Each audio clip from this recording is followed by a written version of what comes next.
Hello everybody, welcome back to the stream.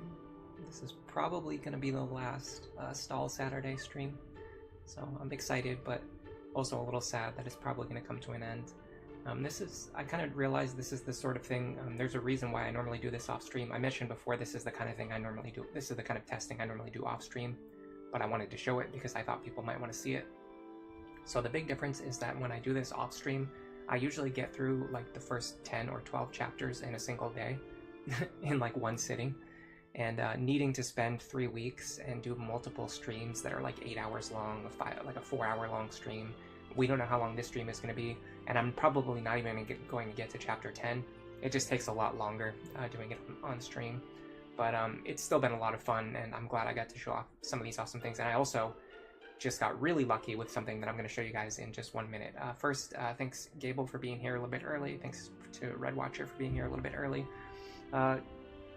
Gable says that Stahl's not level 10. Is he going to? Do I expect him to get there before we get the Master Steel? Yeah. So I've already done off-stream testing, and I already got Stahl to level 10 before the end of this chapter.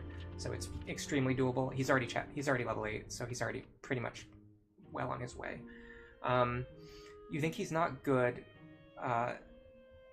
You think if a unit needs early promotion, they're not very good. I don't know if I would say that's true. I mean, Rutger. You generally want to promote him as early as you possibly can. He's considered one of the best units in Fire Emblem 6.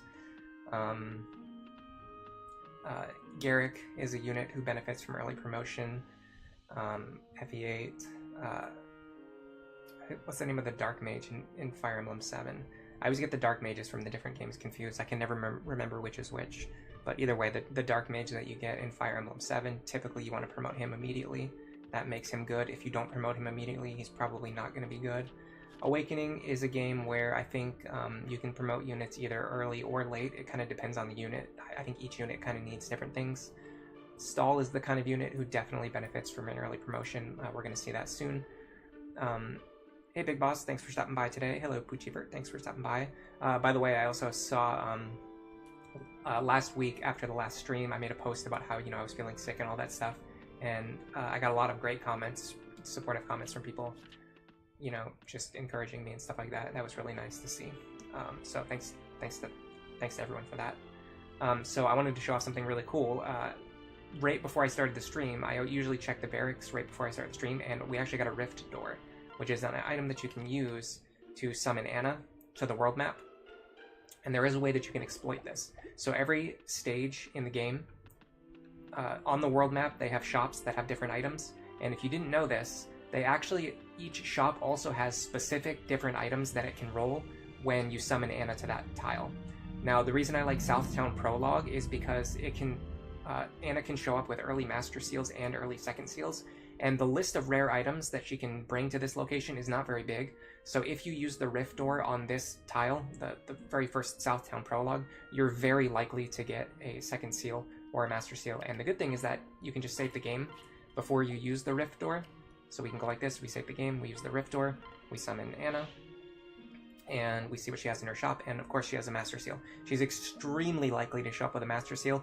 If she doesn't get one, you just reload your game like this. I'll just do it again, doesn't matter. She's probably going to show up with one. If we do it again, she's going to show up with another one, so it's not really going to waste that much time. Although now that I said that, we're probably going to get very unlucky. She's not going to show up with like 5 in a row, but either way, you just reset your game, you go here, you use the Rift Door again, summons her to the world map again, and she showed up with the same items. Interesting. I'm pretty sure I've done this before where I reloaded it and she showed up with different items, but I'm not sure. Oh, come on in. I'm kind of curious, I kind of want to test it out, but I don't want to waste all the time on today's stream doing that, so we'll just assume that she's going to show up with different items. I'm pretty sure she does. I don't know why she showed up with the same exact thing twice, but oh well. Anyway, we're going to buy this early Master Seal, and we're actually going to give it to Lisa, because I already know that I can beat this map very consistently, so I don't really want to upgrade any of my main units, but upgrading Lisa isn't going to change very much about the clear. It's just going to make Lisa a little bit less helpless, and she can even contribute to killing enemies, which is actually, that will probably change a lot in the last couple turns. But either way, I need to record some footage for my upcoming my upcoming Lissa video anyway, so I might as well just do this. It's fun. You're generally not gonna be able to promote Lisa before this chapter, but if you can, I say go for it. It's the same opinion that I have about just shiny spots in general, or about like the first 5 early renown rewards that you're guaranteed to get. It's like if the game gives you something, just use it. Like if you get a rift door, just use it. Like who cares? How did I get that spawn item? I got it from the barracks right before the stream started.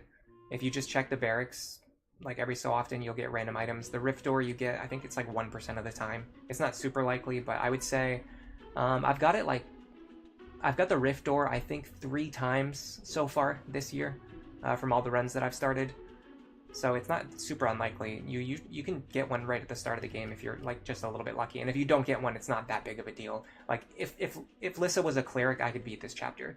Making her a sage isn't going to change whether or not I can beat the chapter. It's just going to make my life a little bit more convenient. Hey Tricky, thanks for stopping by today. Alright, now we have to view the map. I'm going to want Robin here. And I need Maribel to be relatively close as well. And then I would need Muriel to be up here. We're going to want Stahl down here. And then I'll put Kellum and the others near him just because I'm not exactly sure. I'll also switch the position of these two because they have the same amount of movement, but Frederick can boost her movement by +1, and she can also fly. So this is going to give. I'm going to pair these two up. So having Sumia in front will give her more mobility, and having her in this square, this square, this square doesn't really make any difference. So I might as well just put her here. All right, we're going to get right into it. I don't know if I'll win on the first attempt. It's really going to depend, honestly. It's going to depend on how many enemies have counter, and whether or not I get any dual guards. There's not really anything else I can do about it. I'm going to post my stream links really quick.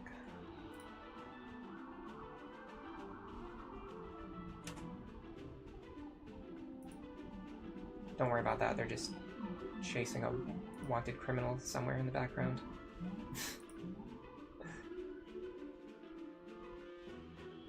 Oh, and I got a lot of other good posts on, a lot of good comments on the other posts that I made recently as well about good retro games for a beginner. All right, start the battle.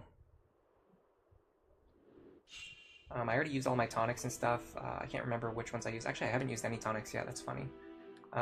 This will go a lot easier if I give a plus defense tonic to not Grima. We'll do that if this attempt fails. If it succeeds, then hey, good for me. Alright, so I'm going to pair these two up because Robin just needs the speed. Let's see which ones have counter. This guy does, but we can get rid of him. This guy does not. This guy does not. We actually got a pretty lucky opening configuration. Fortunately, I just remembered I think I need the other wind tome.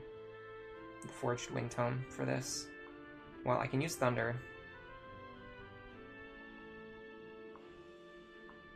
I'll start with thunder and see how it goes. Okay, so we got rid of the one guy who has counter. Robin is going to fight these two enemies, and probably this guy, we might be able to draw him away. This one won't be able to reach anybody. This guy we can definitely draw away. We're going to have him attack Muriel. He will always prefer to attack Muriel because, well, she's a pretty easy target, pretty soft target. Let me make sure that she can survive if he has a Luna. So he's going to deal 24. She's going to reduce that by 3. She's going to take 21 damage. She's going to survive on 1 HP. She'll be fine. Alright, we're going to pair these two up. And then I'm going to check and see what tome I want equipped. Elwind would definitely be better. Katarina's Bolt. I'm just going to go with Thunder because I don't think I'm likely to kill him anyway. So it doesn't really matter if I miss. The only thing I just need to draw him away from Robin so Robin is taking fewer attacks. Because I'm not using my normal plus defense Robin, they can't take as many attacks as I'm used to. So I'm coming up with strategies to draw these enemies away. Okay, so the next thing I'm going to do is I want to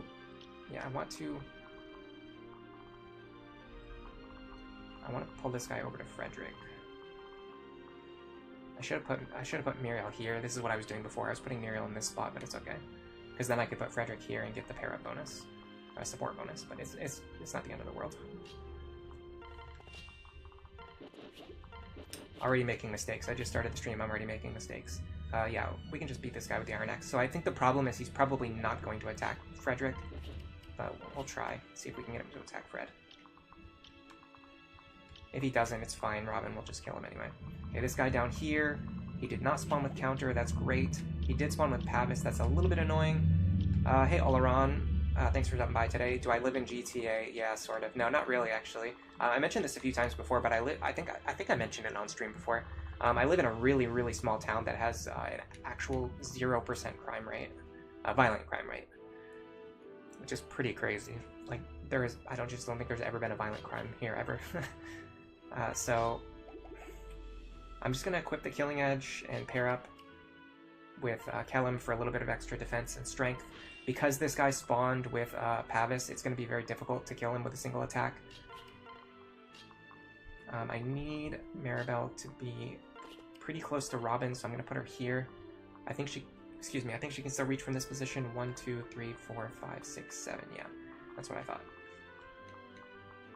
Yeah. So with this configuration, you can make it so that Maribel can reach Robin and then heal him on the next turn before he moves forward.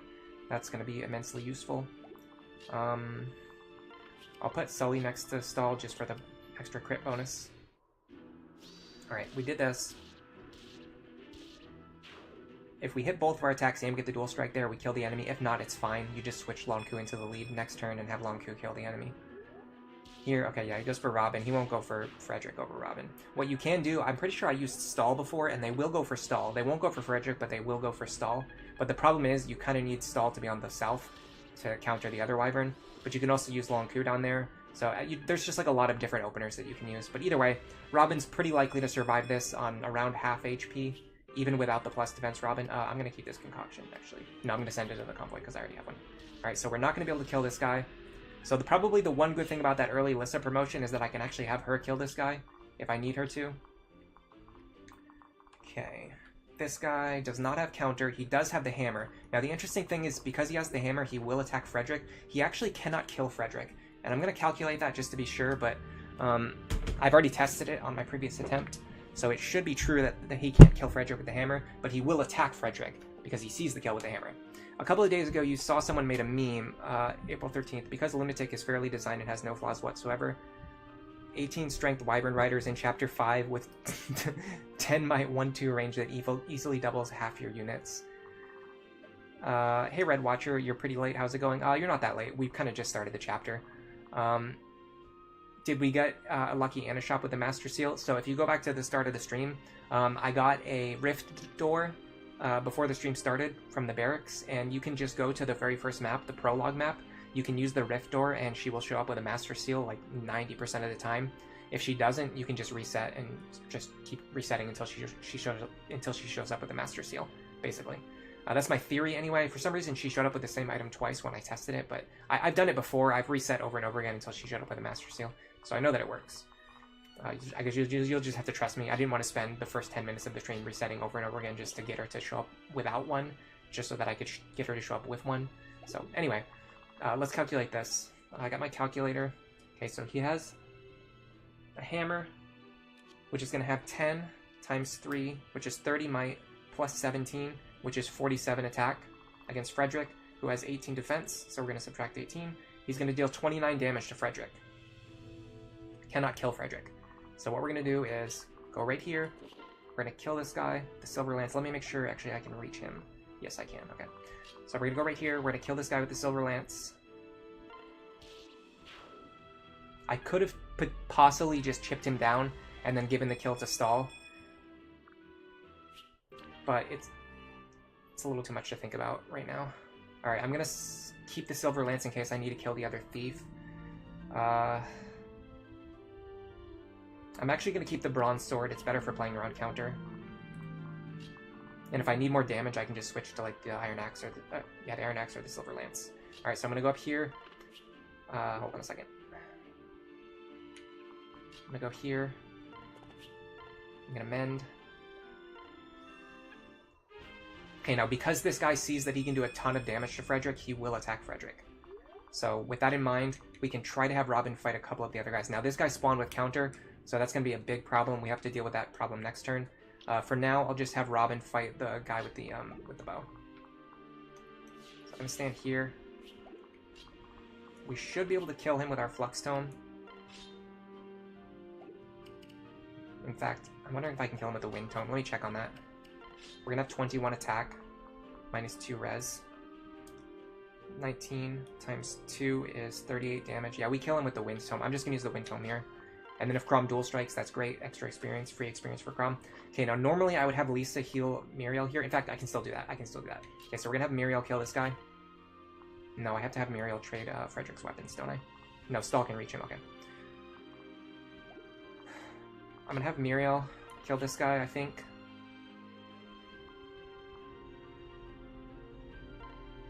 Just because he spawned with Pavis, it's going to be very difficult to get rid of him otherwise.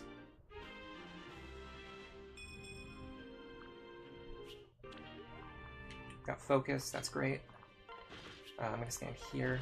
I'm going to trade a bronze sword into Frederick's hands so that he's very likely to dodge the hammer. If he doesn't dodge it, totally fine. He'll be safe anyway. Going to go here. We're going to heal Stahl because we want him on full in case we need him to fight next turn. And then we're going to go here. We're going to grab Lanku. And we're going to unpair as many of our units as possible. So we have more actions next turn. Yeah, 28. We take that. Crit didn't matter. Actually, the crit kind of mattered because it means that we can't give this kill to Stahl, but other than that, it doesn't matter. It wasn't necessary. Here's Cordelia. Remember, we are planning to have Cordelia and Stahl get married. That was voted on in the first poll. Tricky one-use Silver Lance. Hey, that's one thief I can get rid of. In fact, that's this thief right here I can get rid of. This is absolutely clutch. This is basically the last Silver Lance that you need in the playthrough, and we have it. We have one Silver Lance left, and we have one enemy left that we absolutely must get rid of. So in the end, kind of worked out perfectly. The only problem is I have to make sure I can survive against this guy, which I can. I do need to heal. Okay, so gotta think about how I'm gonna do this. Short X I can take. This guy right here is a problem. This guy right here is a problem. Okay. This guy right here is the biggest problem. I need to have Robin get rid of him so that nobody takes counter damage, but because he has Aegis, it's going to be very difficult to guarantee that I can get rid of him. Red Washer says, do you remember your Despoil run? Yeah, I remember somebody mentioning the Despoil run. I suppose that was you. It's going very well. You were able to buy plenty of seals and stabs, but your Lissa is level 15 and has 9 magic. So Sage, Muriel, and Anna took her place. How is she level 15 and has 9 magic? That's crazy. Mine has 15 magic at level basically 21. In fact, this is basically level 11. The hammer guy has Hawkeye. It doesn't matter. Frederick was guaranteed to survive, though. And even though equipping the bronze sword wasn't going to make him miss, it did reduce his damage by, I think, either 2 or 3 points because it removed his plus damage bonus from weapon triangle advantage.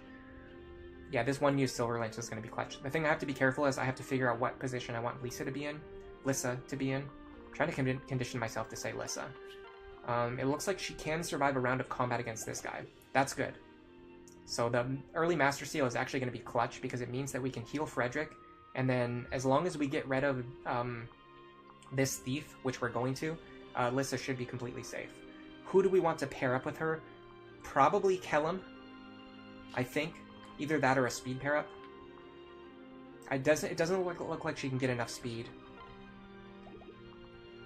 12 versus 13. Yeah, she would need to be able to get plus 6 speed, which she can't. So the speed pair up's not going to matter. So actually, the defense pair up is going to be way more clutch here. That's going to reduce the damage that she takes. So we're going to go here. We're going to heal Frederick as much as we can. The tricky part is I don't want to end my turn with a Silver Lance in my hands. How do I fix that? How do I fix that problem? Could use a rescue staff for this, but it's extremely dubious. What about Stahl? Stahl might work, but if I use Stahl, then I think the archer's not going to attack. Yeah, I think the archer will attack Stahl, which will waste. It will make it so that Robin doesn't fight them on enemy phase. Hey X. X just says yo, good luck, thank you. Hey, Snow Warning, they say Lissa is fine too. I always say Lissa, but I'm trying to fix that. I'm trying to say Lissa because I know it's Lissa. Although I think I'm pretty sure I looked this up. I think her JP name is just Lisa. Or Lizzie? Is it just Liz? Now I can't remember. Which Bane and Boon does this Robin have? So this one I actually gave them plus magic minus luck because I noticed that it has basically either 0 or plus positive, like to all growth rates and stat mods. The only exception being like stats that I don't really care about. With that being said, if I was going to do this run again, I probably would have gone plus magic minus strength, just because I'm not going to use strength for anything. The big downside of plus magic minus strength is that it makes your defense even worse, and it also gives you a slight penalty to your skill. I don't really like skill penalties because I tend to have Robin use weapons like, well, that's not a great example. I tend to have Robin use weapons, yeah, like Flux, Thunder, Katarina's Bolt. Like you can see, these have pretty shaky hit rates already. If I was using minus skill, they would have even worse hit rates, which I really don't like. 5 base magic, 50 magic growth, Lissa. Yeah, so the thing is, it's just a coin flip. If you lose enough coin flips in a row, then you just get screwed over, basically. 4 magic level ups in 15 levels. I think the expected amount would be like 7 or 8 magic. So yeah, you got really magic screwed on that one. Long Q can't quite reach. It's very tricky because I have to convince this guy I have to get rid of this guy with the Silver Lance, but then I have to trade Frederick's inventory. But whoever trades his inventory is going to be in range of this guy and the archer. So it just kind of like doesn't work the way that I thought it was going to work unless I use a rescue staff. I mean, I can do this with the Silver Lance. Oh no, hold on. I'm such an idiot. The Silver Lance is actually going to work to our advantage here, because after the Silver Lance breaks, it's going to put the Bronze Sword back into our hands. Yeah, I don't even have to think about this. I'm actually using the one-use Silver Lance to my advantage, because it gets it out of my hands. So now I have the Bronze Sword, which is what I wanted anyway. That was 1,000,000% not intentional, but great play from me. Alright, so we're going to move forward. Now this is tricky. I have to get rid of this guy. I'm pretty sure I have to get rid of him. Or at the very least, I have to deal enough damage so that I won't take any counter damage. I don't know if this is worth Katarina's Bolt. I'm going to go with Flux. What is Flux times 3? Let's see. 12 plus 12 plus 12 is actually only 36. So Flux is not good enough. Thunder's not good enough. I think it has to be Katarina's Bolt. It's kind of a waste, but we're not going to really use this for anything else. This is just like an item that we picked up off the ground because we got lucky. Once again, like if you get something, just use it. Just use it. Don't let your pride make your game harder than it needs to be. Okay. I'm gonna stick you here. You can go here. Fortunately, Muriel's still sitting on low health, but it's actually not that big of a deal. Like, I've had runs where she goes down to low health at the very start of a battle, and she just sits there on 1 health for the entire battle. I forgot to move Cordelia before I moved everyone else. Not a huge deal, but I could have gotten her a little bit closer if I paired her up with someone. Okay, that's fine. That's fine. That's actually good, because it saved us a Katarina's Bolt. And get free experience on a Crom as well. Okay. Dual Strike there would have been great. Okay, so we have... yes. We have 1 turn. So if you're very aggressive, like I've been very aggressive, if you're as aggressive as I've been, you have 1 turn that you can use just to clean up as many enemies as you can on this turn before the reinforcements arrive next turn. Hey Vivi Cooley, good morning. How are you doing today?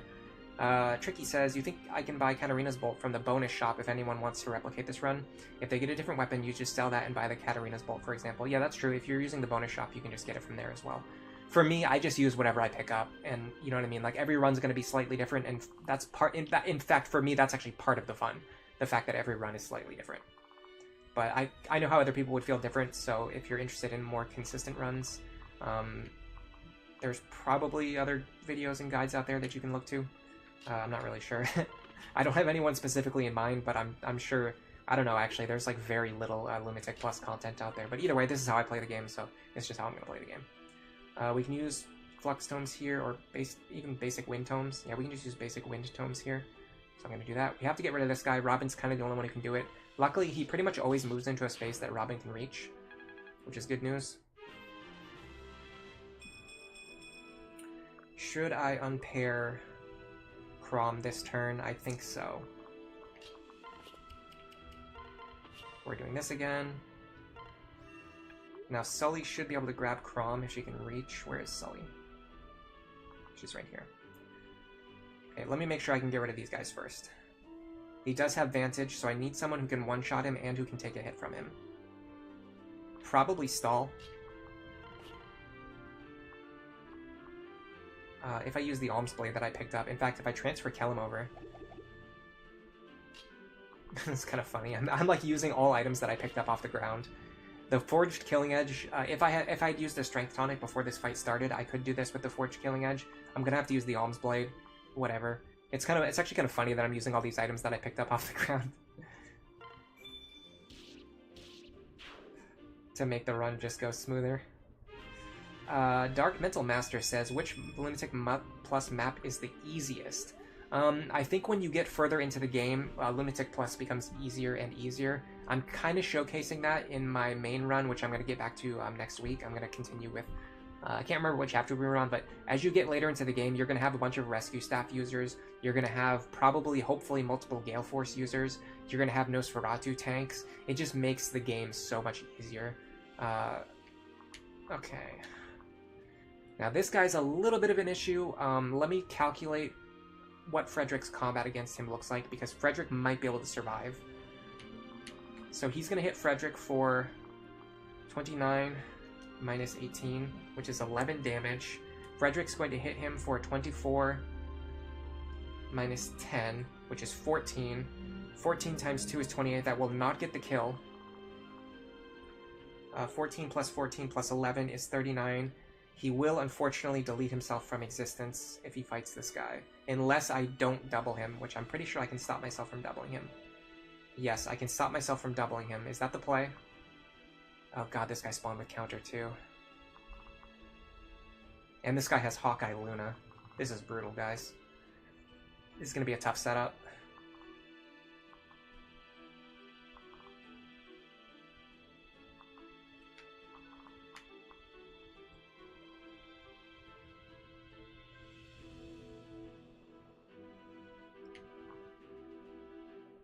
He doesn't have Vantage, does he?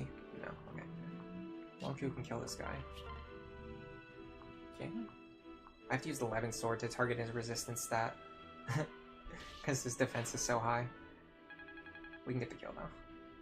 Alright.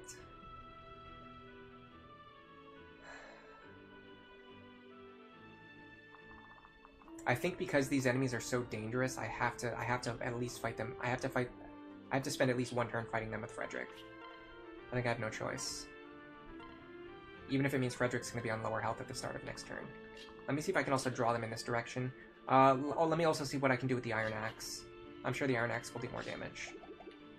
So he's going to hit me for, what did we calculate it was, 11? Yeah, and then I'm going to hit him for 16. And he's going to hit me for, or I'm going to hit myself for 16. 11 plus 16 is 27. I will survive as long as I don't double. 16 plus 16 is not enough to get the kill either. What I could do is possibly find a weapon that will allow me to two-shot him, but I just don't have one, so I can't do that. I'd love to do that, but I just can't. God, I need to start unpairing my units too.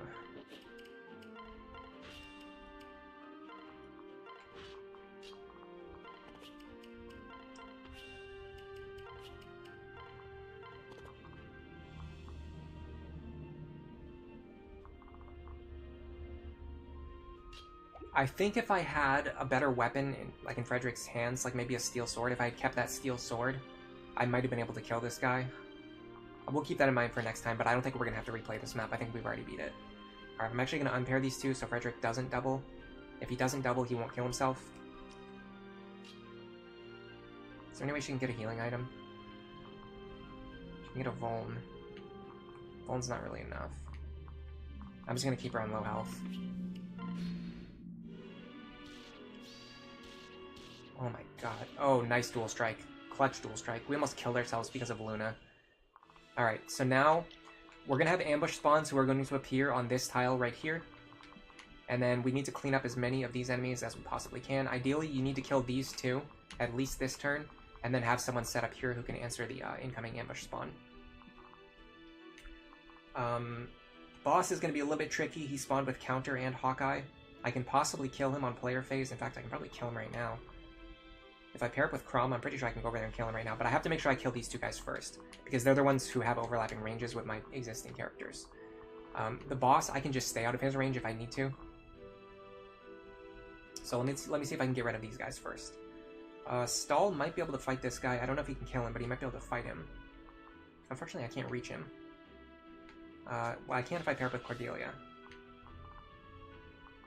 Let me see if I can chip him down with Muriel first, or either chip him down or kill him with Muriel. So I would go here. Elwind will kill him.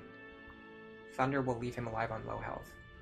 I want to leave him alive on low health if I can, so that Stahl can get the kill. Okay. We're gonna go like this. These two are gonna run over here. We're gonna use the bronze sword.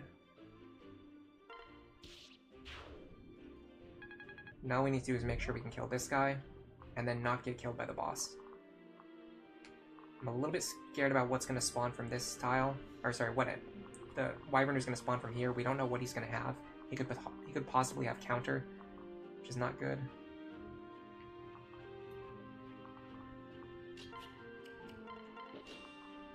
Can I get this guy with the hand axe?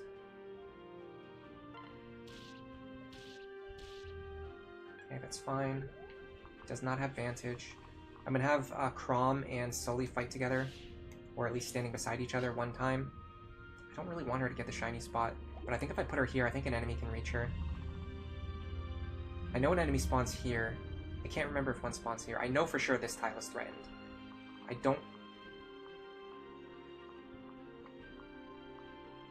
don't know if this tile's threatened or not, but I can't have Sully stand here. I'm just going to pair them up. It does mean I'm going to have a lot of units paired up next turn, though, so I have to keep that in mind. Kill this guy with the falchion. This serves two purposes. Crom and Sully only need to fight together one more time to reach their C support, which they now have. The other purpose is that I'm trying to get Crom to level 10.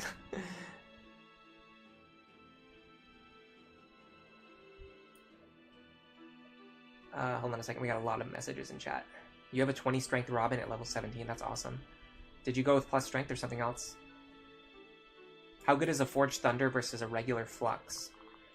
So Flux Tomes are extremely cheap, Forged Thunder Tomes are pretty expensive. That's kind of the main difference. Like this 6 Might Flux Tome is cheaper than this 4 Might Thunder Tome.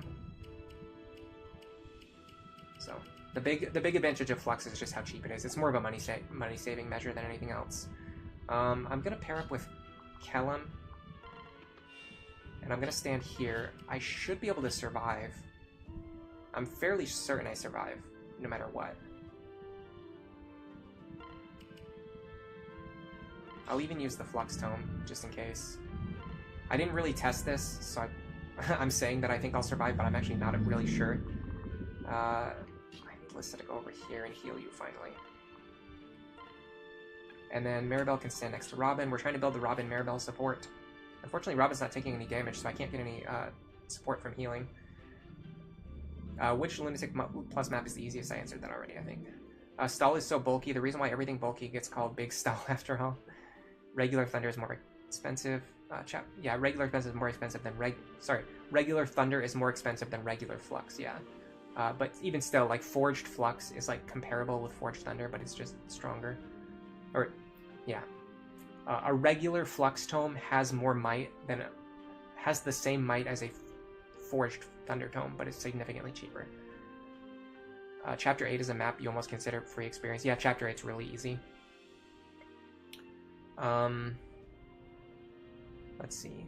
Luna Proc is not as lethal as Astra. Yeah, I never use Astra on Lunatic Plus. The only character I would use it on would be an Archer. Astra is a lot better in Fates because it builds Guard Gauge. That's the reason why it's so good in Fates. Hey Bowser Jr., thanks for stopping by today. You're also actually at this chapter, but you're a little bit stuck. Should you prioritize Archer Crom levels or promote Robin to Grandmaster? Stone warning, he stall a kill. Yeah, actually, let me mark that down as a stall moment. Okay, he did get counter, but we killed him anyway. I don't know if he could have dealt 14 damage to us. I can actually check that now. So they deal 17 minus 20. No, they actually deal 0 damage to me. So even if they spawn with counter, they can't kill Robin if he stands on this tile. So that's good to know, because they deal literally 0 damage to Robin. Oh, for some reason they're dealing 9 now. Why is that? Oh, I was looking at his strength. Sorry. They deal 9 damage, which, okay, so we would still survive 9 damage. I think we would die if they spawned with Luna and counter exactly, but then we'd also have a chance to dodge their attack. So there's a lot of wiggle room. I'm sure there's a small chance to die if they roll the exact possible skills and you get unlucky. But, you know, we take those. This is a short map.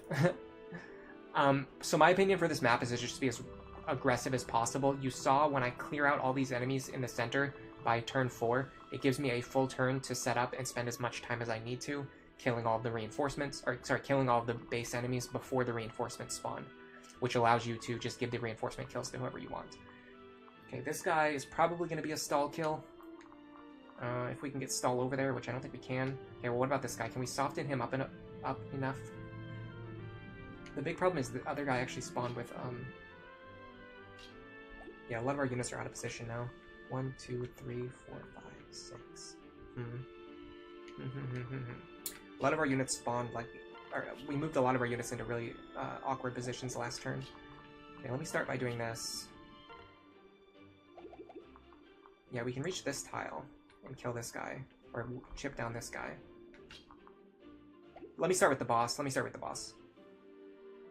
I'm pretty sure Robin can kill or severely injure the boss. I kind of need the Chrom pair up, though. It'd be difficult to get Chrom back into my hands.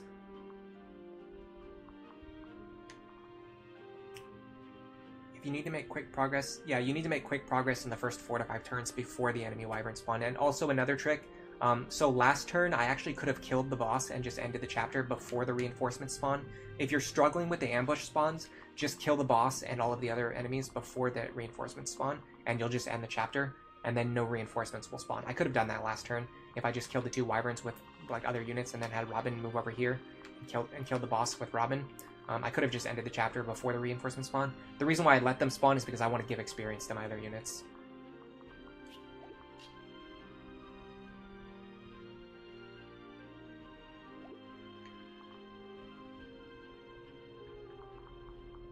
I have to think about how I'm going to untangle this web. And also, especially with regards to the boss, I have to find a character who can kill them at 2 range. I mean, Lissa can chip him down severely. And Pharesi, what did Myrmidon accomplish for him? His most powerful, prominent status is bulk. Yeah, I was originally thinking of going with Myrmidon's Stahl, but I decided to just go right into Great Knight so that I can get Luna as soon as possible.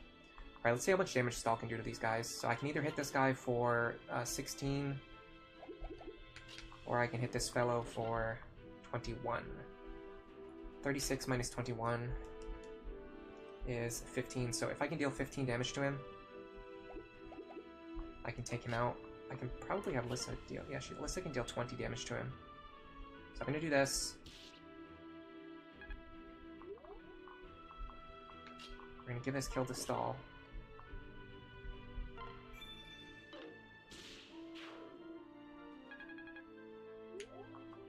The tricky part is getting Maribel and the others into positions where they can attack. Okay, this is really good. We double the boss with Muriel.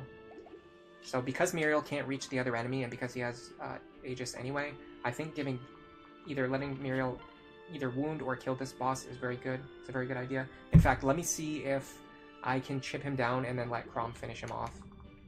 How much damage can Chrom do? Chrom can deal 14 damage. I don't think I can chip him without killing him. Because if I use Elwind, I'll kill him. If I use Katarina's Bolt, I guess I could technically crit. If I use Thunder, I won't damage him enough to the point where Chrom can actually finish him.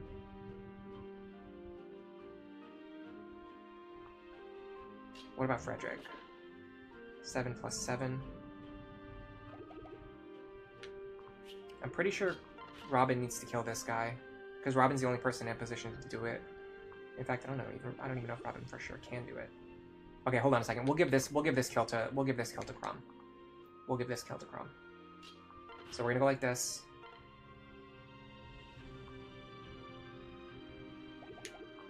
Chrom can deal 19 damage to him. So we need to get him down to 19. So what's 36 minus 19?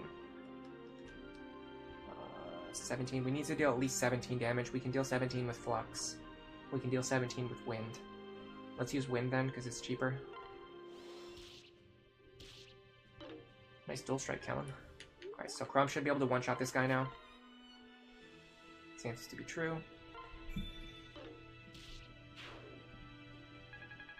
Okay. Now, because we know that Muriel can kill this guy guaranteed, I'm going to let Frederick attack first.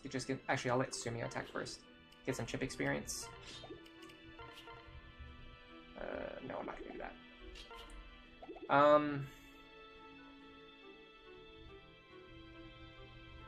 I think it's actually better to just give him the shiny spot. Let me make sure this is guaranteed. I'm going to make sure that I'm not overthinking things here. Okay, hold on a second. This could miss. This could miss. It's not likely, but this could miss, so I'm actually not gonna... I'm just gonna save Frederick. I don't want to commit him to anything yet. So let's do this. Get some experience onto Maribel, get some support between her and Robin. We're gonna have Muriel attack first. If this misses, then we'll give the kill to Frederick.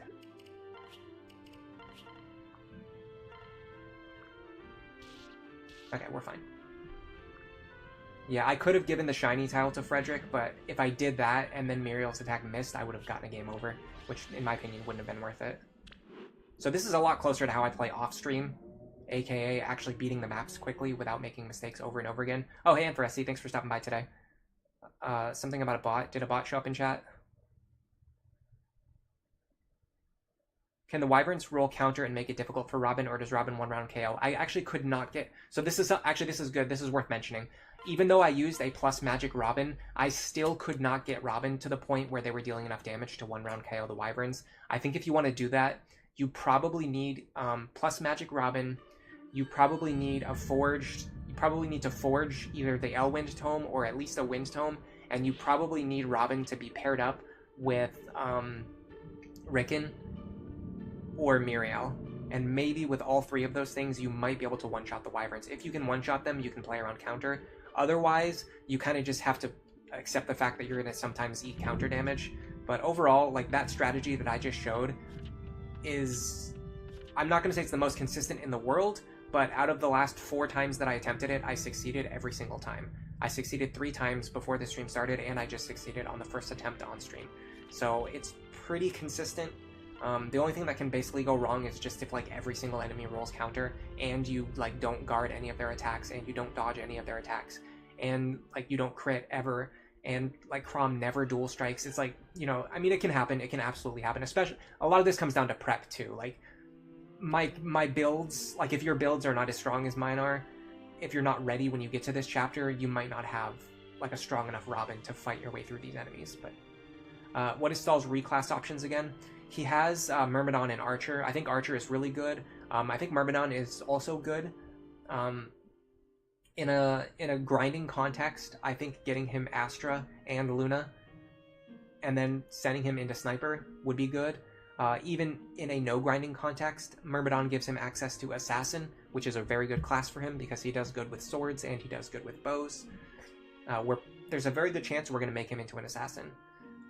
It's either Assassin or Bow Knight. I haven't decided yet. Anyway, let's get our supports out of the way. We finally got this Crom Sully C support. Been working on that one for a while. Now we can finally bench her. Because now that we have the C support with Sully, Crom will automatically marry Sully. He won't marry Olivia or anyone else. So we have that locked in. We don't need Sully for anything else. All we need her to do is pass down Discipline. I can put the Seed of Trust away. The reason I gave her the Seed of Trust was just in case her and Crom didn't get a chance to fight together, but they did. So they are going to be fine. What other supports did I get? Robin Maribel. Finally got Robin Maribel. Let's check that one out.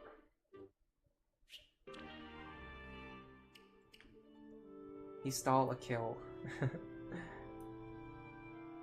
Yeah, hey, Empressy, thanks for stopping by. Is Cordelia just going to be a Falcon Knight fairy bot for stall, or is she going to be an actual combat unit? I'm strongly considering Falcon Knight because it allows her to level up quickly, and it is also going to allow her to give more speed to Stahl, and Stahl needs speed as badly as possible. She should still be able to fight, though, because with a Stahl pair-up, she's going to get a nice bonus to her strength, which is going to allow her to hit enemies very hard. Do you think Archer is useless for Stahl? I don't think Archer is useless for Stahl at all. I think Archer is great for Stahl. Because he has a high strength score, he hits very hard. With recruit all units and play all the maps run happening, or is that just stream that you made up? I am going to do a, I'm calling it a Munchkin playthrough. I'm going to be doing a Munchkin playthrough in sometime in the near future, and my goal for that playthrough is to literally just do like every single possible thing that I can to make, like, to increase my, like, I'm going to be playing as if I was trying to Iron Man the game. Like, I will do every cheap trick, every exploit that I know of, everything that I can possibly do. Oh crap, I skipped the support. In order to, like, increase my odds of success so that I can beat Lunatic Plus mode without having to constantly reset. And I don't know how it's going to go. I've never really attempted this before, but I have a lot of game knowledge at this point, so I think that if I play seriously and I don't screw around, like, I'm not, like, using Stahl, I'm not trying to do a no Frederick challenge, I'm not trying to use Noe. Like, if I'm actually playing the game seriously and trying to do every single thing that I can possibly do to succeed, will it be possible? I'm not sure, but we'll see. Worst RNG run, that's probably impossible. Bowser Jr. says, if every enemy rolls counter, so all of my runs. Yeah, I've been in that position before, it sucks. Hey Alpha C, what's up? Thanks for stopping by today. Yeah, rally speed's very good as well. What's the plan for the Donald video? Or am I just making the vid, or am I trying to run with Donald? I've already collected enough footage for Donald. I'm done with Donald. I am going to make the video. What's the plan? I don't want to talk about it too much. I've talked about it so much already. The last few streams I've been talking about Donald a lot, so I don't want to keep yapping about the same thing over and over again. But honestly, the video is just going to be me breaking down every single aspect of Donald's kit and why every single trait that Donald has is massively overrated and why he's a trash unit. So look forward to that. If you're a Donald hater, look forward to that. If you're a Donald lover, I guess look forward to arguing with me about it. But Kuroi, yes, they have. So they mostly do Robin focused runs, like very Robin centric runs, but they have done runs where they don't reset, where they do Iron Man, where they recruit all units and they don't sacrifice any units and they can still Iron Man the game. But those are still Robin centric strategies. I want to do something where I use like a full team strategy, where I plan out a team and I build a run where I use that team for the entire game, but I play as if it was an Iron Man. I don't know if I will Iron Man it, but I'm going to be playing it with the mentality, like, what would I be doing if I'm trying to make sure that I can't fail no matter what? And obviously, like, the solution would be to just use, like, a Robin-centric strategy, but I'm saying, like, if I wanted to do, like, a full team strategy, like how would that look? I'm not sure. I haven't really tried to route it before, so I want to try to route it now. Another thing that I want to do is I want to do a run where I get all of the units paired up in a single playthrough with no grinding allowed. I think that would be really fun. You're not going to use every unit in that context. A lot of them are just going to be used, like, just long enough to pair them up together. By the way, I forgot to buy more javelins. Let me go buy those. I got too invested in yapping. I get so caught up in talking with chat sometimes. Alright, let me sell the bullion I just picked up. I'm going to buy... Let me see how many hand axes I have. I have a good amount of hand axes. I actually have a decent amount of javelins. I'm going to buy 1 stack of javelins. I think that should probably be all that I need. I don't want to buy too much because I could potentially get other things. Like, there might be other things that I need to buy that I don't know about yet. Plus, this chapter is pretty free anyway.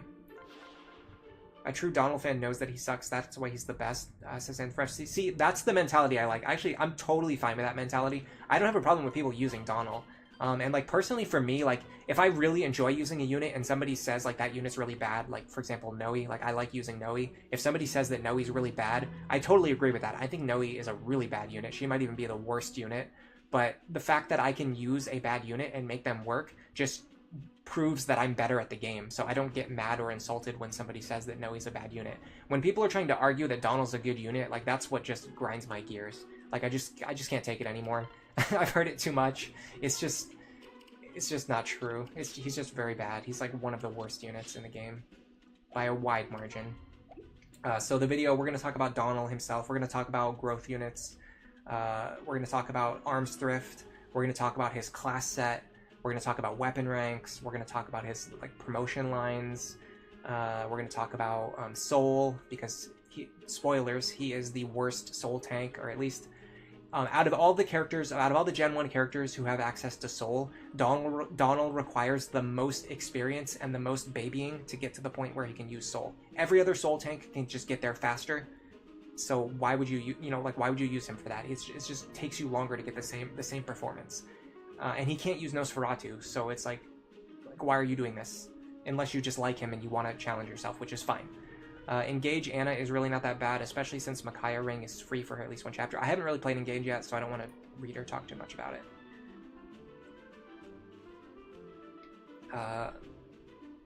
Okay, chat's just zooming right now. I'm going to let you guys chat about your own chats. Obviously, you guys are having fun with this conversation. I need to focus on the gameplay. I'm getting too caught up in chat right now. So let's get our flyers over here. We're going to use pretty close to the same opener that I always use on this map. Lonku up here should work. The only thing I would consider is like maybe putting Stahl up here. Let him fight this guy. But then if Stahl fights up here, it's going to be hard to get him away. Well, hold on. Because we're doing Stahl, Cordelia, we might be using Frederick for something different than normal. We're also going to promote Stahl, probably with the Master Seal in this chapter. I think my goal is to use the first... Like, the reason I didn't use this early Master Seal on Stahl is because you're typically not going to have that one. But this Master Seal, this is like the first guaranteed Master Seal. I think it's over here. It's either here or here. One of these villages has the first guaranteed Master Seal. I'm going to give the first guaranteed Master Seal to Stahl, because presumably this is the first Master Seal that you would be able to get. Okay, we're going to want Robin over here. We might be able to do Robin Frederick, Stahl Cordelia, and then Crom Sumia. They both have javelins. Yes, they do. I'm going to restock her javelin. Hold on a second. No. Crom, Robin, and Frederick Sumia might even work better. Yeah, let's see how this works. Let's put Stahl over here. Sumia, I'm not sure where I want her to go. Alright, let's just do a test run and see how it goes. Let me check my inventory really quick. I'm playing really fast, like I would be playing on Lunatic mode. I have to slow down a little bit, because I am playing on Lunatic Plus. I have to be a little bit smarter about what I'm doing. I'm basically done with these Elwyn tomes. I'm going to put them away. Early promoting Muriel would also be a really smart idea, but I've already got Lissa, so... And this is a Stahl-focused run, so let's focus on Stahl. By the way, I forgot to add the Stahl moment to the counter earlier. Let me do that really quick before I do anything else. This is a great stream. This is like the ultimate scatterbrain stream. Like, I can't focus on anything. Alright, well, let's try to get some good Stahl moments in this chapter. I'm just too excited. Snow warning. No, hold on. I'm not going to read that. It's about Engage. Alright, everybody's having a conversation about Engage. I'm just going to let you guys enjoy your chat, and I'm going to focus on the gameplay. Alright, so this is the opener that I typically use for this chapter. Some variation of this. It basically rests on the abilities of Sumia and Cordelia being able to fly, and then Robin having some kind of class that gives them desert movement, usually a Dark Mage. If not, you can just pair them up with someone else who has desert movement, like Rickon. You can put Rickon here. Pair Robin up with Rickon, and then just like run over here. You can actually also, if you've trained Rickon, you can just use Rickon for this. You don't even need to use Robin, which is also great. So first, let me see about this. What we need to do is get a dual strike on this guy. See, what I don't like is the fact that Crom and Sumia are not very likely to land a dual strike. So let me try this. I'm also going to try to build my axe rank if I can. Well, no, hold on, that guy's got a sword. Alright, we're going to try this first. Okay, we don't double. That's kind of bad. Didn't get the dual strike. Should be fine. Okay, so next would be Cordelia, Stahl. I need to move Muriel out of the way. Let me just do this.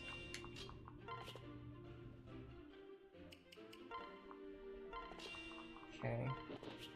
If we get this dual strike, does Stahl deal 12 damage? He deals 13. Okay, so if Stahl gets this dual strike...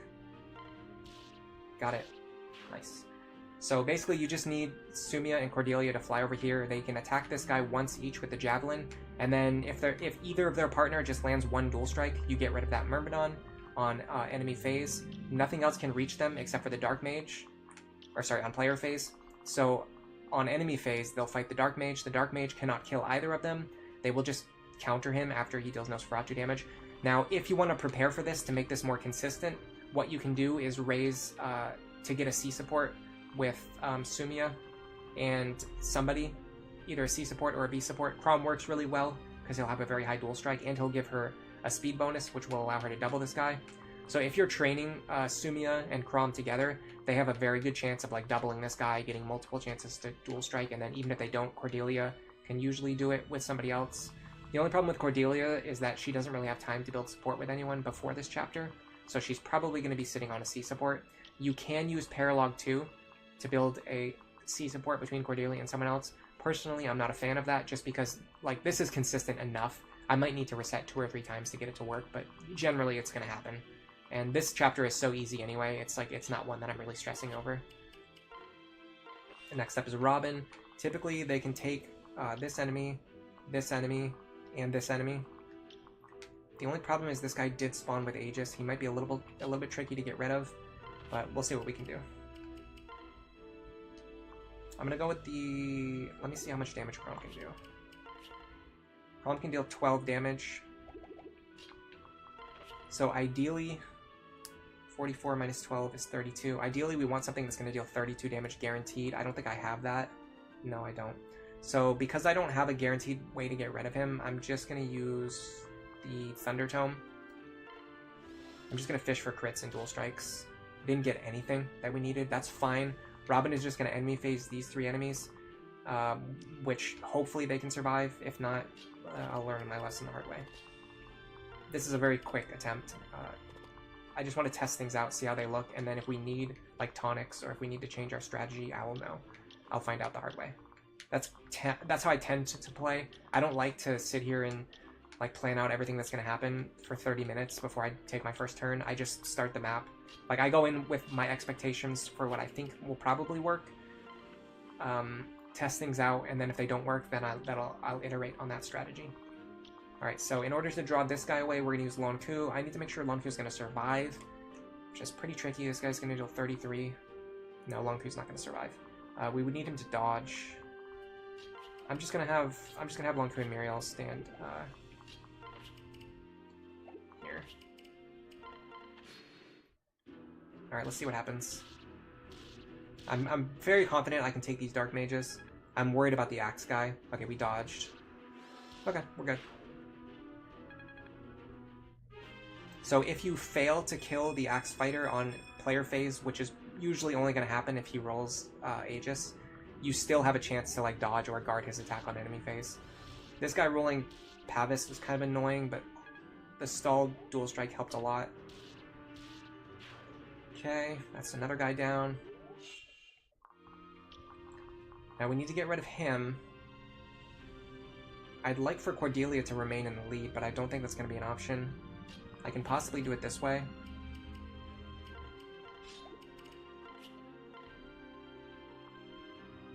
Fortunately, because he has Pavis, it's actually going to be pretty tricky to get rid of him.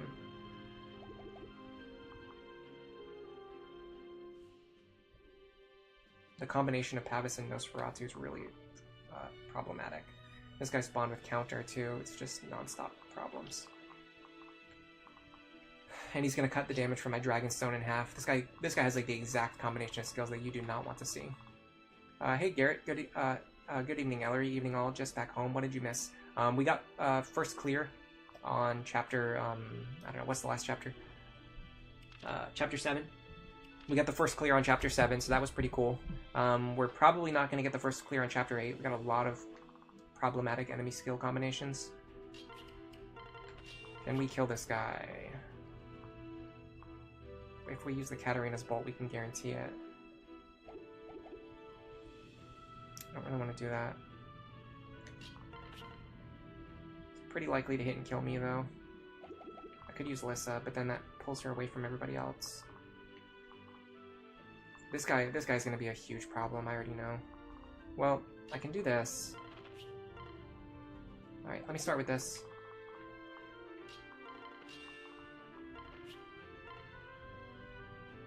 Chip him down. I'm not going to be using Noe this run, so I don't really need to get a lot of experience onto her. Alright, the only guy who can reach me is this guy. He does have Nosferatu, but if I enemy phase him, it shouldn't be a huge issue. The actual big problem is this guy right here. Can I one-shot him? No, and I'm gonna take counter damage too. I should have saved Noe's action. Okay, let me start with this. I'm gonna have to pray for Crom dual strikes here. Let me switch to the rapier. So if I do get a dual strike, I'll one-shot this guy with effective damage. That'll allow me to use the wind tome. Okay, we're fine. Got a crit. Okay. So, if I send Frederick over here, he can enemy phase this guy. Can he fight this guy? He can probably take both of them, right? Let me add up their damage. 26 plus 20. The one good thing about Nosferatu is I think it doesn't really have a lot of damage. 46. Minus 18. Minus 4. Because the Nosferatu user has Flux. We're going to take 24 damage. We survived that. And we don't take any counter damage, right? No. Okay. I'm going to have Frederick enemy phase both of these guys. By standing in this tile right here. We're going to fish for Killer Lance. No. We'll just do Iron Lance. And then we're going to equip our Hand Axe. And we're going to pray for the best. Okay, now this guy right here. Bane of my existence right now. I have no idea how to deal with him.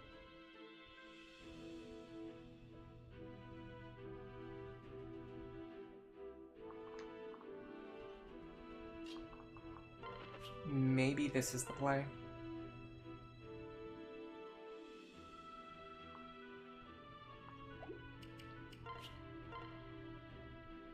Levin Sword definitely is not it.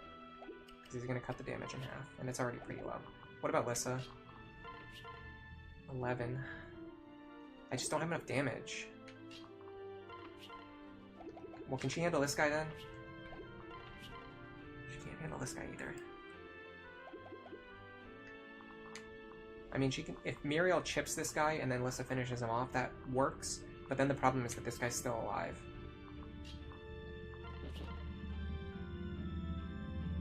I can't kill him because he'll kill me before I land my second attack. Alm's Blade isn't enough damage. Killing Edge, I could go for a crit. I actually don't hate that idea, and I'm going to tell you why. If I don't get the crit, then someone else should be able to run in and finish him off. If I do get the crit, then Stahl's going to get some experience. Okay, we didn't get the crit. We dodged his attack. That's great, because it means he didn't get any healing either.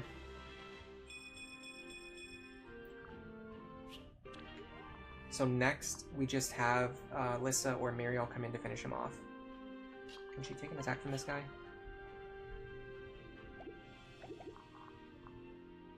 $33 minus 3. No, she can't. This guy's actually a huge problem.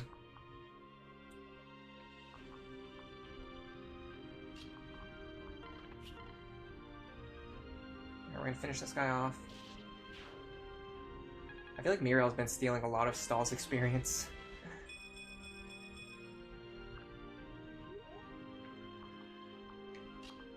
Nice with the reach. Alright, and then I'm gonna go like this. I'm gonna unpair these two so that I can have Cordelia available next turn. Nice. Yeah, that's one really problematic enemy dealt with. I'm a little bit worried about Frederick right now. Especially because it's actually kind of difficult to get him back out of here. I wasn't really thinking about that. Okay, what about this guy?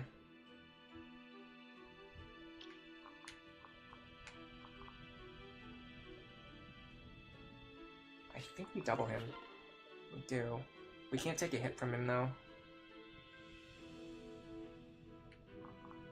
Yeah, I might have messed this up. I think I should have just had Sumia stand here with the Javelin equipped, because then she could have repositioned next turn. Frederick can't really reposition from here because he has desert tiles behind him, which are eating up a lot of his movement. Then we've still got this guy to deal with too.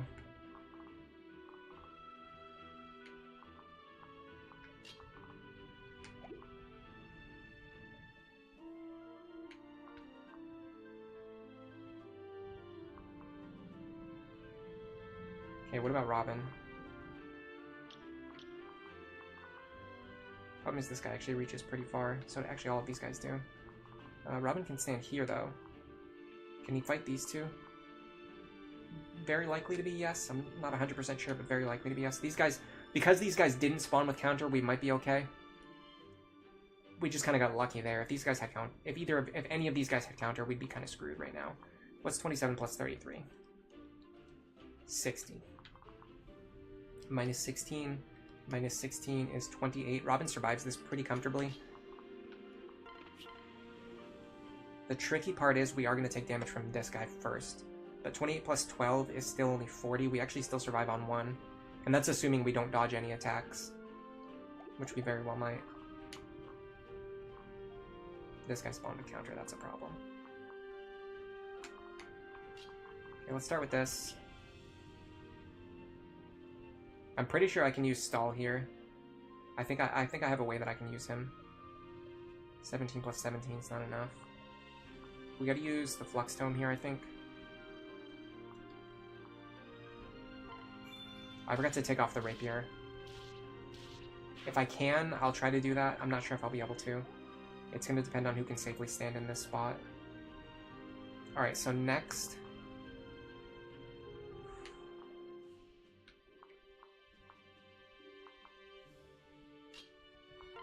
These guys, I'm pretty sure, deal, like, no damage to Frederick. Yeah. If I have Frederick back up, we can kill this guy with the hand axe.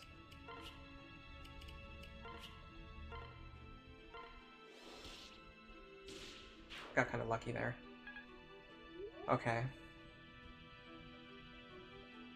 Next up.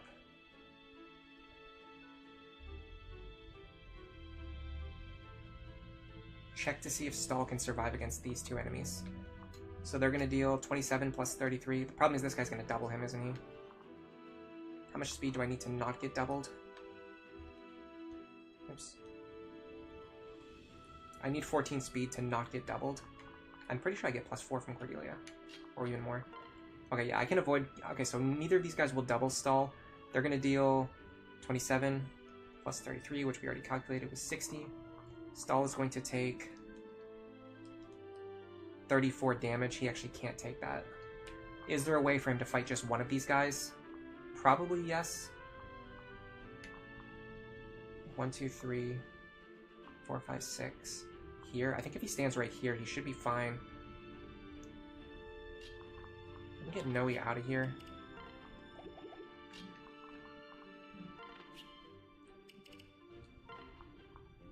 We can double back and deal with this guy next turn. Okay, that just opened up a lot of real estate, which I did not expect.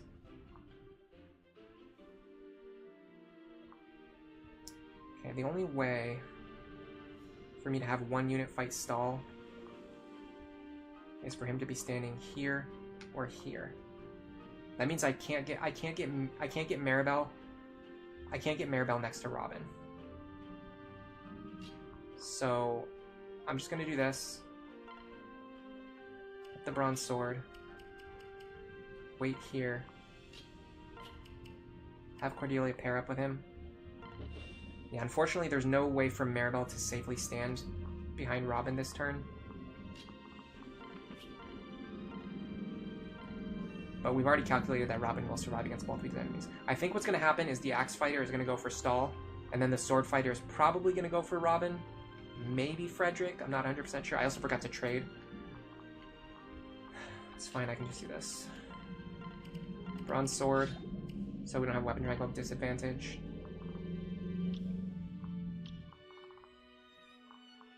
I'm going to unpair these two, so they should be able to deal with this guy next turn. Okay, seems like they're both going to go for Robin. I tried. Tried to get some experience onto Stahl, they just don't want to attack him. He's too bulky. Alright, can we clean up all 4 of these guys, or can we get into a position where we can survive? Now, both of these guys having counter is a little bit tricky. Probably not the end of the world. I'm actually thinking of just running away from this guy and focusing on these enemies. This guy's going to be a big problem because of the fact that he spawned with Pavis. It means we're gonna have to attack him with magical characters. And then, but these guys have counters, so we also kind of need to attack them from range too. Hold on. Frederick can probably at least badly injure, if not kill this guy. Come on, Sumia. You guys have your C support already. Stop screwing around.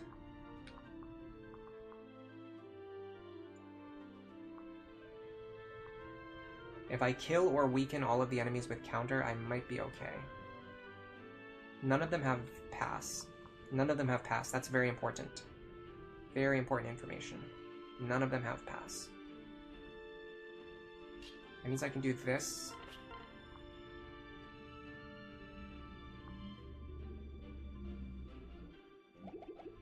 I'm wondering if I should have Robin attack somebody more, like a higher priority character. Yeah, like taking out one of these Myrmidons for sure.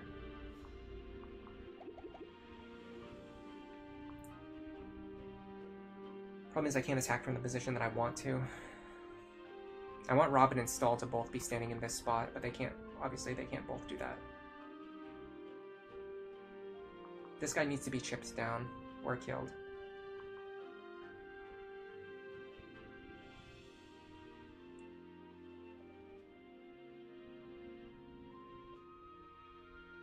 If I give the Levin sword to Stahl, I'm sure he can kill this guy.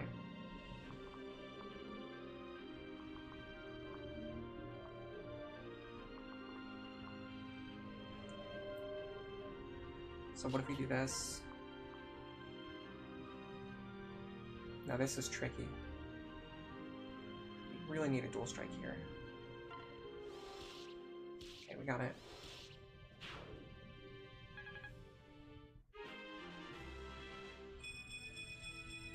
In fact, I have another idea. That might even be smarter. No, I really want to get rid of this guy. I really want to get rid of this guy. Is there anyone who can safely do that? I mean, it has to be Stahl with the Levin sword, right?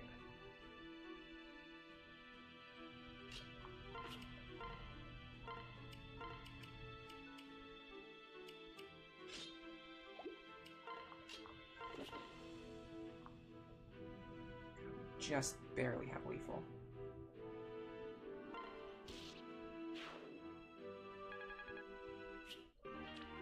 A-rank swords on Stahl. That's epic. Oh, we need a lot more healing than that.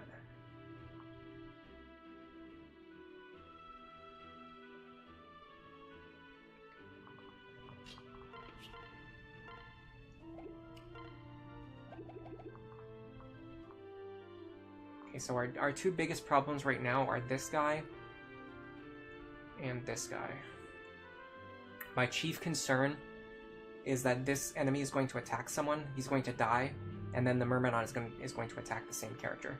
So let me make sure all three of these units in my tanking position can survive against both of these enemies. I think they can, but let me just make sure. So 30 plus 24 is 54. We would love for them to be equipped with lances if possible. I don't think that's possible for any of them. No, none of them have lances, so we'll just do swords. So 54 minus 18 minus 18. Frederick survives as is. 54 minus 13 minus 13. Stahl survives on 1.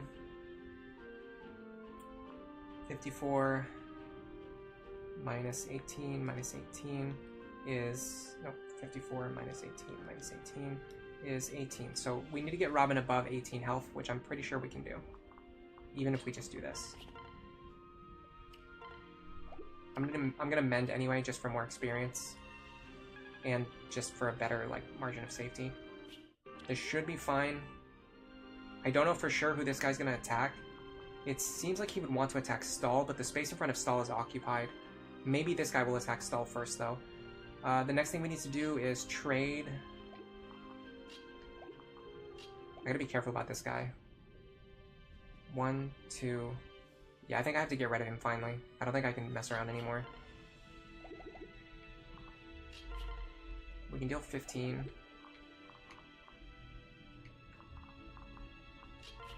17. Alright, let me start with Lissa. 16.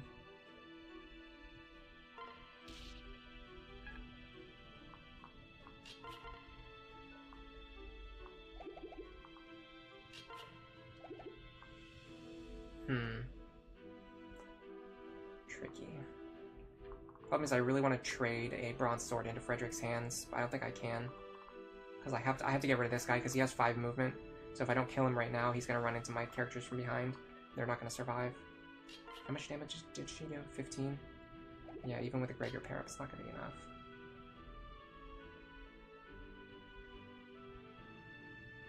If I put Gregor here, it would boost Muriel's hit rate. And I could potentially use the Katarina's bolt. But then if I miss, then I'm just completely screwed. In fact, I have to do this anyway. Just hit with Thunder.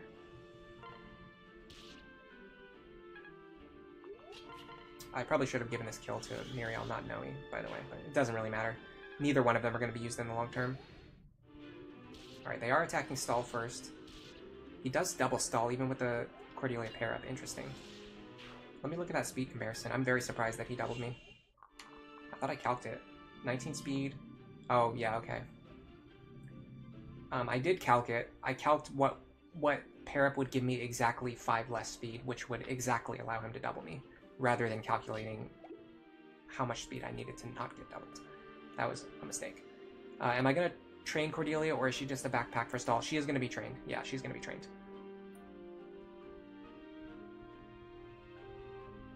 He does get doubled, but he's so tanky. This is actually kind of a running theme with Stahl throughout pretty much the entire early game. Is a lot of these Myrmidons double him, but they actually don't kill him in 2 hits, which is kind of amusing.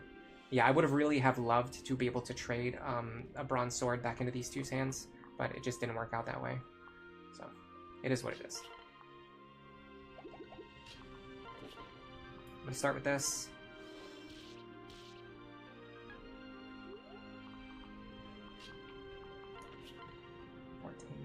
Actually don't want to crit here.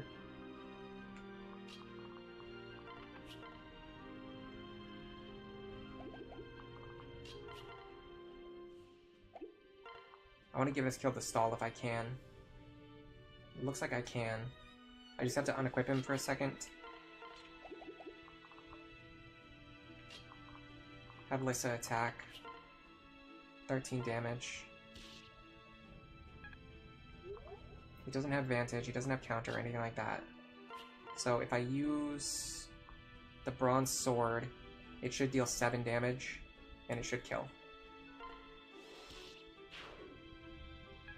Yeah, we will be training Cordelia as well, don't worry about that. She's not just a backpack.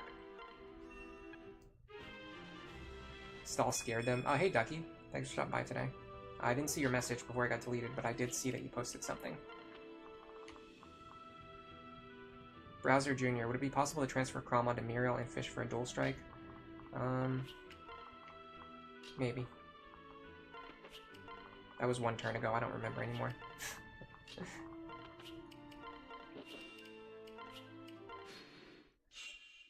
Stahl is gaming. Actually, yeah, that was kind of a Stahl moment. Let me make a mark for that. I haven't been marking these as much as I should have. He just got doubled by a Myrmidon and he survived. That's a Stahl moment. Let's give him credit for that. Is Stahl my favorite unit or is it Longku? My favorite unit... who's my favorite unit? I mean, Lisa comes to mind. Lisa is one of my favorite units, if not my favorite unit.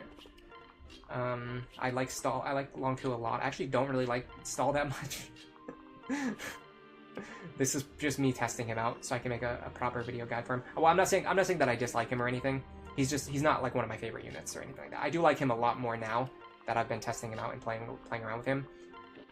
I think that Sully is better than Stahl in most use cases.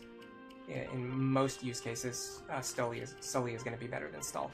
But he still has his own niche. There's still specific things. I would say up to this point in the game, like everything that we've done so far with Stahl, Sully could have done better.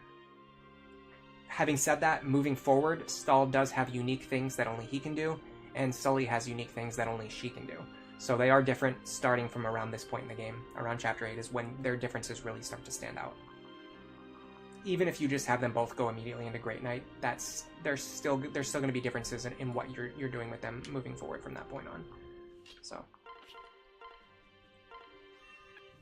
there's a lot to consider when it comes to Stahl versus Sully comparison. Personally, I think Sully is usually going to be better, but Stahl is still has his own unique things that he can do.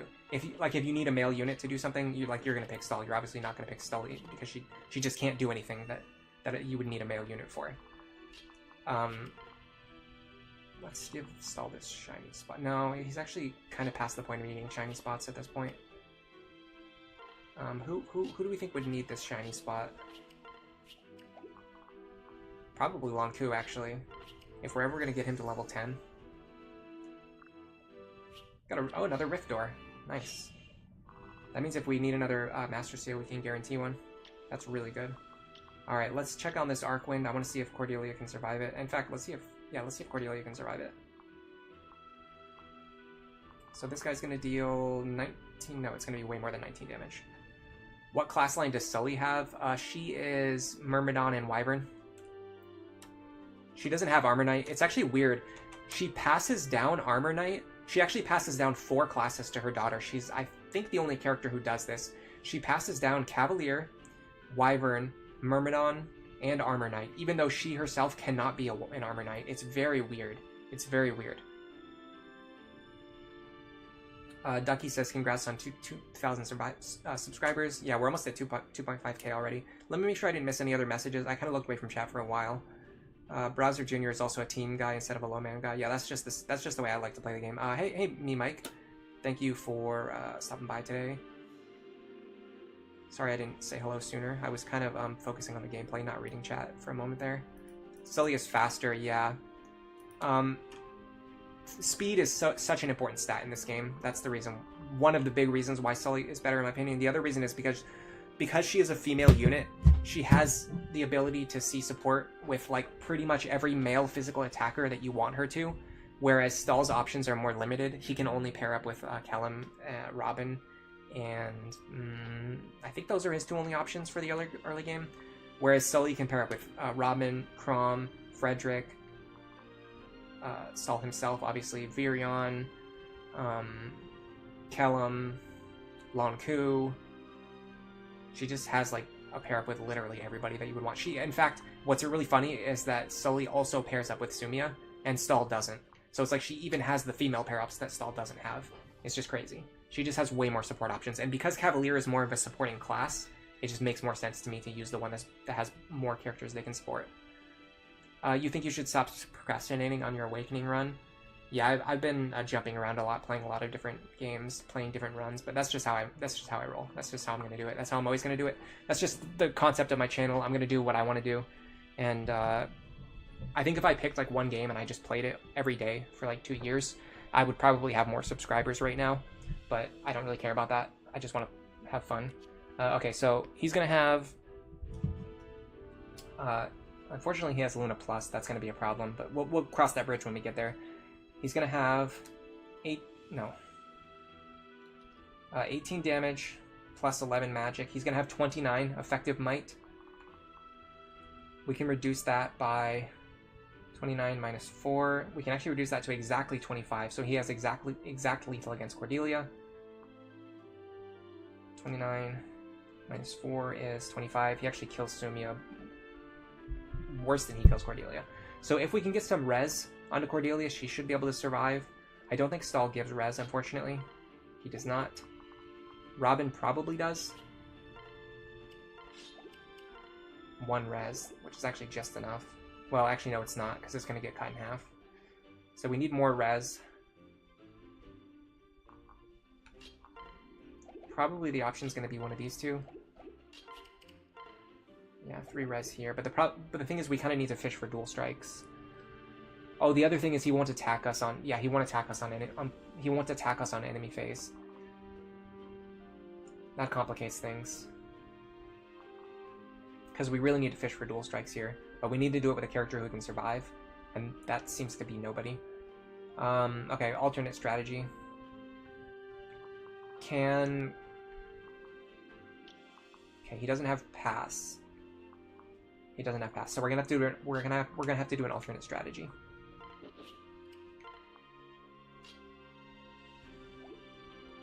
Let me get Robin over here. Stahl is gonna go with you. I'm also gonna access the convoy. We're not gonna need the Levin sword right now. We might need the steel sword. We also might need the iron sword. We're not gonna use a killing edge for this.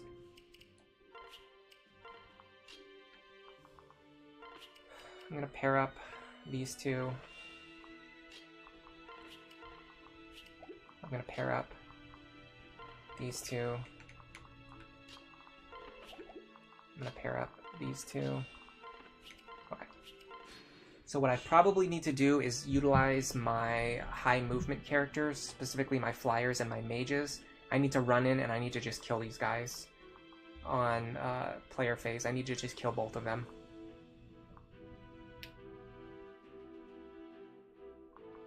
What does Stahl's combat look like against this guy?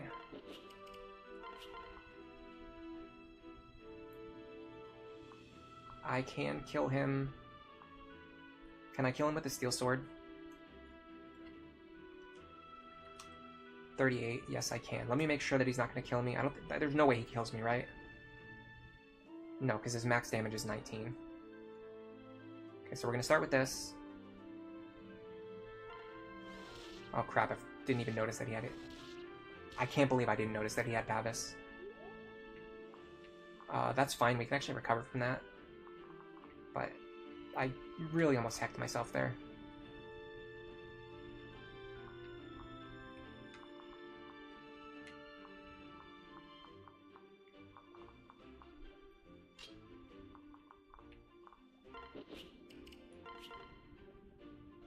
I'm sure somebody in chat warned me that he had Pavis and I just didn't see it. We're gonna go like this to finish him off. Now, interestingly, I'd like to see what his combat looks like against Stahl. 33. Minus 13. He's gonna deal 20 damage. Yeah, unfortunately that will kill me.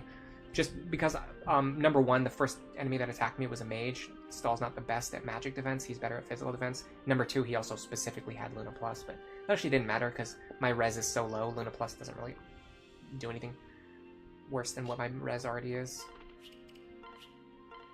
Lonku cannot fight this guy. What about Crom? Crom can fight this guy. And if we get a dual strike, we can get some experience or a crit. That works too.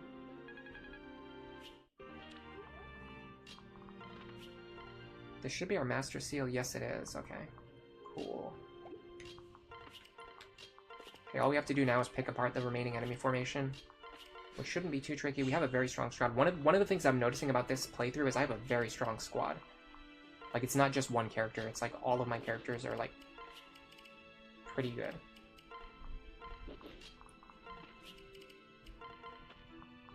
I'm getting annoyed that Robin's not taking any damage because I want Maribel to heal them so they can build support, but they're just not taking any damage.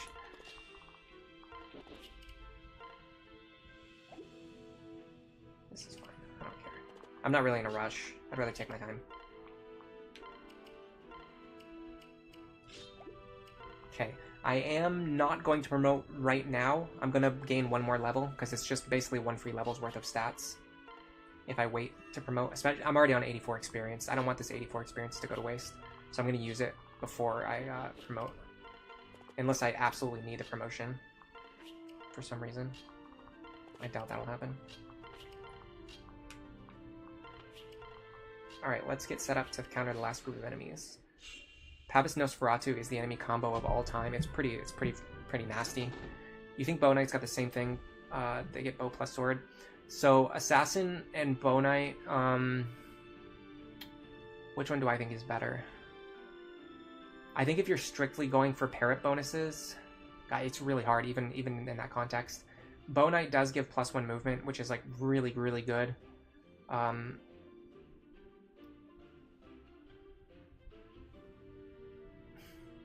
Yeah, I don't know. It's a really tough call. One of the main advantages of Assassin is, number one, they get lethality, which is a skill that I really love on Lunatic Plus. Even though it has a low activation rate, it has such a strong effect that when it does proc, it has a huge impact on your playthroughs. And in fact, now that I think about it, because we're running, we're planning to do like a proc archer build on Stahl, we should be going for lethality. So let's do Great Knight into Assassin.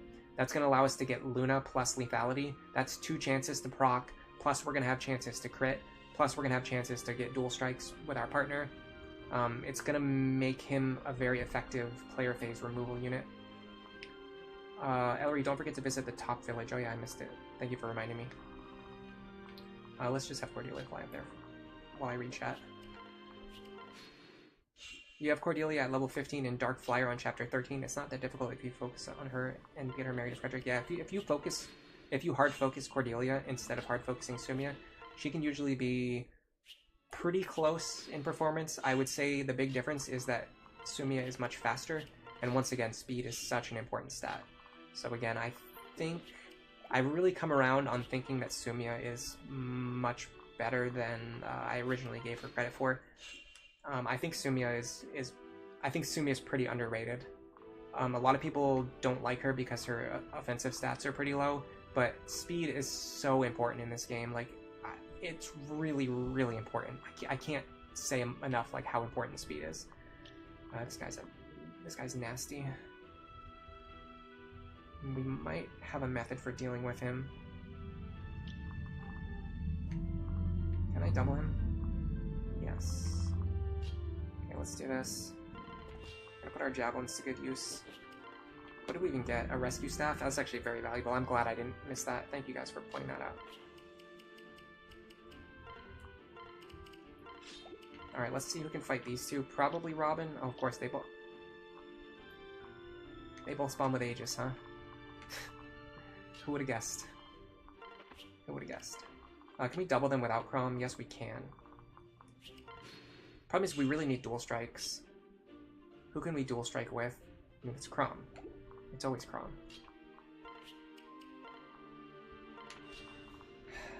How much damage are we going to deal to them? I actually don't know. Let me stand at the edge of their range. I don't think they'll move. I'm pretty sure they won't move. Yeah. Okay.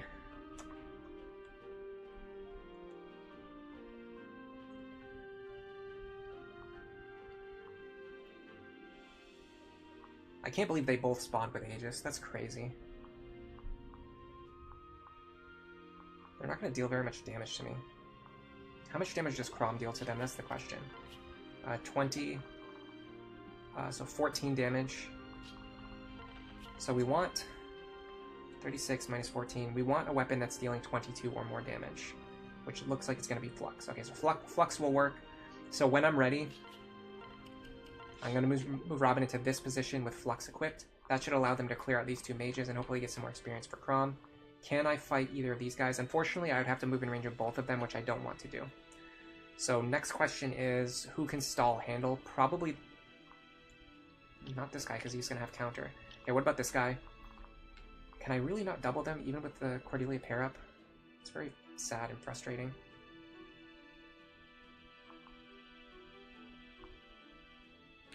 Because I'm going to have...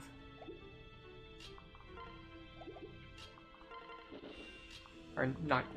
Avoid getting doubled by them, is what I'm trying to say. I'm going to have 14 speed, they have 19 speed, so I will get doubled no matter what. I mean, he won't kill me, we know that, but he also has Pavis. Ugh, this is so gross. Why do they keep spawning with like every single possible skill? Okay, hold on a second. Let me switch their positions. Let's see about this. Can Sumia take him? I mean, she can take a hit. Frederick can possibly dual strike. Not for very much damage, but can do it. Can I get the steel sword from Gregor?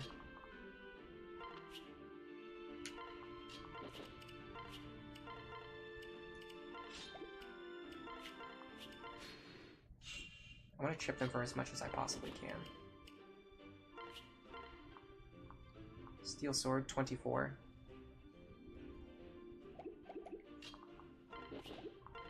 24 plus 8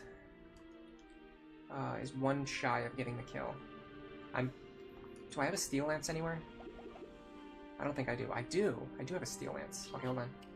Trade these two. Now this should work. Okay, so this would be 9 damage.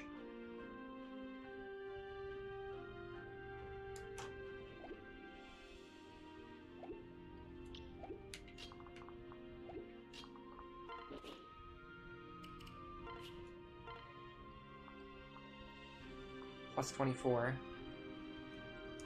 This is 33. This gets exact lethal. So I'm gonna move Frederick. Hold on a second. What's the position I want?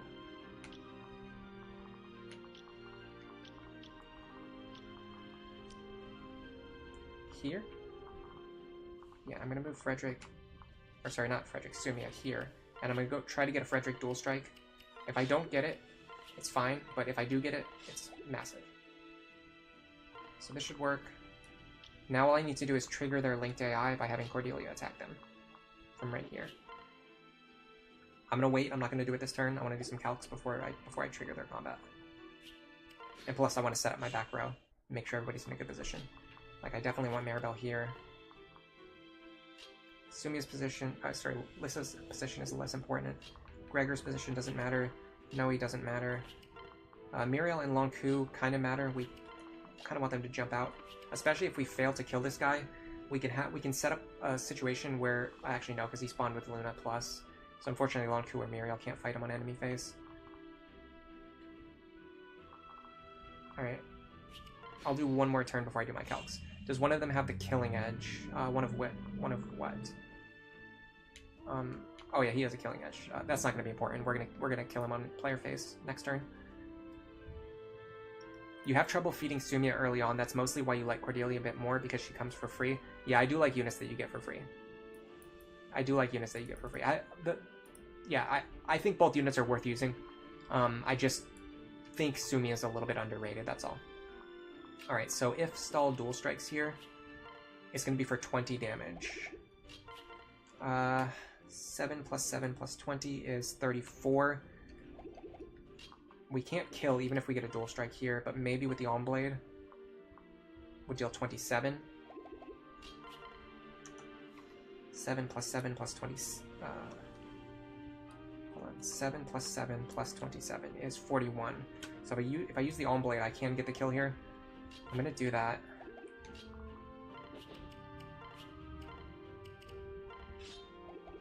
Okay, so potentially, if we get a dual strike here, we remove this guy.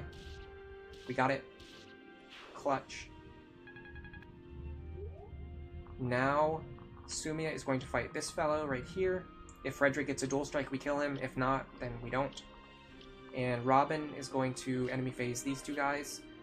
Dual strikes only matter in the sense that they will allow Crom to get experience. Otherwise, doesn't matter. Everyone else, I think, is actually in a fine position. I'll just put these two here just to give a slight bonus to my other characters. Alright, let's see what happens. Dual strikes are good.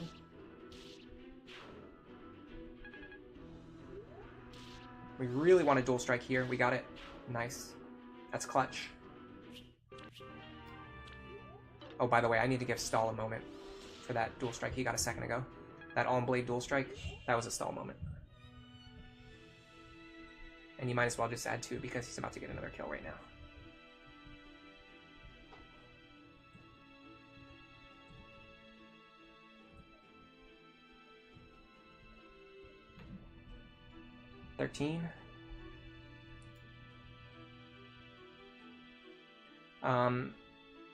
When someone was doing a tier list with Mecha, they said, why not use both regarding Sumia and Cordelia? Yeah, I mean, you can use them both. You can also just use them both. That's another thing. Especially for me, like, because I prefer to do team-based strategies anyway, I'm typically not running just, like, one carry unit. So for me, I'm usually going to have Sumia and Cordelia both. But you do have to kind of think about who you want to prioritize. Like, which one would you rather give experience to in most situations? And, you know, that's something you need to think about. Alright, so we can probably get a guaranteed 20 damage against this guy. So all we need to do is hit him for 13 or more damage. We can hit him for exactly 13. Problem is I don't want to crit. Can I avoid critting? Not really. What about Muriel? Her prospects are actually worse. She's actually more likely to crit. Robin probably just kills the guy, yeah. What about Lissa? Okay, we can hit him for 14. That was our lowest chance of critting. Okay. This is either going to be a God tier level up, or it's going to be a trash tier level up. Place your bets now. God tier level up, or trash tier level up? What do you think? Yeah, Flyers and Awakening are really awesome. Flying Staff users are just goated. Your Sumia got speed screwed about halfway through the game until you finally picked up Gale Force for her kid. Yeah, that's the other thing, is like even if you don't end up using Sumia long term, she can still pass down Gale Force. Sumia has a really annoying start. She gets really good, but then pivots to support other units with Rally Move and passing down Gale Force, says Rico Lata. By the way, thank you for stopping by, Rico Lata. I think I've seen you before. I think you've commented on my post before. And in fact, I could be wrong, but were you in the last Wizardry stream, or am I thinking of someone else? I might have just seen your comment on one of my posts. But I know I've seen your username before. God tier level up. Good level. Fricka says painfully average. Geo believes in mid-boy. Thank you for being here, Geo. Red Watcher says God level up before the promotion. Puchivert says don't forget the bottom village just in case. Don't worry, I won't forget the bottom one. The top one is much easier to forget just because you're fighting a bunch of enemies and you have to like fight all the enemies and then double back and get it later. Alright, moment of truth. Give me a stall moment, whatever that means. If it's good or bad, just give me something.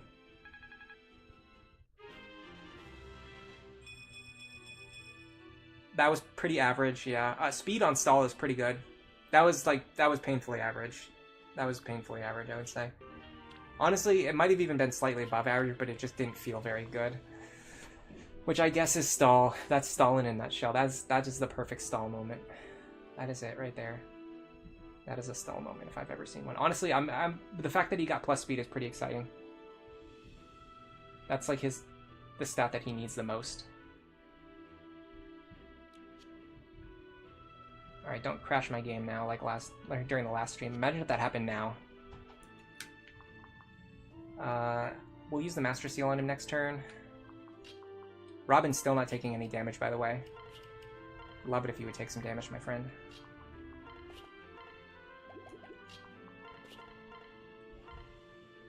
Alright, do we have any shiny spots to pick up? Just this one here.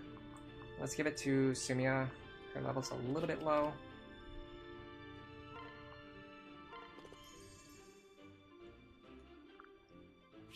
Fine. Actually, that's pretty good. Those are relatively rare, and they're very good. I'm not going to complain about that. I really need Long Ku to get to level 10. I don't know how I'm going to pull that off. He's a little bit below the experience curve where he needs to be. I could try to get his... No, there's no way he can fight this boss. Boss spawned with counter and Hawkeye. That means we have to fight him at 2 range. Alright, let's grab the second seal first. Send that to the convoy. Who would we give the second seal to, if anyone? Muriel into Dark Mage is workable. Frederick into Wyvern Lord soon.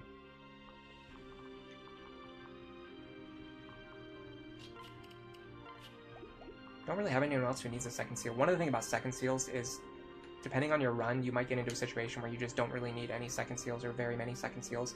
Archer Crom would be an idea, but our Crom is actually pretty far behind the experience curve. I'm not sure if we can really get him into a good archering position. Although if I am going to do it, it's probably better to do it sooner rather than never. Like as soon as I possibly can. Alright, let's actually kind of give...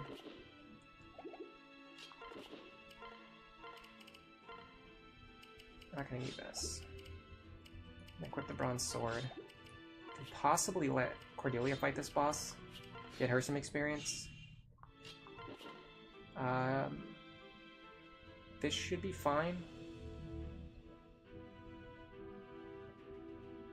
I can even attack now and then heal her. Is that okay? Or do I not want to sandbag too much?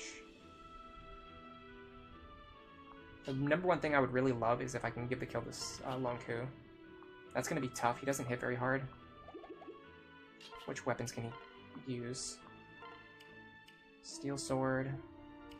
Can't use the Alm Blade. He can use the Steel Sword, so let me grab that. I can also potentially pair it with Muriel. It doesn't really help my offense in any way, I don't think. Yeah, it doesn't help my offense. I can do it anyway, just because I need them to gain support. Okay, so at most we can hit for 7. So if we can get this guy down to 7 or less HP, 10 with the Erica's Blade, if I get into a pinch, maybe I can give this kill to Long Ku. Otherwise, it's going to be tricky. Let's see what Robin's combat looks like. Robin just shreds this boss to pieces. That's kind of what I expected. Fortunately, we have a crit chance too, a pretty high crit chance, so we can't really rely on Robin to chip them down without accidentally killing them. Frederick might work, but I have a feeling he probably hits too hard. Yeah, 17 times 2 is 34. Let me get my calculator. 17 times 2 is 34. Plus 9. Plus 9. 18 plus 17. Okay, so if we get 2 Frederick dual strikes, we would kill here by accident. Doesn't feel great. Let me start with this. Oh, we have a high crit chance now. Hold on a second. I messed up. I can't have Robin standing there. Okay.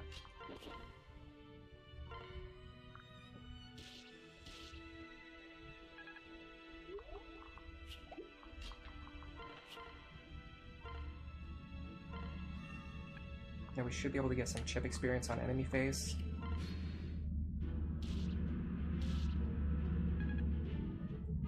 Oh, I forgot to promote Stahl. Why did I forget to promote Stahl? Hold on a second, let's do that now. Alright, moment of truth. Well, should we promote Stahl now, or should we get him one more level? What's the next map? No, he's not gonna... we need him promoted before the next map. The next map is gonna be very tough. There's not going to be a chance for him to get like another level's worth of experience before we would need the extra stats of the Great Knight. Now, Paladin, I think, is a little bit underrated. I think Paladin is worth using in some cases. However, in this case, for the build that we're doing, we need to get Luna as soon as possible, so Great Knight's just a better option for us. But I do think Paladin is an underrated class line. If you weren't going to use Luna, I think it would actually be better to go into Paladin. Especially because it doesn't lose the speed bonus from pair up. Like, when you go into Great Knight, you stop giving a speed bonus to your partner, which is kind of a big deal.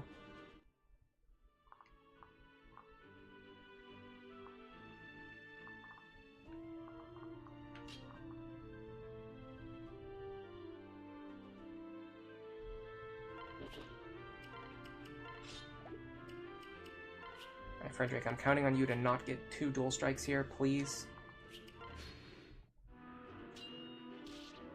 1. Okay, that's perfect. That is perfect. Oops. That's my phone.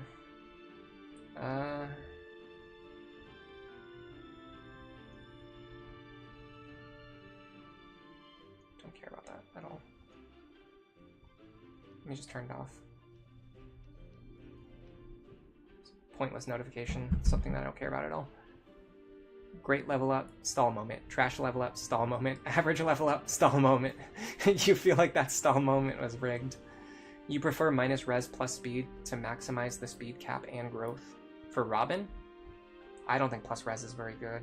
I don't think minus res is very good. I think the only flaws worth taking on Robin are minus luck and minus strength. Minus strength is fine if you're not planning to use strength for anything, like, ever. Minus luck is probably comparable to minus strength, even if you're never planning to use your strength stat. Minus luck is still pretty comparable because it doesn't give up any speed and it doesn't give up any defense. Or sorry, it doesn't give up any skill and it doesn't give up any defense.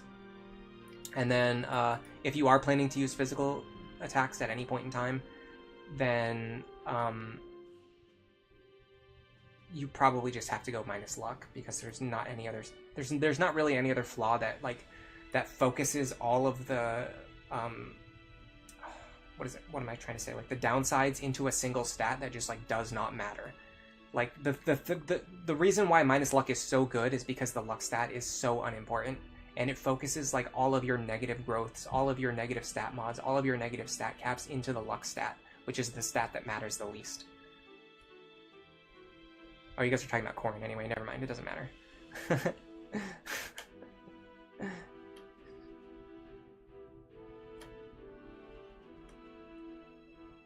Yeah, I love plus defense Robin. I'm starting to really like plus magic Robin, and then plus speed Robin's really good too. The one downside of plus defense Robin is that they actually have, like, their end game stat caps are not as good as plus speed Robin or plus magic Robin. Plus magic minus luck, plus magic minus strength, plus speed minus luck, and plus speed minus strength all have really good end game stat caps. The reason I don't like any of the mods that lower your skill is because not only are you often using like attacks that don't like 91% accuracy, like if I had 3 less points of skill, I'd have even worse accuracy, so it would be even less consistent. Like if you can't get 100% consistency, you should not be removing points from your skill stat.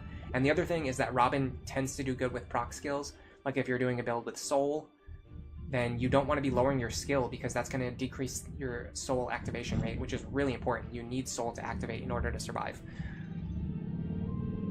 And the other thing is that I'm definitely going to talk about this in the Robin video, but if you look at the stat lines for for minus strength and minus skill, they actually have the exact same stat lines. It's just that minus strength takes more points out of strength, and minus skill takes more points out of skill. Now, if you're playing a Robin who is never going to use their strength stat ever, why would you take more points out of skill when you can just take more points out of strength? This is one of the really big reasons why I do not like minus skill Robin for any build whatsoever.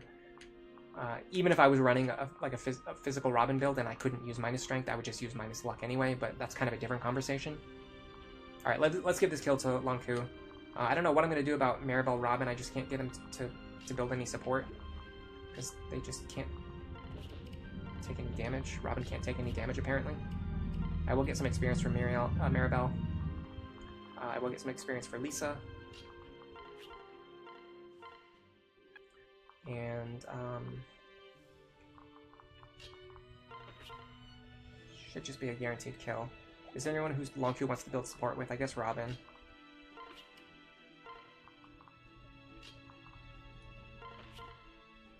.28 crit rate with an iron sword. That is crazy, guys. Solidarity is such a good skill. I don't think I can get the bronze sword. Oh no, hold on, I can get one from Frederick. I don't know if the bronze sword will deal enough damage, but I can get one, just in case. Well, it sure does enough damage. He's on 1 HP. Alright, this should be a level up for Lonku, which is going to be important, because he's a little behind the experience curve. We really need him to reach level 10.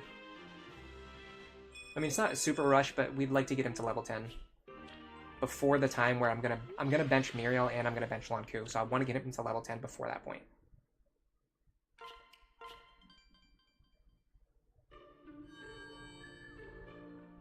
The corn you like to go for is plus speed minus luck. Yeah, I think plus speed minus luck is very valid. It has the better endgame stat caps. The only reason I prefer plus defense is just because I like the feeling of the Robin who can tank more hits. That being said, I've been running on this build. I've been running plus magic minus luck Robin, and this Robin does not have the plus defense that I normally have, and they still feel very strong, so it's making me kind of come back around on plus speed minus luck Robin, or especially plus speed minus strength. The only downside of plus speed minus strength is that you lose even more defense. So like typically for me, I'm used to having around plus 7 defense, whereas if I switch to so normally I use plus defense Robin, who's going to have around plus 7 defense on average. If I switch to a plus speed minus strength Robin, that's actually going to put me to -1 defense on average, which means I'm not only giving up that plus 7, I'm actually losing like -1. So it's kind of like giving up 8 points of defense, which is a pretty big difference. Am I going to try to rig the other Rift Door to get another Anna Shop? So I don't really need another Master Seal right now. I don't see anybody who needs one.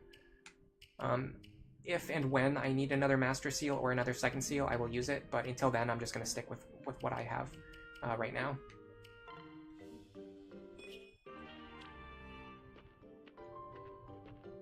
I could put unequipped Robin in boss's range and then heal with Maribel. Yeah, if I was going to do like ultra sandbagging, I could do that. Is early promotion and class changing necessary for higher difficulties in Awakening? You have an addiction to getting level 20 before touching either seal. So you absolutely should never go to level 20 before using a second seal. That is a terrible idea. Second seals add to your internal level and slow down your experience gain when you use them. So you want to use second seals as early as possible. Ideally at level 10, 12, 14, 16, or 18, but ideally level 10. Because otherwise you're just going to slow down your experience gain in the future. So if you are going to use second seals, you should use them at level 10 whenever possible. Master seals are different. They do not add to your internal level. So getting to level 20 and then using a master seal is totally fine. There's plenty of characters who are very good if you do that with them. So off the top of my head, Stahl is pretty good. Like, we didn't really need to promote him here. We could have kept leveling. We could have continued to level him as a Cavalier all the way up to level 20 and then promoting him to a Great Knight. It would have just given him an extra 10 levels worth of stats. The reason why I promoted early was because I wanted to get Luna as quickly as possible. Maribel, Miriel, and Lisa are all fine to level up to 20. You can get any of these characters. Rickon as well counts. Where's Rickon? Rickon, Miriel, Maribel, and Lisa. You can just level them all the way up to level 20 and then use a Master Seal, and they will be totally fine. You're essentially just giving them an extra 10 levels worth of stats. Lonku is similar. He can go all the way to 20 Myrmidon before he promotes, but you could also promote him at 10 Myrmidon if you want to get Lethality or Astra sooner. Sumia and Cordelia, you typically want to promote as soon as possible, because Falcon Knight is very good and Gale Force is really good. So either way, whether you're doing Dark Flyer or Falcon Knight, you want to promote them as soon as possible. Kellum probably wants to promote right at level 10. He just can't like keep up as a knight. Sully, just similar to Stahl, you can probably promote her at 10, or you can promote them anywhere between 10 and 20. If you are, like I said, if you are going to second seal them, you need to do it right at level 10. There's no argument against that. If anybody says otherwise, they're just objectively wrong. If you're going to second seal someone, you have to do it right at level 10, or you want to do it right at level 10. Gaius, you're probably not using Gaius. Virion, you probably want to promote right at level 10. He struggles to keep up with enemies. Virion and Kellum are probably the two who really want to promote right at level 10. Vake as well, for a different reason. Vake is actually fine leveling up past 10, but if you can get him to level 10 and promote him as soon as possible, you get him into Heroes sooner. Getting him into Heroes sooner is good because Heroes very good. 20 defense for Stahl is wild. Yeah, he's pretty good. How does he compare against our Frederick? He's 7 levels lower. He has the same strength. He has more defense. He has less speed, similar skill, less luck. Basically, he's just like a slower, tankier Frederick. But honestly, if he gains 7 levels as a Great Knight, he might catch up in speed. Hard to say for sure. But yeah, we're definitely planning on Stahl for the long term here, but the question is, how long is this stream really going to last? I don't know.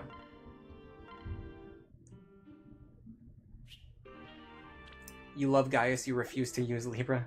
I mean, Gaius is if you want another lock touch user, he's the most convenient option. Ooh, we got Stahl Cordelia C support. Huh? Hello, Stahl. I was drawn here by the sound of sweet music. Was it you playing? Yes. You are kind to say so, but in truth, I am quite out of practice. What? No, you play beautifully, and one of my favorite Elysian songs to boot. Right. It's been so long since I last played. When I saw this harp at the local market, I just couldn't resist. We've done this support before. We did it during the No Frederick stream, I think. I remember how you entranced the court by playing at Crom's birthday ceremony. Those were some good times. Say, why don't you put in an encore performance? It'd be huge for morale. Well, Oh, that court concert was a long time ago. I don't even remember the music, although I suppose I could muddle through it if I had the scores in front of me. Wait, you were just playing from memory. That's even more impressive. Stop. Stahl, please, I'm serious. Stop trying to flatter me. Compared to Phyla, I'm just a clumsy amateur. Well, sure, but Phyla was the best I've seen. She could have joined the Royal Orchestra. yes. I always dreamed that one day I might be as skilled as her. It's silly, I know. Hey, never say never, especially when you're so abundantly talented. Stop it, seriously. See, now I'm just getting embarrassed. Hey, would you look at that? It's chore time. Gotta go. That Cordelia, she's never satisfied with being second best in anything. I'm gonna have to step up my game if I ever hope to compete with that. You like Libra because he's a free pre-promote? Oh, I love Libra. I think he's one of the best units in the game. There is no comparison. Stahl beats Frederick, says Red Watcher. I don't know. I think they're comparable. I do think. I wonder which one has better long-term prospects. That's a really good question. I don't typically use Stahl, so I don't really want to give an expert opinion. This is my first time like really using like a dedicated Stahl build, which is why I kind of like I wanted to do this before I made the Stahl video so I could get some better opinions. And I do think my opinion on him has improved, especially seeing how hard he hits and how tanky he is.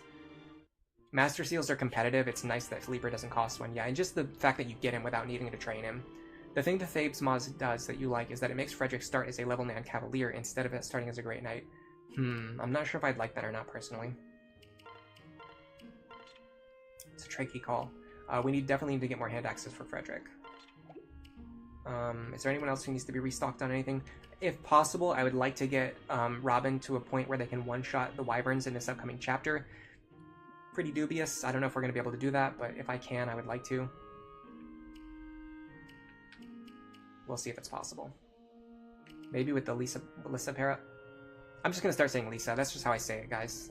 Just accept it. That's just how I say it. You like Rally Luck? Yeah, I honestly, by the way, Joseph, thank you for stopping by today. As much as I trash the luck stat, it's mostly that I don't think it's worth going out of your way to boost your luck. Like, you know, giving plus luck to Robin is just insane to me.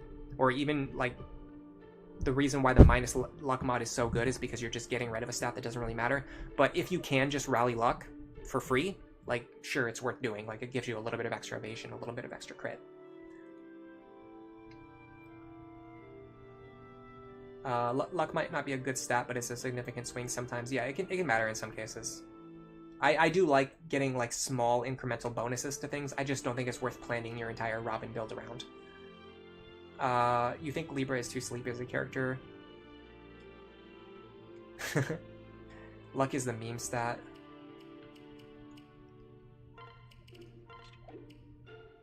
That was tricky, by the way. That's not my opinion. Although, actually, that is also my opinion. I completely agree. I fully endorse that opinion. Alright, because we're not using Noe, we can sell the Dragonstone. We can also start putting these items in the convoy. Alright, so let's think about what our setup is going to be for the next chapter. The fact that I've gone into, like... the fact that I got Chapter 7 on the first attempt, I went into Chapter 8 with no prep, I got it on the first attempt, and I feel pretty good about Chapter 9. The only thing is we're going to have to check... on the enemy Wyverns. I really want Robin to be able to one-shot them if possible. That's going to be a big deal breaker for me. I think this Stahl Cordelia is going to be very good, though. I think Stahl Cordelia is going to be very good for making the opener more consistent here. Stahl Cordelia and Sumia Frederick. She's got A support with him, so her dual strike rate's going to be very high. Right, let's see how many units we can bring. We can get speed tonics. I'm going to buy a couple while I'm here just in case I need them later. You know what's really weird is I almost never end up needing speed tonics. Isn't that weird? Like, with speed being such an important stat, you would think that speed tonics would be so crucial. But I almost never use them in this game. With B support, you get plus 10 crit avoid. I'd have to bring up the chart to see exactly. It's not exactly based on the support levels. It's based on, like, a total number of how many characters you have standing around you. Hey, Cold Jolteon, this is your first stream. What is a Stahl moment? I'm just tracking every time Stahl does something awesome, like gets a crit, or survives like an attack, or gets like removes an enemy, or he gets like a crazy level up, or he gets like a perfectly average level up, because that's what Stahl's whole gimmick. It's just a funny thing, honestly. It doesn't mean anything. If this was any other Fire Emblem, you'd say luck isn't that great, but in Awakening, you actually really like luck. I mean, that's valid. I just don't think it's that important, especially on Robin. Like, Robin's... Like, look at this. I'm running a minus luck Robin, and I still have 15 luck. Like, it just doesn't matter. Like, minus luck is easily the best flaw. Because you're like, he has more luck than most of my other characters. In fact, he has more luck than any of my other characters, despite the fact that he's running a minus luck build. And he's not even promoted. This is as a base class. Granted, he's gained a lot of levels, but that's kind of the point. Like, he's going to gain he or she is going to gain a lot of levels. So you don't, like, you can have a minus luck stat, a minus luck growth rate. Alright, let's see how many characters we can bring with us. That's going to help us decide who we're actually bringing. We're not even going to talk about Arms Thrift. I'm saving it for the Donald video. I'm not talking about Arms Thrift anymore. I've explained it enough times already on stream. We don't need to have another 20-minute conversation about arms thrifts. All right. So these guys have 38 effective HP. We need Robin. Let's start with our most powerful wind tome first, which is going to be our Elwind. We're going to equip it. Okay. So at base, Robin is going to have... In fact, we have to calculate this anyway. 4 times 3, which is 12, plus 21, that's 33. So we need 5 extra points of damage. I'm pretty sure we get that with Elisa pair up. Let's check. Maybe even Maribel, I'm not sure. So this is not going to be a serious attempt. I do want to, since we're doing a test attempt anyway though, I do want to check one thing. So Frederick needs to be able to reach Sumia. Stahl needs to be able to reach Cordelia. This should be fine. So this is not our real opener, I'm just testing out some numbers, mechanics, and things like that. Garrett just tagged me, how good is Arms Thrift? Very funny. Yeah, it does save gold on forging. Did Ellery's life change yet with the promotion? I still haven't promoted Ellery, unless you're talking about me. I don't think I got any promotions. Did I? In real life? Promotions? I don't think I've mentioned anything about that. Alright, so we get plus 6 magic from Lissa, so we can definitely one-shot these guys with Lissa. So this is 34. In fact, I wasn't even including the extra damage that I get from having A rank in tomes. So we're going to deal 34. We only need 4 magic. Can we do it with Maribel? We cannot. We're 1 point short. We're 1 point short of doing it with Maribel. Is that worth a forge? I don't think so. I think we should just use Lissa here. So we would go like this. We're going to one-shot this guy. The reason why it's very good to be able to set up a one-shot against these characters is because if you can one-shot them, you won't take any damage from counter. And if they roll Aegis and your damage gets cut in half, your one-shot gets turned into a two-shot, and then you still two-shot them. So you're going to kill these guys if they get counter. You're going to kill them if they get Aegis. The only way you won't kill them, or the only way you will take counter damage, is if they get exactly Aegis and counter both on the same enemy, which isn't that likely, although it does happen, but you just have to, you know what I mean? You have to play like to your best possible chances of success, which, in my opinion, is setting up a one-shot against these guys. That's a trash level up. Good thing this is not a real run. Alright, Frederick with Sumia, Stahl with Cordelia. Now, there is a safe area.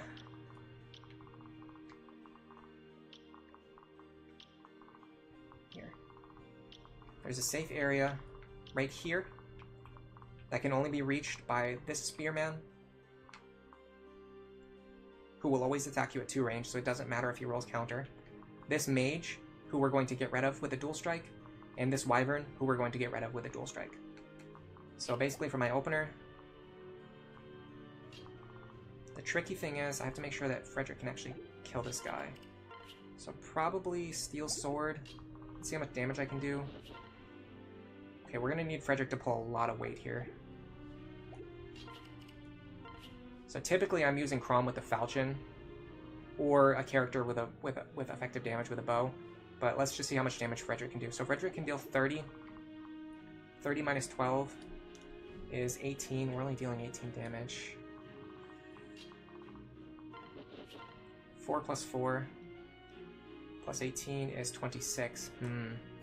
I might need to modify my opener. I don't think I can get rid of this guy.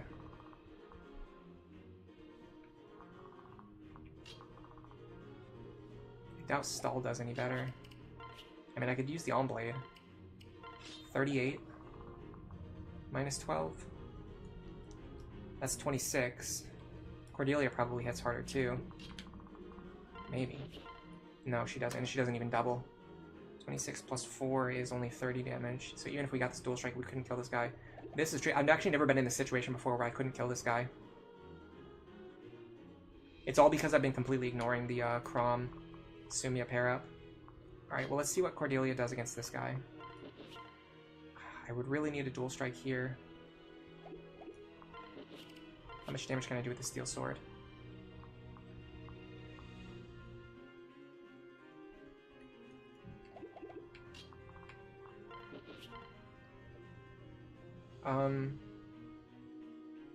14? No, 7. 7's enough, actually. 7's enough. With the Iron Sword. I think. Let me double check that. 24 plus 7, yeah, that's enough. So if I get this dual strike, we get rid of this guy. Even if he has Aegis, we didn't get it. Alright, I'm gonna do one more test reset. She's 1 speed off. Oh, that's brutal. Yeah, we normally use Chrom for this, either with falchion damage or with bow damage. We don't have that option available now. Is Robin going to marry Maribel? Yes, I am. You know, Village Maiden is the worst Lucina mom. You're honestly considering a run where... Chat just scrolled on me. Where you have Chrom marry the Village Maiden and use all the Gen 1 bachelors. Oh, you were using the stream promotion. Stream title. No, I just didn't get the joke, I think. If I forge the Elwind, I could get easier one-shots.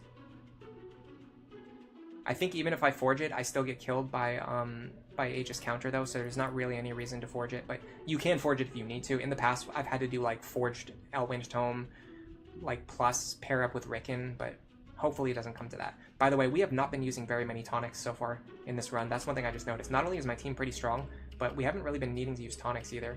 Kind of crazy. It's kind of crazy how well this is going. This whole stall strategy is, like, working better than I think it is going to.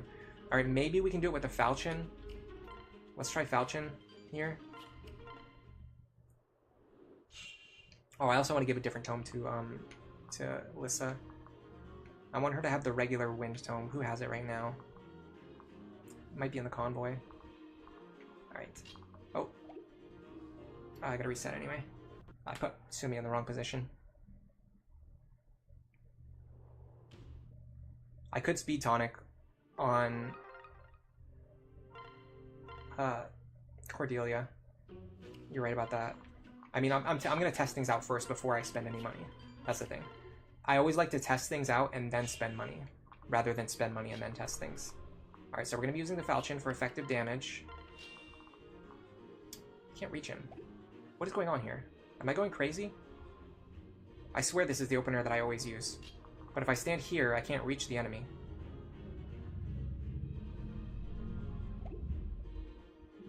And if I stand here, Chrom can't reach her to pair up with her. So I'm just going to have to go back and watch the footage from one of my other streams and find out why this is happening. Maybe I'm going crazy. Maybe I typically have them get rid of this enemy. Sumia gets rid of this enemy, and Cordelia gets rid of the other one. That might be what it is. What I'm messing up on. Let's try that. We might be able to do something with maybe Robin.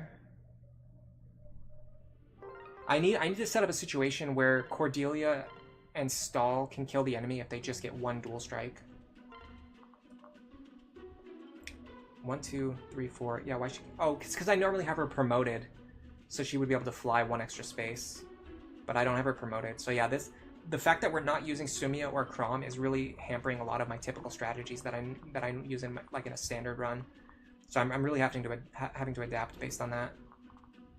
All right, well, let me think about that then. Let me try to think about a new opener. Let me try to come up with a new opener on the fly.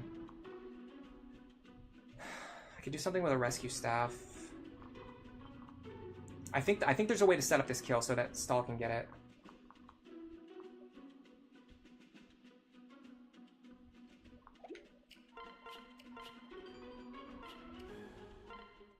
So let me try this one more time. So I'd like to use... I mean, we can use the Elm Blade if we have to. Let's start with like our highest firepower. Okay, so we're gonna deal 4 damage. If we can double him, we can get that up to 8 damage. Stahl is going to deal 38. 38 minus 12 is 26. Plus 8 is 34. We need 4 more damage. We can actually get that by using a Strength Tonic and a Speed Tonic on Cordelia, so let me do one more reset. Hello, Level 0 Mage. Hello, Wings of Light. Thank you for stopping by today. Ellery, if somebody really wanted to make Robin a Valkyrie and focus on support, what would you recommend they set up to make sure it's possible? Who would you field? When would you class change? Etc. I I've actually thought about doing this before, funny enough, because I've been thinking about how staff experience is so good and how it's uncontested. So the most important thing, if you're going to do this, you have to class change Robin as early as possible. And you need to make sure that you have other units who are capable of filling in for Robin and doing the things that Robin would normally do. So you need your Frederick to be very, very strong. You need your Muriel to be very, very strong. Because you're going to need a magical attacker other than Robin, because Robin's going to lose access to tomes. I've never done this before, so don't take my word for this. I would probably try to run Muriel. I'm trying to think which pair up would be best for her in this situation. Like either Kellum, so that she doesn't get one-shot by enemies, because she needs more bulk, because Robin's typically going to be more bulky. So like Muriel Kellum could potentially have enough bulk to substitute for Robin. But I've tried doing Muriel builds to substitute for Robin, and they didn't really work. Yeah, I'm not really sure. I know for sure you would need a really strong Frederick. You would need a really strong Muriel. You would need to class change Robin before Chapter 4 and bring Robin as your main healer into Chapter 4.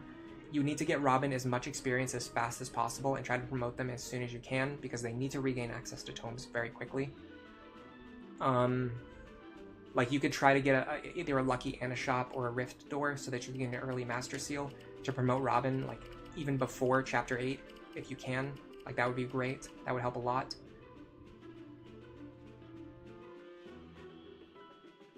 Do you think it could be done on Lunatic Plus? I think it could be done on Lunatic Plus. I think it would be a lot easier on Lunatic. Are we stalling now? Yeah, I'm stalling because I love reading chat more than I love playing the game. Alright. So we're going to look at Cordelia. We're going to give her a Strength Tonic, Speed Tonic. Honestly, might as well just give her a Defense Tonic while we're here. Stahl right now doesn't need anything. I do want to give him other swords so he has better options for attacking.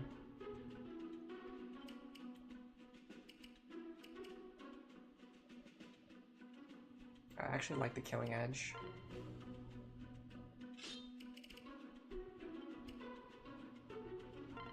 I'm just going to restock his bronze swords. I'll keep the Alm Blade in case I need the extra damage, which I think I'm going to need it here. I also could give her back the Steel Lance, maybe. I'm actually not sure. Yeah. Well, one of them is going to need the Killer Lance.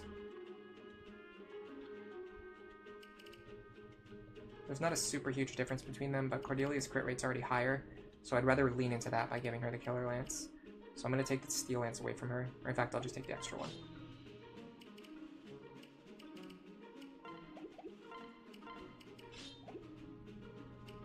Does anyone need any restocks? He needs more hand axes.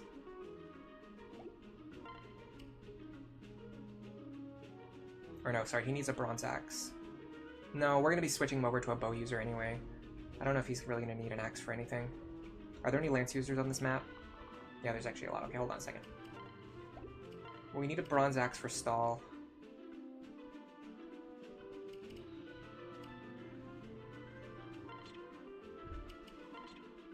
We don't have any, do we? No. Okay, we need a bronze axe for Stahl. We need a hand axe for Frederick. I also want a cheap sword that he can spam.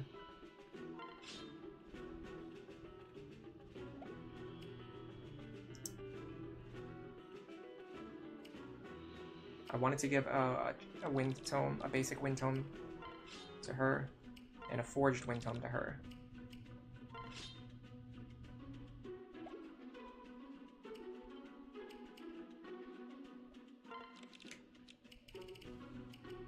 I got a lot of Katarina's bolts this run. I can't believe how many I got. That's so crazy. Heal, rescue, that's fine. Heal, mend, and rescue, that's fine. Don't really know what I'm gonna do with Lonku. I just need to get him to. I just have to find a way to get him to level 10. Let me. I don't want to waste charges on my Killing Edge, but if I need to, it's better for him to have it in case he needs it. I'll also let him keep the Erica's Blade just in case. Javelin is fine here.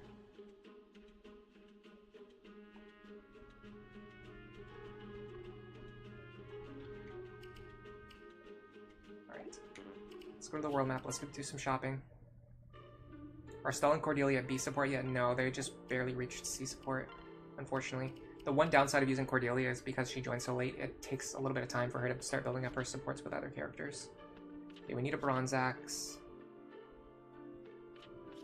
And we need a hand axe.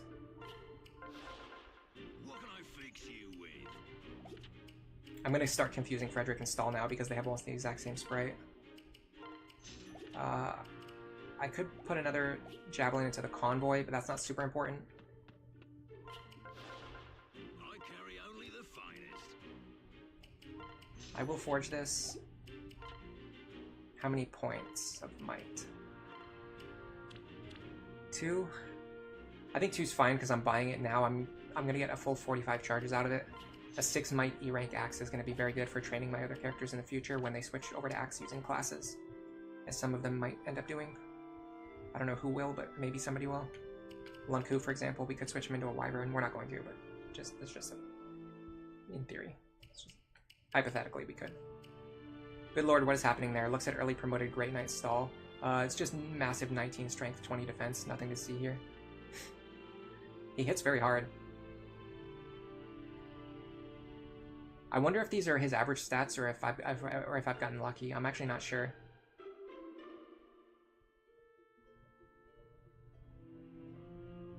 You wish the non-dark type tomes, Wind, Fire, and Thunder, were more different from each other. I mean, they have different niches. I would say Fire is the only one that's kind of useless. Wind and Thunder both have their uses. Did I get that C support between Crom and Sully? Yes, I did, at the end of Chapter 7. I'd already planned it out. I tested it off stream. They only needed to fight together one more time to get that C support. So if I had been smarter and better and more cool and more clever, I could have gotten them the C support easily before Chapter 8. They just needed to fight together one more time. Alright, what else can Stahl hold? He probably needs some kind of healing item. Let's give him the concoction. What does Cordelia have? She has a Vuln. We can put that away because she's going to be paired up with Stahl. Yeah, let's start passing out healing items now. Do I have another concoction? Yes, I do, but Robin might need it more than Frederick does. Okay, someone tell me if I'm crazy, but don't you normally have a physics staff by this point? And I don't have one? Why is that? It's because normally I do this paralog and I think also this paralog before this chapter. I just remembered. I normally do those 2 paralogs before this chapter. I wonder if I should do them now. Let's see what this looks like. Let's see if we can make any headway here. And if we can't, then we'll go do the paralogs. Yeah, I normally do the paralogs first. Which is Stahl's growth on speed? I can check. Hold on.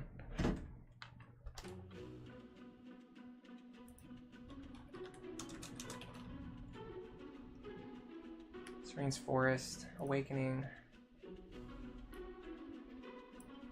growth rates. Mr. Stahl. Okay, so he has 65 strength, 50 speed, and 60 defense. Those are his growths. You think Wind was supposed to be weak but accurate with insane damage on flyers? Fire is a basic tome, and Thunder was supposed to be crit focused and more damage but inaccurate. Yeah, but the problem is that Wind, like most of your damage, the overwhelming majority of your damage just comes from your magic stat anyway. Like the difference between 1, 2, and 3 might like doesn't matter when you have 21 magic. So as a result, the Wind Tome just ends up being very good for spamming, and then the Thunder Tome is just useful if you need like a little bit of extra damage. Paralog 4 maybe. Yeah, we can do one of the paralogs if this doesn't work out, but I want to see if I can get this to work first. It'd be cool if we can. And then we can have our physics staff, which is the thing I was missing. Alright, we want Stahl here, Cordelia here, Sumia here, Frederick here. We need Lissa over here somewhere. Here's actually fine. I'm going to start removing the units I'm not using. These are units I'm definitely using. Muriel. Here's fine. Long fuse there's fine. I'm fine with Maribel kind of in the back, because she's not going to be able to do anything right away. I could potentially put someone here that she can pair up with, and then move to the front. So which other two characters would I want to bring with me out of my backup roster? Kellum is a really good option for defense. Rickon is good if I need more magic, but I already have my magic bonus I'm getting from Lissa. Maybe I can get it from Rickon instead of Lissa, though, because then that would leave Lissa free to do other things. Let me see if I can get the bonus with Rickon.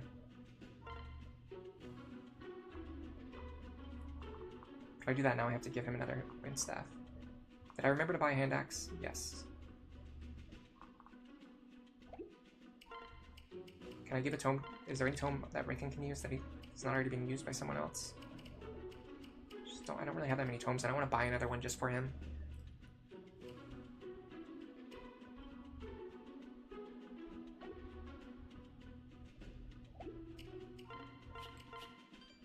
And then who was my other choice? Nobody's really coming to mind. None of these characters have good desert movement. I guess Noe has the best movement. I'll bring her. Shit, I don't need to buy anything for her. That's one good thing. I don't need to buy anything for her, and she can potentially... She fights at least one round of combat with most enemies on this map. Alright, let's just see how this goes. Yeah, Paralog 2 is the one where Anna steals your experience. Yeah, Stahl is very stacked in his growth compared to Fate's characters. Okay, so we can get 4 magic from here, which I think is all we need. That's absolutely correct. Unfortunately, he's... Well, okay, so this is a good chance to show off why having... why being able to one-shot them is really good. So, even though he rolled Aegis Plus, our damage is going to get cut in half, but we're going to hit him twice, which is going to kill him anyway. And then if he had rolled counter, we would be able to kill him without taking any counter damage, even at 1 range. And we got a much better level up this time. Alright, this guy is not too dangerous. This guy's not too dangerous. Okay, if we can bait them off of Robin, that's good. If we can't, then it's fine. This guy's not a problem. Not a problem. Not a huge problem. Alright, so let's start with this. Stahl deals 38 minus 12. That's 26 damage. If we double him, we're going to hit him for 12 damage, assuming we hit both of our attacks. That's 38. That's exact lethal. Unfortunately, we have to hit both attacks and a dual strike here to get this kill. It's not very reliable. Typically, my opener here is a lot more reliable because I would have a trained Sumia and Crom, and they could dual strike for each other. This is probably going to be a little bit reset heavy. What about these two? Can they at least kill this guy consistently? Pretty consistently, yeah. So the one advantage of going and doing the paralog would be getting B support with Cordelia and Stahl and getting more experience on them. So they could dual strike more consistently and hit harder and land their attacks more consistently. Unfortunately, because I already used the strength and speed tonic, now they're going to go to waste if I don't use them here. Do I get Forseti in this game or Mjolnir? I think they're both in this game. Let me check. I think they're like rare items though. You don't get them guaranteed, but you can get them from shiny spots and things like that. So Mjolnir is in this game, and it is. I think Mjolnir might be viable because it's A rank. I'm not 100% sure about that. Forseti is also in this game. It's also A rank. I don't remember how to get them. The page that gives information doesn't say where you get them from. It just says that they're in the game. Yeah, Volflame is here too. I think they're like combination of like DLC and or shiny spots. They might be from the Regalia DLC. Okay, so the problem with this opener is we need to land 2 attacks, and we need to land a dual strike, and we need him not to have Pavis. Like, that's a lot of conditionals. Let me get one good attempt going and see how I feel about that, and then if I don't like it, we'll go ahead and do the paralog instead. I think that's probably the best option for like a mix of like consistency and like not letting the 2 tonics that I just used go to waste. Have not got a single dual strike yet. Ball Flame is dropped from one of the Dreadlords. It's really odd seeing this playthrough on Lunatic Plus when your current playthrough is on hard and has mostly boiled down to getting Gaius pass before going into Hero. That's really interesting. Yeah, Gaius being able to go into Hero is one of the things that sets him apart from Lonku. They have a lot of similarities. Gaius and Lonku have a lot of similarities. Even though they start in different classes, they have a lot of overlap between what they can do. Okay, we got a good start. Now this should be a guaranteed kill here. I hope. I think we can confirm this. So 26. 14. This is almost guaranteed. In fact, I should be using the axe here. Okay, these guys have Luna. This guy has counter. This one's a little bit tricky. I have to pull him away.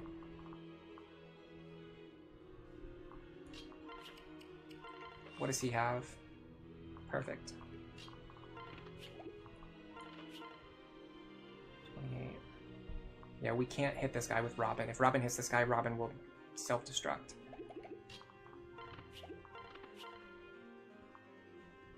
You have to go here. I don't need to use the Elwyn Tone because he didn't spawn with any difficult skills. I can just use Flux here.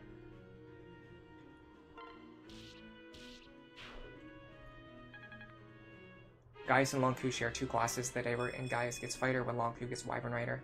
Yeah. One of the big things is that Lonku starts with Evade plus 10 and Gaius starts with Lock Touch. Those are like two skills that you would want characters to have, and you can't start with both of them. So you're kind of choosing, like, do you like Lock Touch better or do you like Evade plus 10 better? And then also like Vantage. Vantage is useful for a lot of things, especially passing down to children. Alright, so we need to put somebody in range of this guy who can survive a round of combat with him.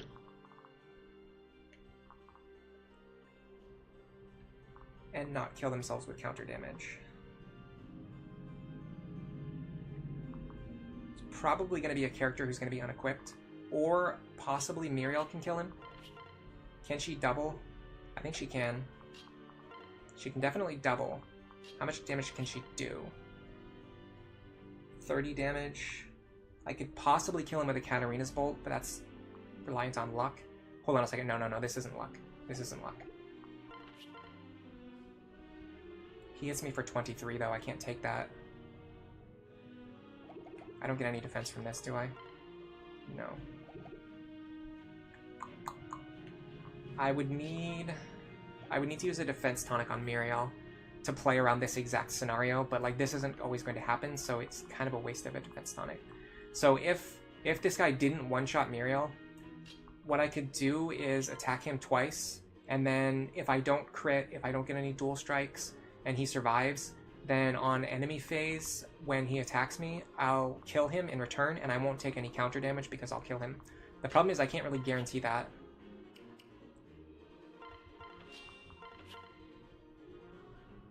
The best I can do is like hope for dual strikes here. 6 damage.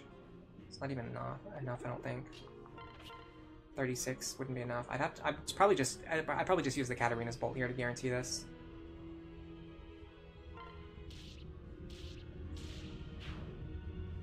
I don't love it, but it's fine. Noe, you're basically just here to do this. And then, funny enough, we're gonna actually have Crom go backwards so that he can go forward. Alright, everyone who's standing in enemy range right now should be guaranteed to survive. Yeah, I really should have had Frederick with an Iron Axe equipped there. That was a misplay. Didn't end up mattering, but... Oh, crap. Oh, no, never mind, sorry. I thought that was the guy with counter for a second. I was very scared. I thought I was about to get hit with counter.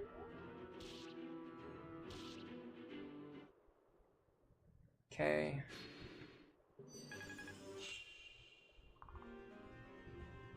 Now, Muriel should be able to remove this guy, or in fact, Lonku might even be able to do it. He doesn't have Vantage, so if we can deal 9 damage, we can get rid of him. Unfortunately, we don't have quite enough damage. I really need Lonku to get some experience, but he's just not hitting hard enough. If you let Lonku fall behind the experience curve, he drops off pretty fast. That's what we're seeing right now. Alright, well, let's try to stall out over here. This guy spawns with counter a lot, by the way. like this. I feel like this comes up almost every single stream that we've ever done this chapter. Like this guy spawning with exactly counter. Like, am I crazy, or like that's happened a lot, like an absurd amount of times. We can play around it. Do this. Can we? Let's see. 20, 24.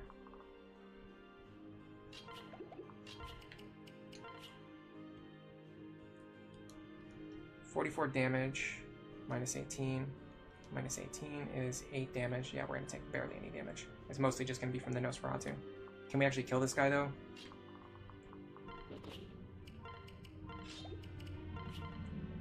Not very likely.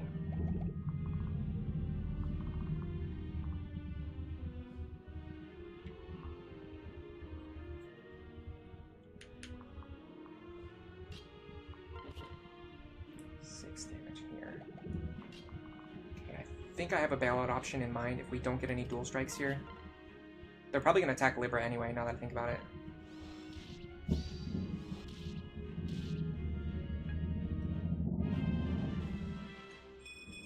Is it Libra or Libra? How do you guys say it? Counter Archer meta? Yeah. He knows what skills are good and he intentionally rolls them. That's gotta be it. It's crazy. It really is crazy that they always get it. Especially this one in particular. This guy just like always gets counter. It's crazy how much he gets counter. Frederick's set up to enemy phase. Pretty much all of these guys if he needs to. I don't see any reason why he can't fight all three of them. So maybe we have Cordelia do something else. Now this mage I think won't move. I don't feel confident in that. Hold on, what chapter is this? I don't know why I can never remember the chapter numbers. This is chapter 9? Yeah, chapter 9. I'm gonna look up if this guy moves or not. It's very important to my strategy. Always use the Fire Emblem Wiki, by the way. It's so much better. FireEmblemWiki.org. No fandom, no extra life, nothing. None of those rip-offs. All right. Unfortunately, the enemy icons aren't loading, which is making it tough to tell who's who. Class Mage. The Eastern one will not move. Oh, is this the Eastern one? Yes. Okay. The Eastern one will not move until he's in range of at least 2 of the following. Okay, so he does have linked enemy AI with all of these characters. So this guy won't move unless I get into range of multiple characters. Which means this range here is safe. In theory. The thing is, I actually kind of want to get him to move. So let me see if I can do that. So Robin can fight these 2 characters. Seems to be, answer is yes. Okay, so I need to remove this guy and then get Robin into position to fight these 2. So that I can start the enemy group on the right to start moving.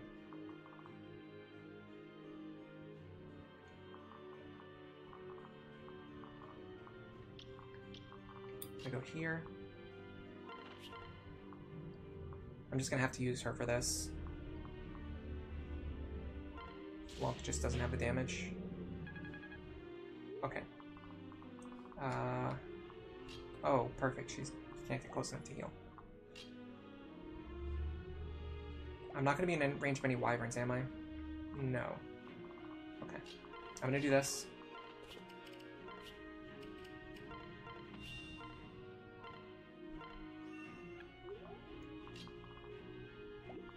I want to move here, because if I stand in this place, the mage will step onto the fort, which I do not want him to do. So I'm going to stand back 1 tile. We can use Flux here. Falchion's fine. Robin should be able to fight these 2 guys, and because Robin's in range of 2 enemies, this is going to start the enemy group on the right moving. So now every enemy who's highlighted in red will move. So let me think about what Cordelia can contribute. Cordelia and or Stahl.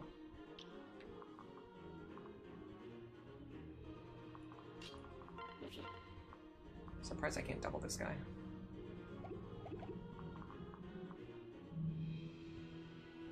Uh, 21 plus 29. Unfortunately, this guy has Flux, which is going to make it harder to survive. 50 damage. Minus 16. Minus 8 is 26. She has exact lethal on her. Unless we get rid of this guy.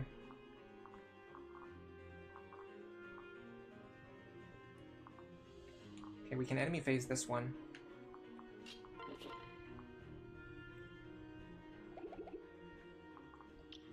I stand right here.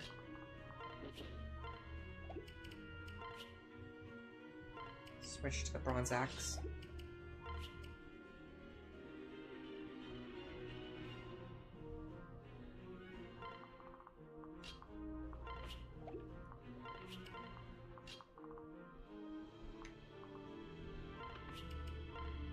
I think it's better to unpair Lonku.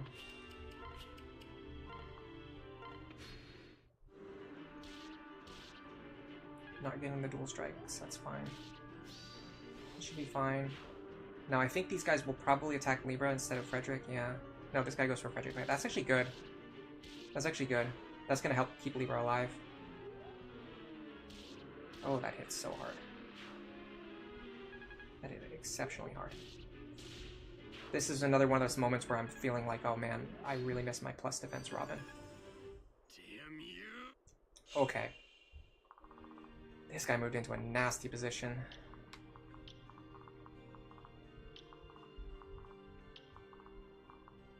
How in the world do I get rid of him? What is overlapping with him? Okay, hold on. If I can get into this square... There's no way I can get into that square with this unit. Maybe here? The only problem is we have to get rid of this archer, and he has counter. I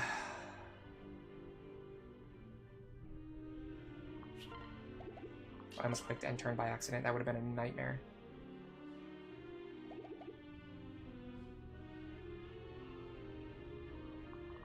It's going to be really tough to rescue Libra with an untrained Crom and untrained Sumia. Does the rescue staff target him? She probably can't reach. Maybe Lissa can. You can target green units, I'm pretty sure, right? Yeah, you can. But I can't reach him, though. Like, I'd have to pull him over here, which is not a... Like, that's not safe. Anyway, so it doesn't work.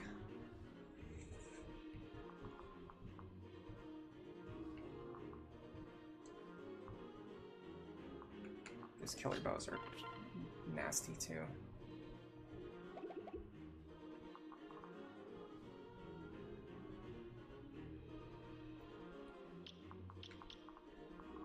How much heat can Robin take here? Like, what is the most that Robin can take? There's no way they take all of these attacks right now. No way, especially with this guy having counter doesn't matter as much, but this guy having a 33 attack Silver Axe, that's just not going to work. I feel like... Oh yeah, I can't do anything about this guy, except try to sandbag, but if I sandbag, I'm going to lose an entire turn's worth of momentum. I think I'm kind of screwed here. I think I got really hacked by enemy skill configuration, and also the fact that I'm just kind of like trying to use an opener that I've never used before.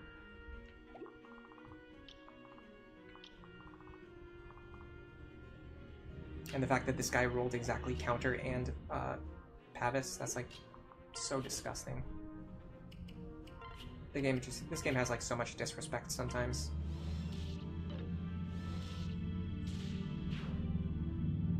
That helps.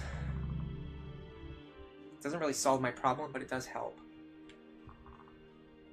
Fortunately, this guy can actually reach Libra, which means Libra's probably guaranteed to die unless I get rid of this guy. And I mean, there's no unit of mine who can get all the way down there and kill that guy. It's just not possible. So yeah, there's nothing we can do. This guy right here has Luna and counter, and he went right for Libra. Like, how do you play around that?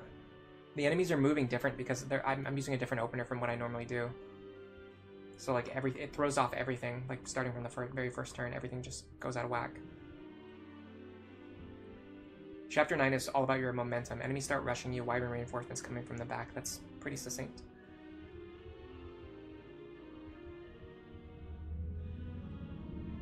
Gaius is a low priority for a second seal. Yeah, that's the problem with Gaius, is that he does have interesting reclassing options, but he's just not good enough to be worth using a second seal on, especially early on. Hello, Naive Skitty. Thank you for stopping by today. Yeah, sometimes boss units drop like an A rank weapon or something.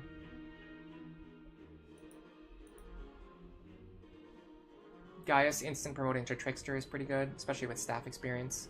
How do enemy skills work? In normal, enemies have skills that are typical for their class.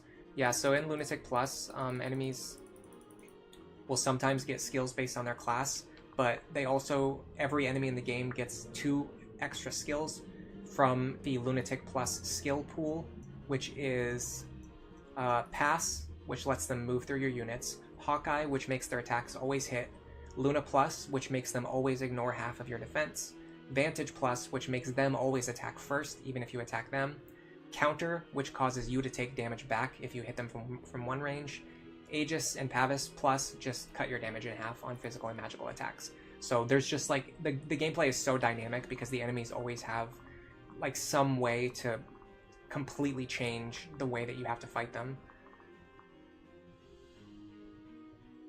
I think the only way I even have a chance of surviving here is with... I mean, there's no way, right? Like, Libra is definitely dead. Libra is for sure dead here. And then even if they weren't, like, even if I could get Robin down here to do this, they're just going to get killed by other units.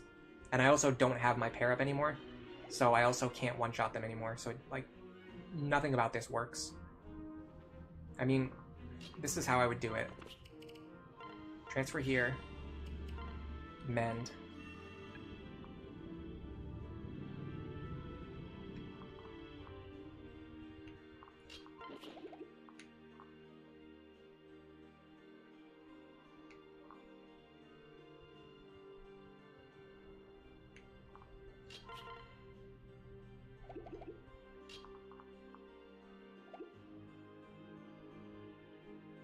The other problem is I actually have to figure out how to get rid of these guys.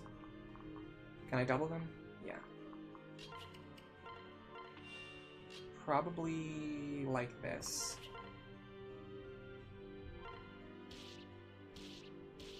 Yeah, that goes a long way. That goes a long way in getting rid of these guys. Okay. So, let me check the range on these guys on the bottom. I have to make sure I stay out of their range. I can go here. I can kill this guy, assuming I hit. Now we can enemy phase through other Lancer with either of these characters. He doesn't kill either one of them. Now I rescue Maribel back to safety.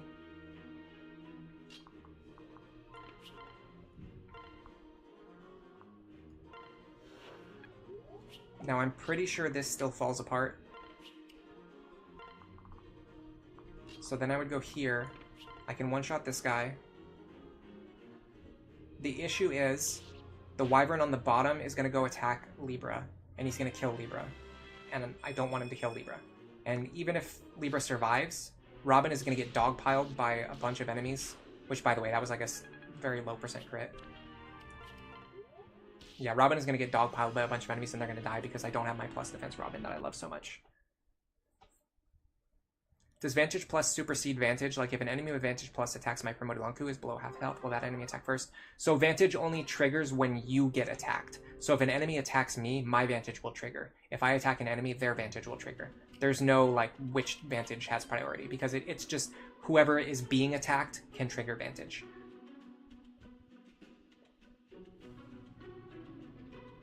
Vantage Plus, a lot of times, yeah, doesn't really do anything. The fact that every reset is a new set of skills, it can be scary, but for me, it's what makes the game so interesting. All right, so Robin is definitely going to need some bulk. I'm going to just use a Chris's Confect just to save some money. I think we can win with this team. Robin needs bulk. Cordelia needs bulk. We already gave her a defense tonic, though, so let's... do we have any HP tonics? No, we don't have HP tonics. Ugh, this is going to be a waste of a Chris's tonic. Chris's Confect, I mean. But they have... The problem is Cordelia has literally 1 less HP than they need, and we can't give her more defense any other way. It's a pain. I'll think about it. Should I give a tome to Rickon now? It seems like he's kind of essential to the strategy.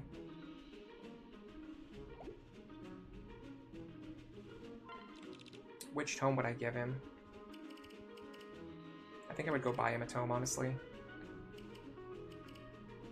All of these other tomes are spoken for. Was there anything else I think that happened during that chapter that made me feel like I wanted to adjust the character? I think Robin's bulk was really the big thing. If Robin had a little bit more bulk, we might have been able to survive if we got a little bit, if we didn't get as unlucky. We got, number one, we got very unlucky, but number two, I realized that Robin's bulk was just not good enough.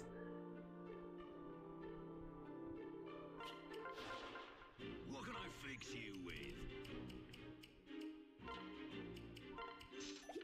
That's good enough. I could promote Robin too, that's another choice. We could promote Robin here. You think Vantage negating each other would be neat? So one thing that I think would massively improve this game is if Luna, if there was a mechanic where a character with Luna like always dealt full damage against enemies who have Aegis Plus, for example, or Pavis Plus, for example, I think that would make Luna so much better. Although I don't know if Luna really needs to be made any better than it already is, but or you could even make it a different skill. Like you could make a different skill that makes it so that you always deal damage through Aegis and Pavis. I just think that would be so like useful. All right.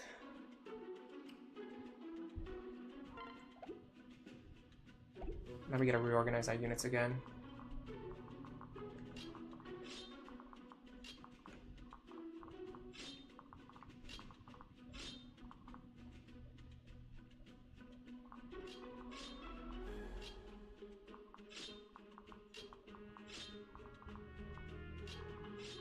I think this is okay.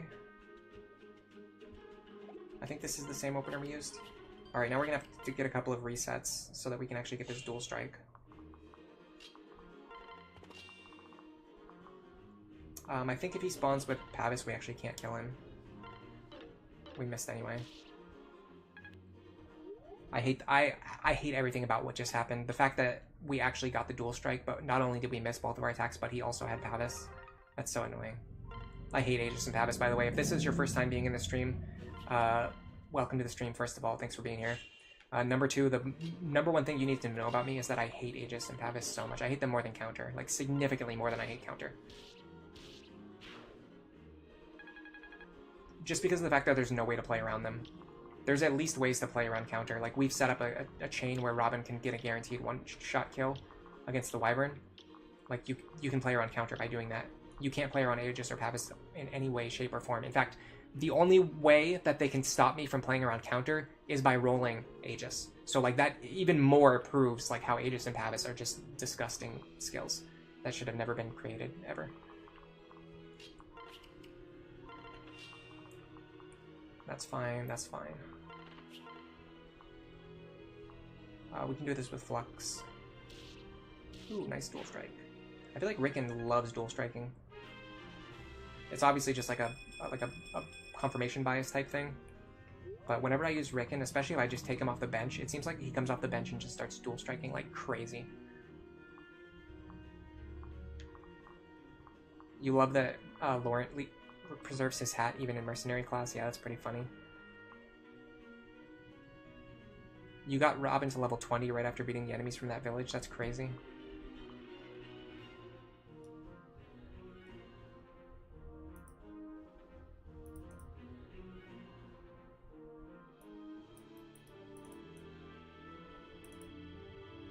You think that kind of skill would be almost exclusively useful on Lunatic Plus? Well, yeah, that's why I was thinking, like, I would make it as, like, a secondary trait of, like, Luna or something. Or, like, one of your fair skills. Like, if the fair skill... Even if it was just, like, fair skills. Like, if you could use, like, Sword Fair to play around Pavis, or Tome Fair to play around Aegis, I think that would be so cool. Is there any reason why Noe's here other than to gain experience? She's actually not here to gain experience. She's here to do one thing, which is to transport Maribel from here over to here. That's the only reason Noe's here. And because she can attack at 2 range and I don't have to buy her a weapon because she has one already. I will use Muriel again here. First, let me do this first. We're actually going to use the Iron Axe this time because we're being smart. Well, hold on a second. 26 minus 5. I'm sorry, minus 4. 22 damage. Let me make sure we can actually kill him. 28. Oh yeah, we're gonna... As long as we get a dual strike here, we'll kill him.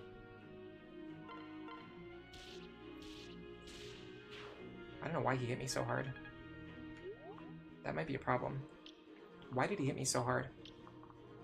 I feel like everything about my strategy that I normally use is just like falling apart. Okay, well now I have to hope that this guy doesn't kill me, which means I have to dodge his attack. I'm gonna have to review the tape on that one. I don't understand what happened there. This guy kills us, right? Yeah. And we can't guarantee a kill on him. We need to do something about that. Wait, he kills me? Yeah, he kills me.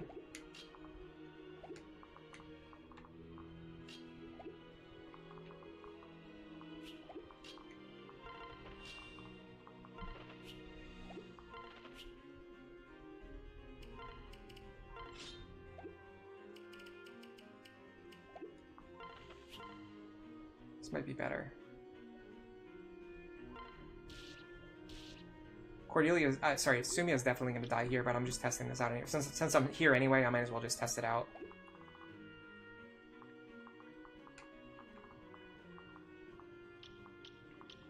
Who's hitting this tile? It's just this guy with the silver lance.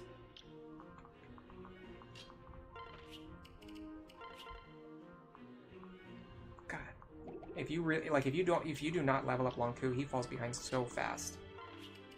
He's dealing like no damage to these guys. Okay, so this is the reason why I know he's here.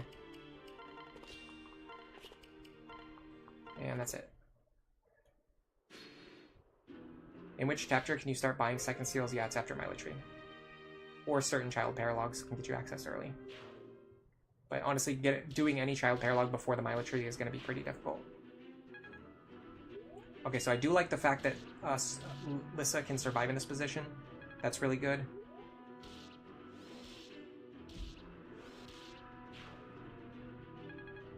Do you guys ever notice that, like, when I use a magical attacker, every single enemy rolls Aegis? And that's not even the first time I've said that, because it really does happen, like, over and over again.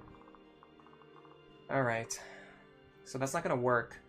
I'm going to have to review the footage and understand why that was happening. I think with this mage, you have to get the dual strike before he hits you back, or you need a dual guard, or you need to dodge his attack. I think he's more dangerous than I was giving him credit for. He has arc fire, so it's not like he's hitting me with Elwind or anything. I think you just need like insane dual strike luck to start this chapter, especially with my team. My team is not very well prepped for this chapter specifically. And we haven't done any of the paralogs that you can do before this chapter either. Alright, let's try this again. So I really want to get the dual strike on this first attack, or I want to dodge, or I want to get a dual guard. Or a crit, that works too. Okay. So that's going to guarantee Sumia survival. This guy is not a problem. This guy's a huge problem. This guy's not a problem. Okay. Fine.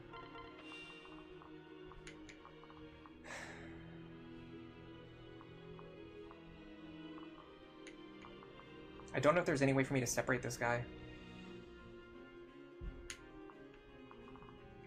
Let's find out. Because we have to kill this guy no matter what. I'm also noticing Flux isn't getting the job done, but I don't have anything better. So we'll just use Flux. Well, it wasn't getting the job done because every enemy was rolling exactly Aegis plus. That probably had a little bit something to do with it. So just cutting my damage in half. Okay. Is there any way to draw out just this guy? Yes, there is. Okay. We have to draw this guy away from Robin and hope that they actually go for the bait. So I'm going to do that. Oh, crap. I was supposed to pair up Crom with Lissa, not the other way around. It's hard to remember because Crom is in front and Lissa is in back, but she has so much more movement. Okay, hold on. I can fix this.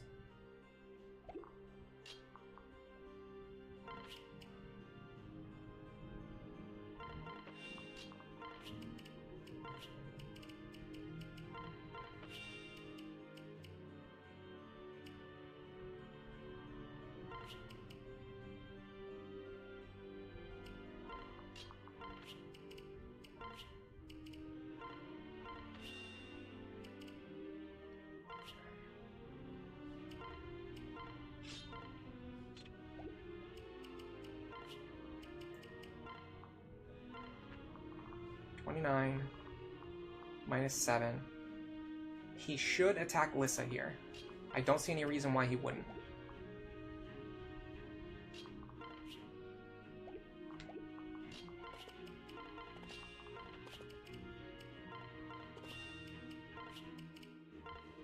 I'm all out of formation because I made that misplay. Attacking Robin anyway. No, sorry, that one's attacking Robin. Okay, so the one, we have to see what the one with counter is going to do. He should attack Lissa.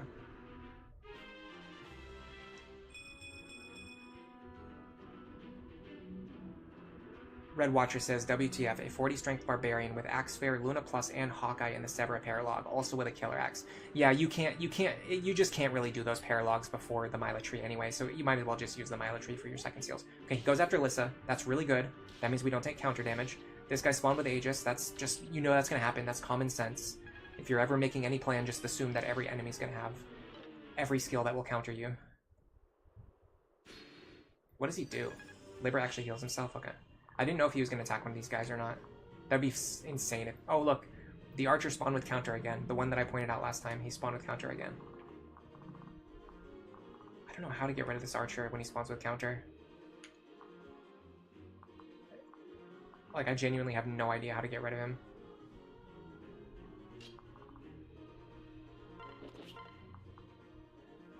It doesn't work. Maybe if I can deal a low enough amount of damage with Cordelia, it will leave her on enough health so that the Nosferatu doesn't kill her. No, that doesn't work because then she'll kill herself with the counter damage. I have to deal enough damage to actually two-shot the guy. So it would be 18. So 26 minus 18 is 8. I'll be on 8 health. Then this fellow will hit me for 11 and I will die. So that does not work. The other option is to do like we did last time and use Frederick.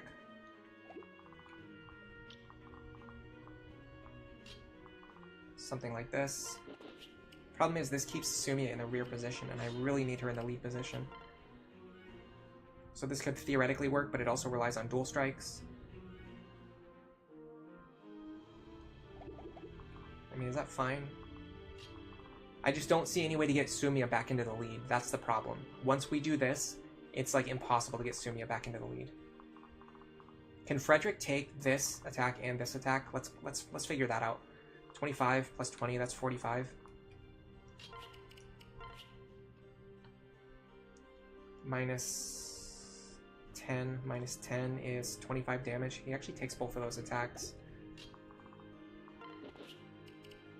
I'm gonna do this. Didn't get the dual strike. That's common sense. You always play around that. That's why we have Cordelia available. I'm gonna send her over here. If she had Crom with her, she could switch Crom into the lead, recruit Libra, and then switch back into the front and then attack. I wanted to show this off on my previous stream, but I could never get the enemies to move into the right positions. Now, of course, that I'm doing a strategy that doesn't have Crom, they move into the right position. The perfect position, even.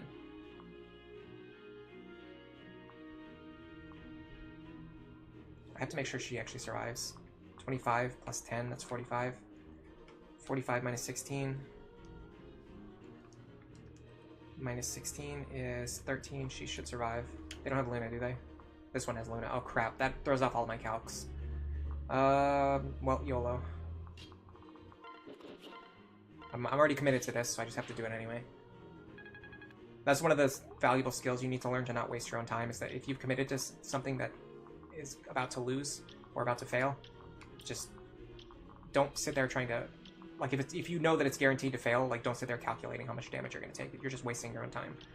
It doesn't matter exactly how much damage you're going to take. All that matters is whether or not you get lucky and dodge. Okay. Now we have to really clean up these guys, which is going to be tough, because all of our units are out of position. And I have to not be in range of these guys, because I can't take their attacks.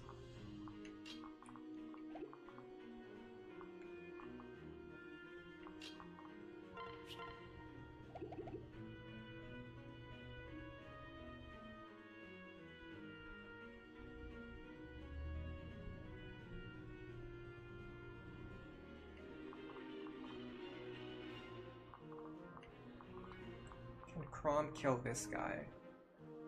1, 2, 3, 4, 5. He can't reach. In fact, Liz is the only one who can reach. Liz or Maribel.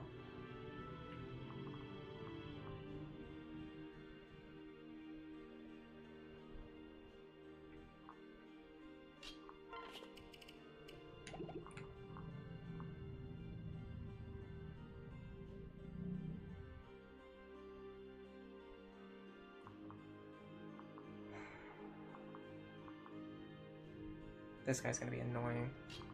I don't know how I'm gonna get rid of him.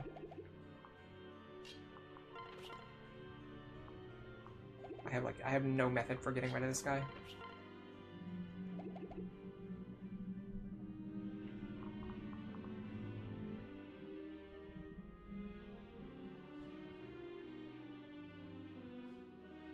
Well, let's start with what we know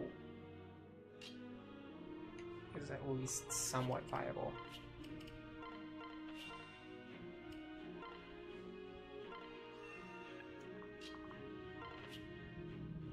I want to move here.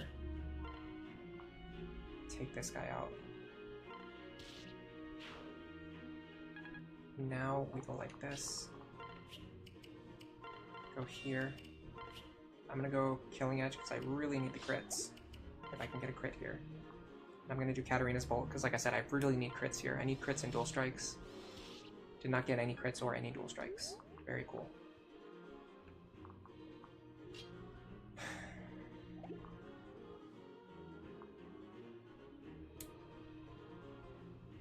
There's also no possible way for Crom to grab Lonku.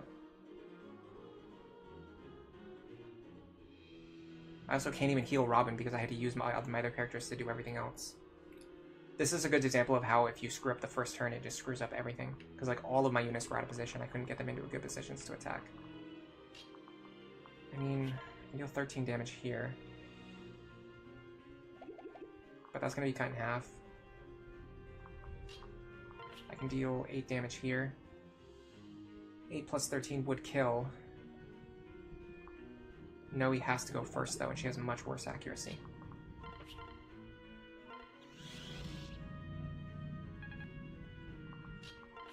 Also, I don't deal enough.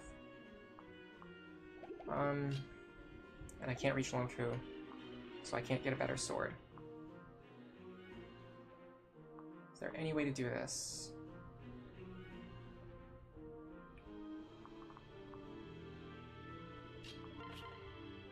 What's in the convoy? Levin Sword? Surely Levin Sword's not better. No, it's worse. Is there any way for me to get anything that helps me do anything? I mean, Rickon, but then, again, this guy has exactly Aegis.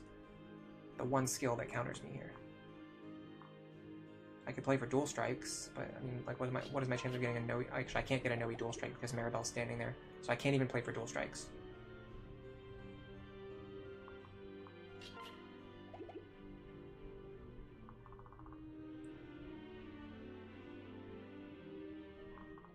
Okay, so what do you do in this situation?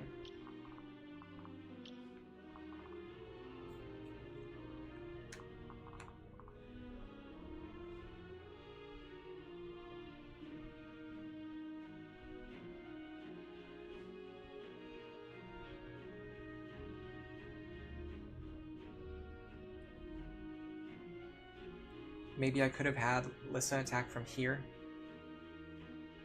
so that Maribel could attack from here, so that Crom could have accessed Lonku's inventory, but I wasn't really thinking. I was just kind of praying that I was going to get a dual strike. It's not very good strategizing. What would I do here? What would I do here if I was thinking that I had any chance of succeeding on turn 3? Especially because I actually got a decent opener down here. Decent, not even good, just a decent opener down here. But like our team is really bad for this chapter, so I feel like decent is the best that we can hope for.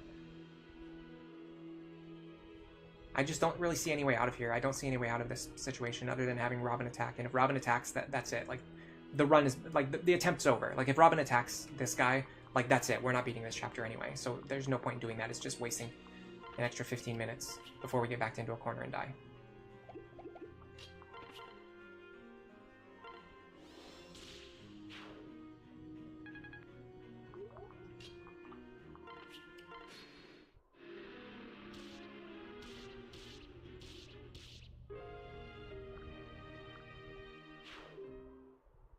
That didn't go so well. If you're curious about why he attacked at 1 range instead of 2 range, the explanation is that there's actually no reason why he would ever do that. He just decided to behave differently from how all 2 range enemies behave. Because they like to do that sometimes, especially when they can kill you with counter damage. Even though they don't know that they have counter, but they just do it anyway sometimes. Just to make me angry. Hello, Crush Can't. Crush Can't. Hey, very late to the party, but do we like Stahl? I can't really tell anymore. Yeah, I'm liking Stahl. He's impressing me. It's just the rest of my team is not very good right now. Hey, Carson Minter, thank you for stopping by today. I mean, that run was screwed. That attempt was screwed anyway. I'm thinking we have to go do those paralogs first. We're just not ready for this. We need to get Cordelia and Stahl a little bit stronger so that they can carry their weight. Because they're not really carrying here. They're not contributing as much as they need to. It does mean we just wasted a couple of tonics, but you know, what can you do about it? Their AI is so weird. They definitely don't know that they have counter. I know for sure that they don't know that they have counter. It's just sometimes 2 range enemies, especially mages, will just attack you from 1 range, and I have no idea why. It tends to happen if they're already standing in 1 range. Like that guy was already standing in 1 range, so maybe he just didn't want to back up to attack because he would rather just attack without moving. I'm not 100% sure, but they're supposed to always attack from 2 range anytime they can, because, like, why wouldn't they? You know what I mean? Like, you always should attack from 2 range if you can. There's almost never any advantage to attacking at 1 range over 2 range, assuming, like, you're using the same weapon.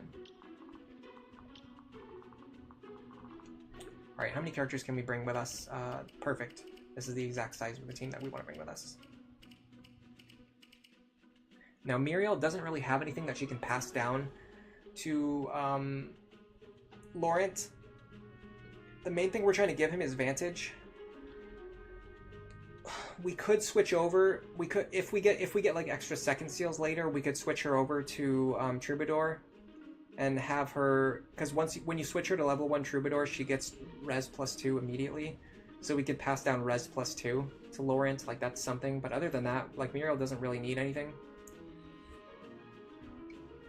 Maybe like Rally Magic, like that's, or like Tome Fair, like maybe, but I just don't really see us going that deep as Sage.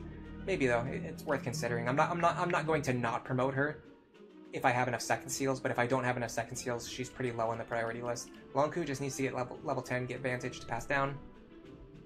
You're not doing the paralog. I've done it without doing the paralog before, but this time I think we need to do the paralog. Is it because of Hex boosting his accuracy at 1 range? Maybe, but I don't think he would. I don't think, like, if he wasn't already standing in 1 range, I don't think he would move into 1 range. I could be wrong, but I don't think so. Me, Mike, you think enemies should know what skills they have? Well, they should, but they don't. Trust me, they don't. Especially Lunatic Plus skills. Like Luna Plus, they definitely do not know when they have Luna Plus, because they will ignore a character that they have lethal against. Because they don't know that they have Luna Plus, and they won't intentionally use counter to kill you. Like, that guy did not intentionally use counter to kill me.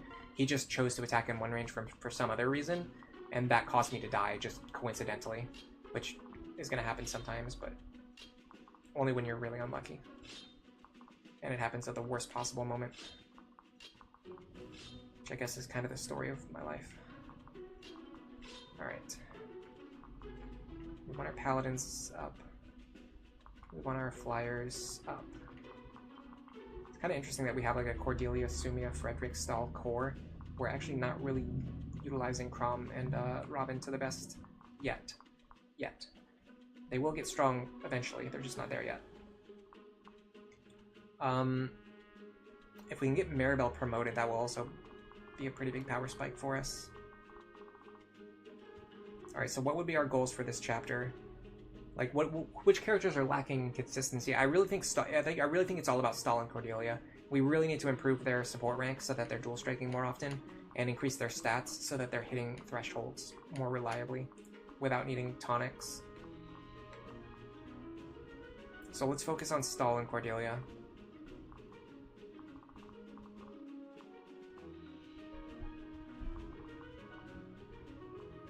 We know that these two guys are going to ignore our characters. So maybe we try to do something. I haven't really done this typically, but maybe we have something where Stahl flies over here and kills this guy. Arc fire is kind of scary though. But if we can get our other units into good positions, it might work. So I would want Stahl here. Robin here works. Sumia here should work. Other unit positions don't really matter. Alright, so I'm going to do a test run really quick. See if this opener even looks like it could potentially possibly work.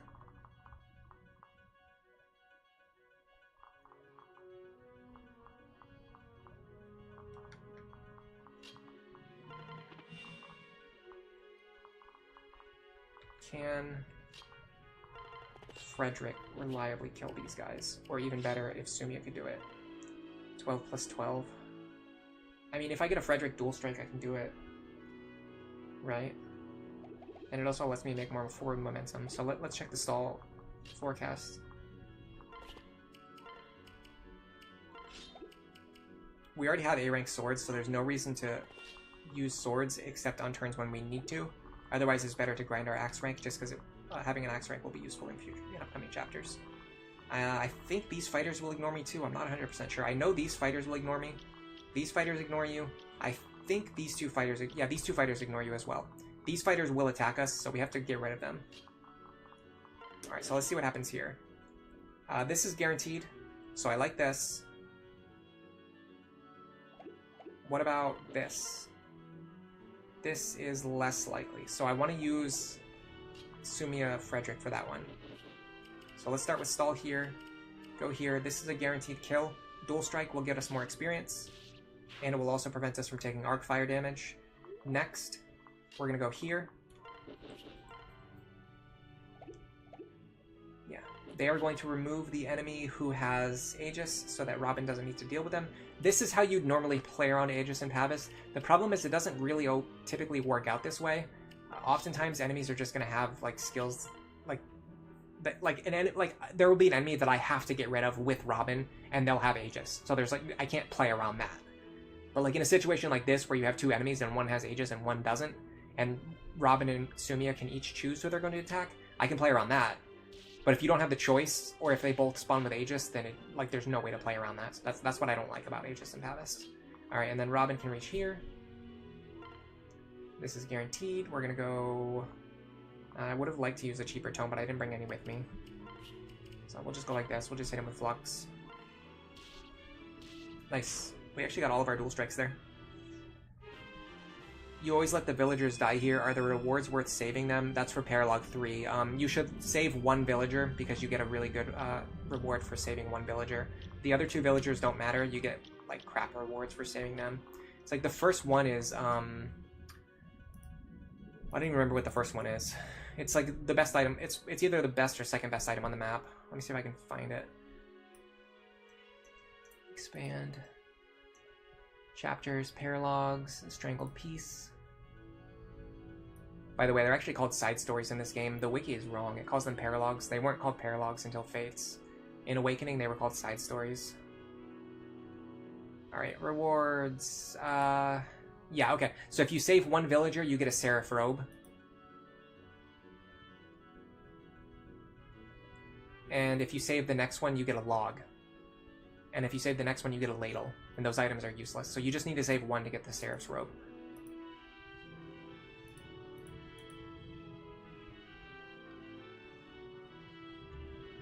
You usually leapfrog for that tiny island, and then spam Mire using Dark Mage Muriel. I don't think in a no-grinding playthrough you're going to have Dark Mage Muriel with Mire tomes. And I mean, I guess it depends on what you're allowing yourself to do. If you're allowing yourself to summon spot pass teams and buy tomes from them, then you could maybe buy a Mire tome from them, I'm not sure. And then if you trained Muriel up to this point, you could turn her into a Dark Mage. So, I mean, yeah, I guess it would be possible. How would you keep, how would you protect the village, though? How would you keep Crom alive? I mean, I guess you could just do everything else that I'm doing and then also have, like, Muriel doing that on top of that, I suppose. Alright, let's look at this group. Oh, what a coincidence. I left Lissa over here to deal with them, and they all spawned with Aegis. Okay, cool.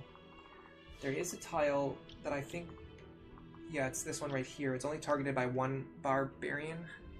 Problem is he hits for 28. 28 minus 7 is 21. We actually survive on 1, and with weapon triangle advantage, it's actually going to be slightly better. Let's see. Want the killing edge here. Thundertome, I guess, is fine.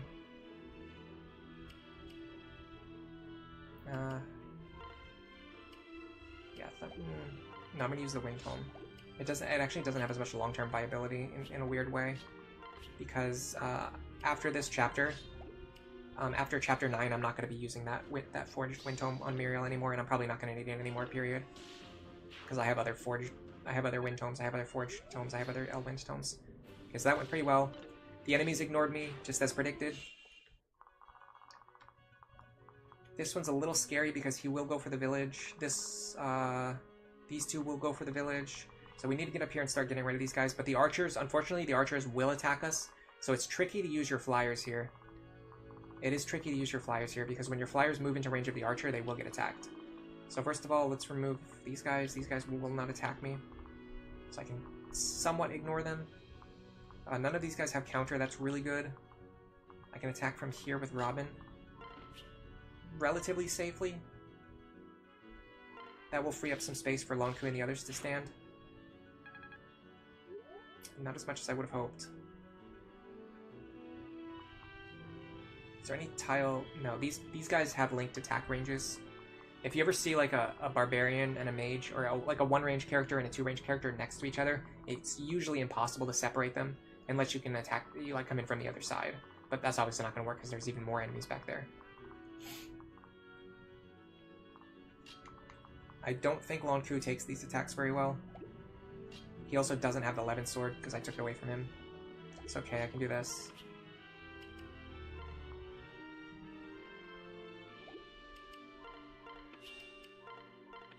Okay. I'm gonna go here. I can put Lonku over here. Now, what about Lissa? How much can she take from these guys? Probably not these two attacks. She can probably take one attack. Let's see, 48 minus 7 minus 8. 33, yeah, she doesn't survive. Okay, so I'm gonna go here. I'm gonna drop Muriel in case I need her to be separated next turn. Okay, so Robin should clear out these guys on enemy phase. I need to get these characters moving towards the top.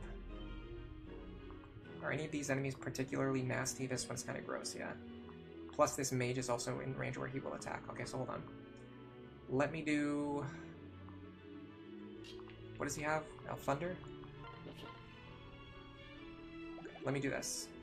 This is good because it gets rid of an annoying enemy with counter right now. And it also gets rid of an annoying mage with Thunder on enemy phase. Okay, that's fine. He still won't attack me even though I attacked him.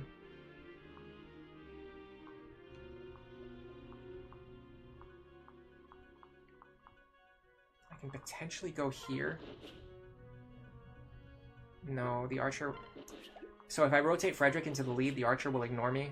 But if I keep Sumi in the lead, the archer will kill me. So unfortunately, this just doesn't work in any way. I'll just go here. I don't think anything will attack me.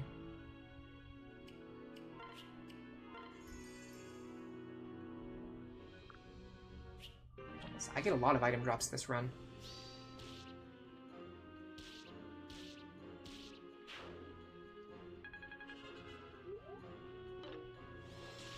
Nice. Nice dual strike. Okay, let's try to get some experience onto Crom and Lonku. Oh, that's great, actually. Now she doesn't steal any of my experience. Now, the problem is I have to get rid of this guy right now. Otherwise, he will destroy the village. The good thing is Anna actually dealt good damage to him. The other thing is typically when okay, so I will say in my normal strategy, I normally have Sumia and Chrom paired up. I fly them up here and have them kill this guy.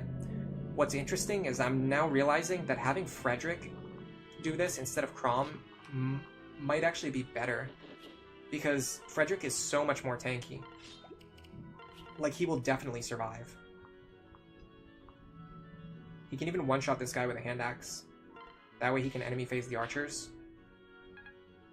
Yeah, so like Chrom here will take pretty significant damage from these two archers and probably leave them both alive on low health.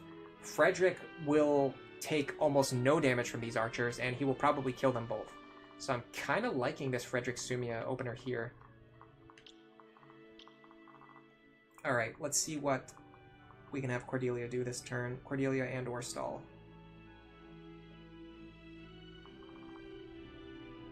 Potentially, we can chip this guy down. Fish for dual strikes again.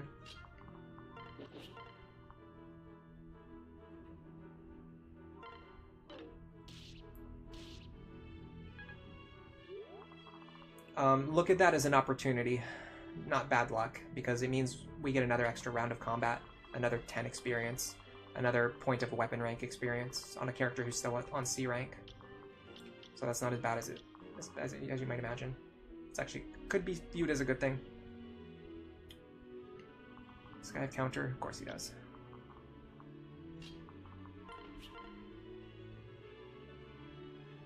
If I crit him, I kill him. If I do not crit him, I kill myself. I can't do that.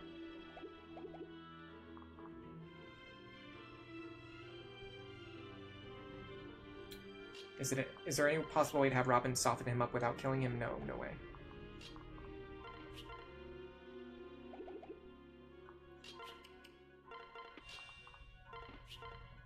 This might work. I take 16 damage though. That's fine. Now Lonk should be able to get this kill. Yes, he can. Let me grab Muriel. Go here. Now I heal you.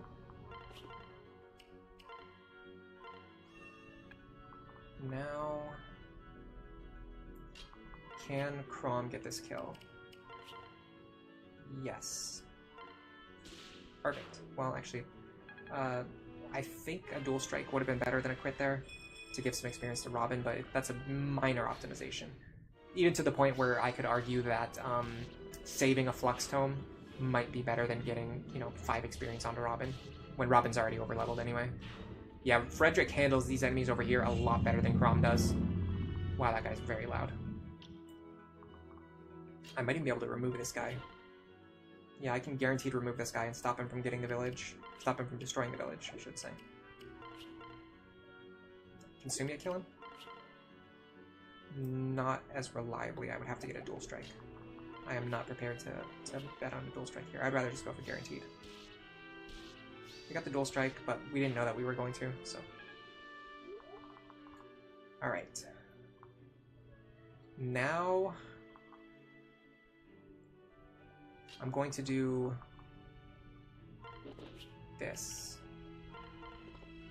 Because those fighters will, barbarians will not attack me. They're going to continue to move towards the village. Having these two unpaired will allow them to both get a kill next turn. Or allow Stahl to pair back to Cordelia if I want or need him to do so. You go here.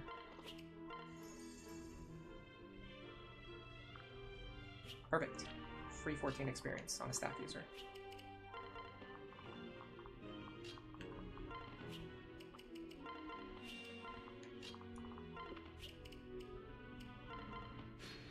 Yeah, even if those barbarians see lethal, like they had lethal damage against Muriel and they still ignore her. After you rescue the village, they will start attacking other characters. That's what you have to be careful of. Okay, so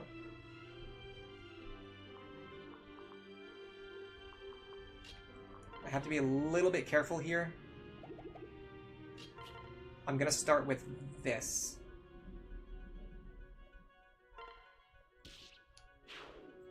The reason I did that is because Cordelia is at the most risk. Like, if she misses one of her attacks, she could potentially get killed by one of these fighters. Then I'm going to go here.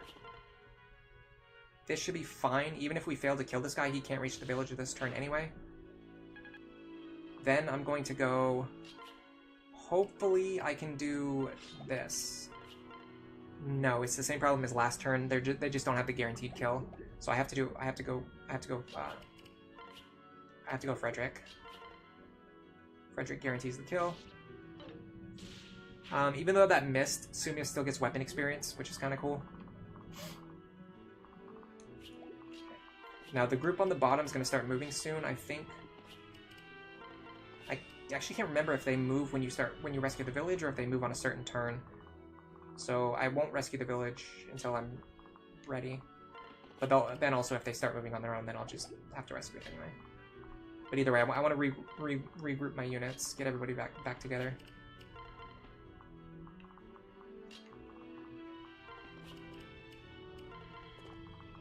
I really need Maribel to heal Robin. He actually is missing 1 HP. It's just because he leveled up. It's not because he took any damage. Which is kind of funny. Oh, hold on, I actually had the page for this chapter open already. I can see when the enemies start moving. Enemy data, Lunatic plus.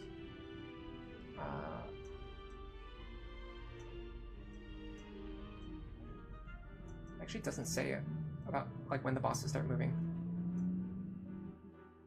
Oh, I'm looking at the wrong chapter, that's why. I'm looking at Strangled Peace. We should be looking at Secret Cellar.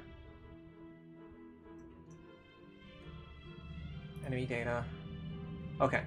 He will not act until he, one of the 2 nearby berserkers, or the nearby archer is attacked, or until the village is visited or destroyed. If in any such case he begins moving. Okay, so it is linked to the village. So they won't start moving until after I rescue the village. Interesting. That means I have as much time as I need to set up.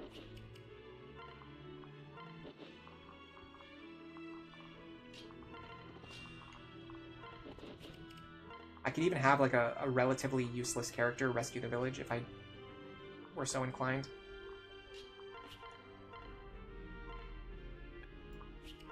I love how sages level up so fast because of staff experience.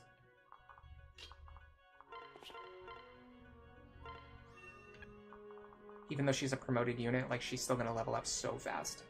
Let me look at chat. I haven't looked at chat in a few minutes. Sorry, guys. Joseph C says, where am I looking up this info? I will actually link you directly to it. It's called FireEmblemWiki.org. In my opinion, it is the most useful page for Fire Emblem information. It has enemy data, it has information on reinforcements, it has information on the items, it has information on how and why enemies behaved. Like, it'll explain exactly why an enemy will start moving, or like why they didn't move. Like in cases where they have linked AI, like they'll only move if you stand in range within like 2 specific units or things like that. Do you know this map has unique dialogue if you recruit Anna before doing this map? No, I did not know that. Gable, you played until your battery ran out. I used to do that all the time. I used to do that all the time. Especially with Fire Emblem Awakening. The item drops increase the replayability, says Carson. Yeah, that's one of the things I really like about the shiny spots. It reminds me, it's sort of like, it's not exactly the same, but I've described it as sort of like doing a Nuzlocke type run in Pokemon, where, you know, you could catch Rattata or Pidgey on the first route, and you don't know which one you're going to get, and you have to, like, adapt based on that information. Lunatic Plus and kind of Awakening in general is sort of the same way. Like, you don't know if you're going to get an Alms Blade, or a, Superior Jolt, or a Balmwood Staff. You don't know if the enemy is going to get Counter, or Luna Plus, or Hawkeye. You just kind of have to adapt based on the information you get. But the more skilled you are at the game, the better you will be at making, like, good plays. Alright, let's try to get this kill to Stahl if we can. What does this enemy have? He has Counter, unfortunately. We might not be able to give this kill to Stahl. We can try. Cordelia also works. Let's check Stahl first. Honestly, since Stahl's already promoted, he kind of doesn't need a lot of kills right now. What he mostly needs is to just keep gaining like weapon rank and experience, like chip experience, like landing dual strikes, like support. He needs to support Cordelia right now more than he needs to get experience and get kills. Now I would love it if Sumia could get this kill. She's right at the point where she can get rollover experience. She got 2 chances and 2 chances to dual strike. I'm comfortable taking that risk. 25 rollover experience. That makes me happy.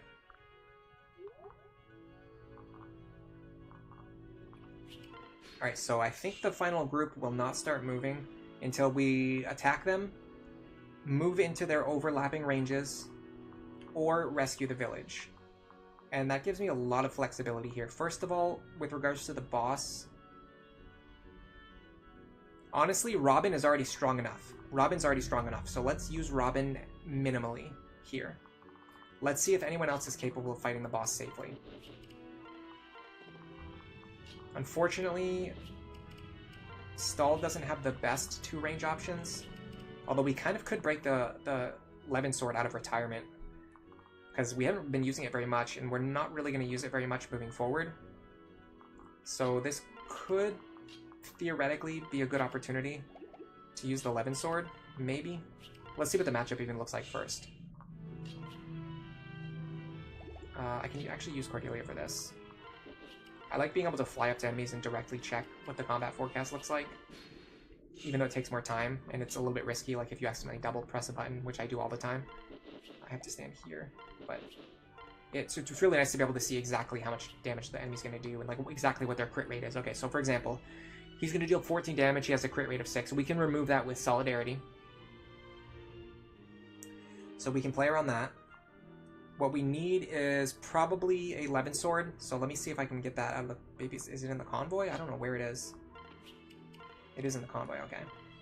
I'll take that, trade it to Stahl.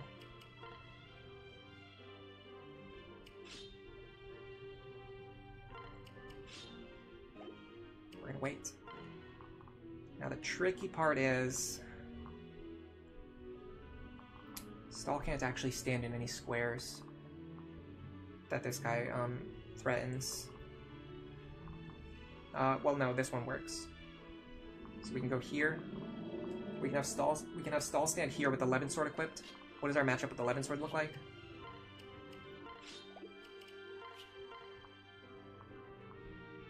$14 damage. I mean, it's better than nothing. One of the reasons I like pulling him the other way, though, is because it separates him from the rest of the group. We can eliminate this crit chance. This also uses a much less valuable resource, a javelin, and an iron sword charge. In fact, we can do bronze axe here. So we can have Cordelia go here and draw the enemy this way. No, we have to go here because we need Robin standing next to her. So Robin stands here to give Solidarity. Cordelia stands here to pull the boss away with no crit chance.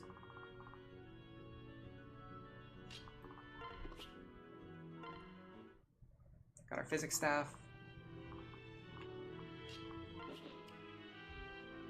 Yeah, this physics staff is a game changer for Chapter 9 because there's a huge group of enemies in the south and you need a dedicated tank to go down into that area and fight those enemies. But you need to heal them, and you can't do that because none of your staff users can go down there with them. So having the physics staff allows us to heal Robin from like a further back, a safer position in the rear, and then that allows Robin to keep pushing forward on that turn where we weren't able to do so. We had to like spam like rescue stabs and do a bunch of complicated maneuvers. Carson Minter says this was a super solid map, Ellery. Well done, thank you very much. Experience is partially based on your level, so getting a kill sooner to level up is better. That is rollover experience. You never heard that name before because you don't pay too much attention to that. I think I came up with it. I made up a lot of these terms, honestly. Like, I made up a lot of the terms that I use for like during these streams. So like, at a certain point when people start using these terms like widely, when these terms start being more widely used, I don't know if I will get credit for being the person to make them up, but I did make up a lot of these terms. Stuff like anchor units, rollover experience. Oh god, he had Luna Plus. Why did I miss that? We sat here for 5 minutes setting up this fight, and he had Luna Plus the whole time. And the annoying thing is, if I had gone with my original strategy of using Stahl, that wouldn't have killed me. That wasn't even a Stahl moment. We can't even call that a... That was a Cordelia moment. Oh my god. Did anyone tell me that he had Luna? Let me see. R.I.P. Thank you, Star Force. Skywing says that's some BS. Carson says I jinxed it. You didn't jinx it. That was 100% on me.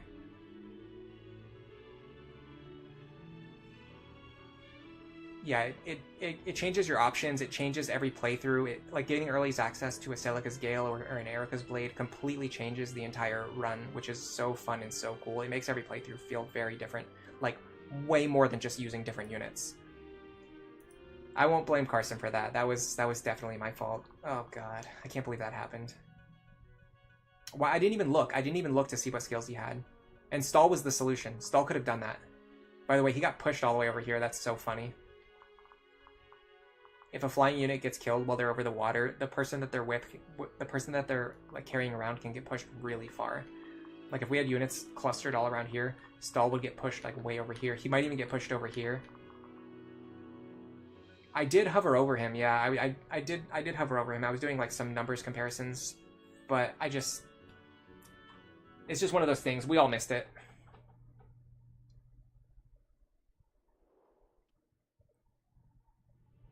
Stahl was the solution. I really should have believed in Stahl. I had everything. I calculated everything out where like I knew for sure that Stahl would survive, and then I just changed my mind. I was like, you know what? Let's have Cordelia do it instead. That was the problem. I should have stuck to my original plan. That was the issue.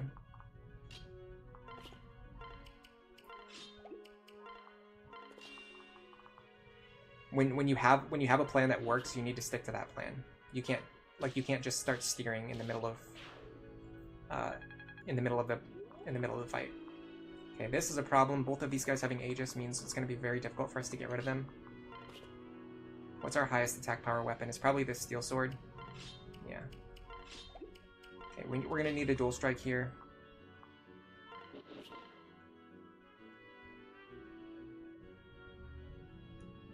I don't even know for sure if that's going to be enough. Well, it doesn't matter because we didn't get it. Last time we got the best possible luck on our opener too. This time we got like the worst possible luck. Man, I really want to beat Chapter 9 today, but this stream is already getting very long. Garrett says in their defense they were moving a fridge. They got back to the stream when we visited the village. No, like I said, it's nobody's fault except for my own. Yeah, he started with it again. And also Robin can't go as far as I thought they could. Robin can only go here, which means we need... Okay, so hold on. If we get this opener, we just have to do this. Goes Sumia first, and then... Okay. Not miss our attack. We got the dual strike, but then we missed. Star Force says they're currently doing their first classic run of Awakening, just on hard because they're a coward. What do I think would be a good level to promote Sumia? If you want Lucina to inherit Gale Force, you need to use your very first Master Seal on Sumia and promote her to level 10 as soon as you can. And even then, it's very hard. You have to feed a lot of experience to Sumia in order to get Gale Force before Lucina joins. I did it in the not this run. This is like a separate thing that we're kind of doing just to showcase Stahl. This is our Stahl showcase Saturdays. But if you look at the previous history from the playlist on the streams, you'll see I did it where I managed to get the experience. A lot of times you will just barely get her to Gale Force experience by giving her the boss kill in chapter what is it? Hold on a second. I'll look up the exact chapter. Seacomer, Sacred Blood, Flames on the Blue. It's Sacred Blood. So chapter 13. So you will just barely get her to level 15 Dark Flyer at the end of chapter 13 by giving her the boss kill in that chapter. Like you have to feed her constantly for the entire run in order to make in order to pass down Gale Force. It is possible. You can do it. It's just it can be tricky. Okay, much better. This should be fine. This guy does have Vantage, unfortunately. Can't do anything about that. We just have to hope for a dual guard or a dodge, or just... I mean, if we take damage, it's not that big of a deal. We dodged. And we got the dual strike. You love that. Okay, now Robin just needs to remove this guy, which should be quite possible. Can I do it without Crumb? Answer is yes. Let's do it without Crumb.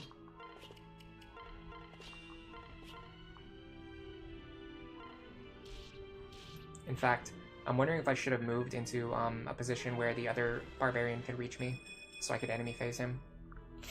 Typically, I avoid that spot intentionally, but I'm thinking, like, what if I intentionally went into that spot so he could hit me? Although in this case, it would not have been a good idea because he does have counter.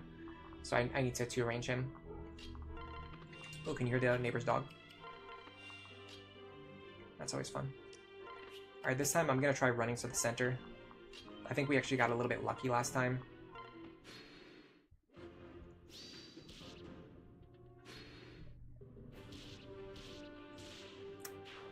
I don't love that. I don't hate it, but I don't love that. I really don't love that at all. I think she will die before she kills any more enemies. I'm fine with letting her get one kill if I have to. But we need to book it across the map now.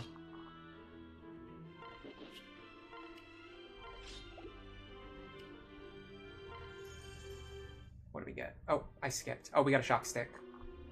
Is that 2 range? I can never remember. It's just 1 range. It's actually probably not that useful. I don't know who would use a shock stick, like maybe Lissa. If you promoted her into a Dark Flyer, but then that is a C rank weapon, so she's not going to be able to use it anytime soon. Okay, are any of these guys annoying? Yes, this guy is very extremely annoying, in fact. Alright, let me start chipping down this guy, but first let me make sure I can keep my other units alive. Okay, so I have to enemy phase this guy.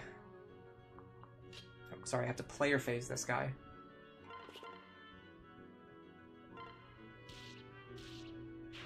Does that leave me any wiggle room with the remaining enemies?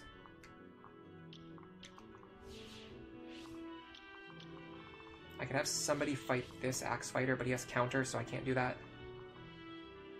In fact, I just left Robin in his range. Will he kill Robin? Let's see. 28. He'll deal 8 damage to Robin. Robin will deal 33 minus 4. 29 plus 8 is 37. Robin will pretty comfortably survive, in fact.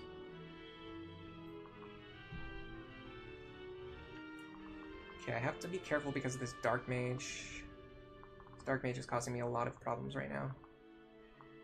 It's upsetting me.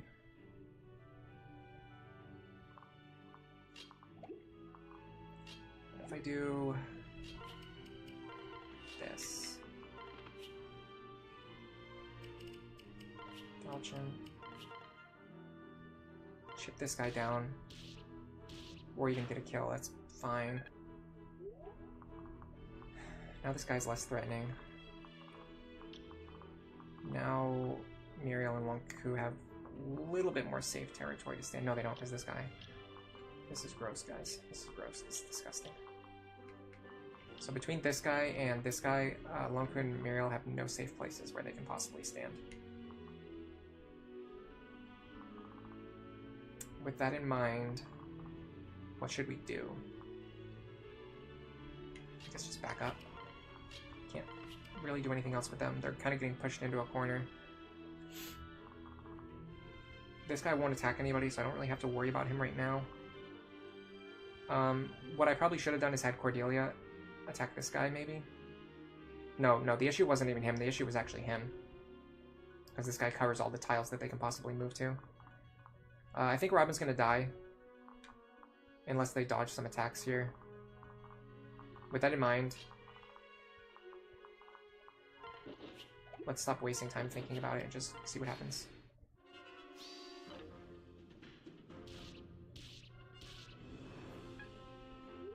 This is the big problem. I'm gonna deal 32 counter damage to myself. Now I can't take any other hits. If that guy didn't have counter, I'd be fine here. Okay. Not really going so well. I can't figure out the opener on the left side. I'm getting swarmed by those enemies. How in the development of this game did they think that rescue staff should be an E-rank staff? It's complete nonsense. Honestly, I kind of like the fact that it is, just because it gives it makes a lot of characters significantly better. Like any character who can switch to a staff using class can immediately be good and useful, just by the merits of the fact that they can instantly access the rescue staff. And to me, I like that. I prefer that over having a system where many characters end up being useless just because they can't do anything, and you would have to grind them up to like B rank to be able to use it like a good staff.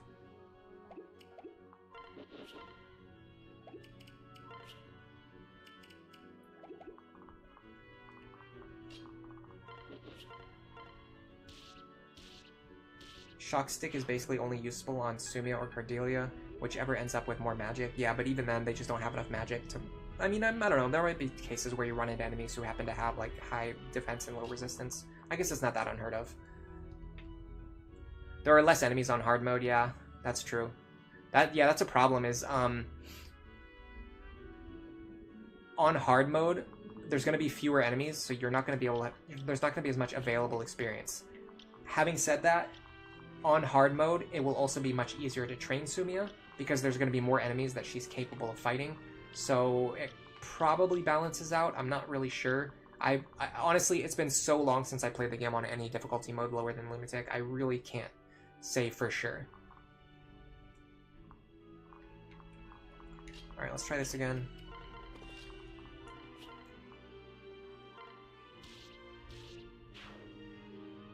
Alright, let's think about maybe putting a dent in the HP of these enemies before they can reach us. So this one doesn't have counter this time. That's a game changer. I can do it like this. I can go here, here, switch, drop Chrom here. That should be safe. The problem is these two, they get stuck so far back here. It's like impossible to get them out of this area safely. Nice, Chrom. That actually helps a lot, because we're really struggling getting Chrom and Longku to level 10. That's not great, but what are you going to do? This guy doesn't reach the village this turn, so we have at least one turn of sandbagging. Although we have to be in a position where we can kill him next turn.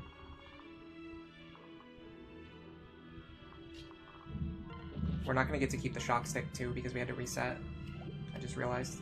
Which is fine, because I didn't really want it anyway. This is okay. If they get to S rank, it actually improves their dual strike chance in the next map, so it's better than nothing, I suppose. Alright, let's see if we have a better matchup against these enemies over here. So the big difference now is that I can enemy phase this guy, which is going to free up safe territory for all of our other characters to stand. And now I only have to player phase 2 enemies, and I'm not going to deal counter damage to myself. Additionally, it's very likely I can move a character into this square and pull them away from Robin. I might even be able to put Longku here and Maribel here. Or, sorry, Muriel here. No, that's not going to work. The range overlaps too much. Okay, so let's do... Res is 17, Res is 9. Let's do Muriel here. I feel a lot more confident that she can survive an Arcwind as opposed to Longku surviving a Steel Axe.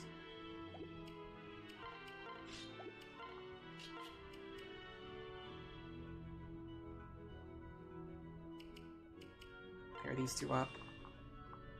So this Barb should attack not Grima. This Mage should attack Muriel, but if he attacks not Grima, it's fine. These guys won't attack anybody. This guy will attack somebody. But I could potentially block his movement.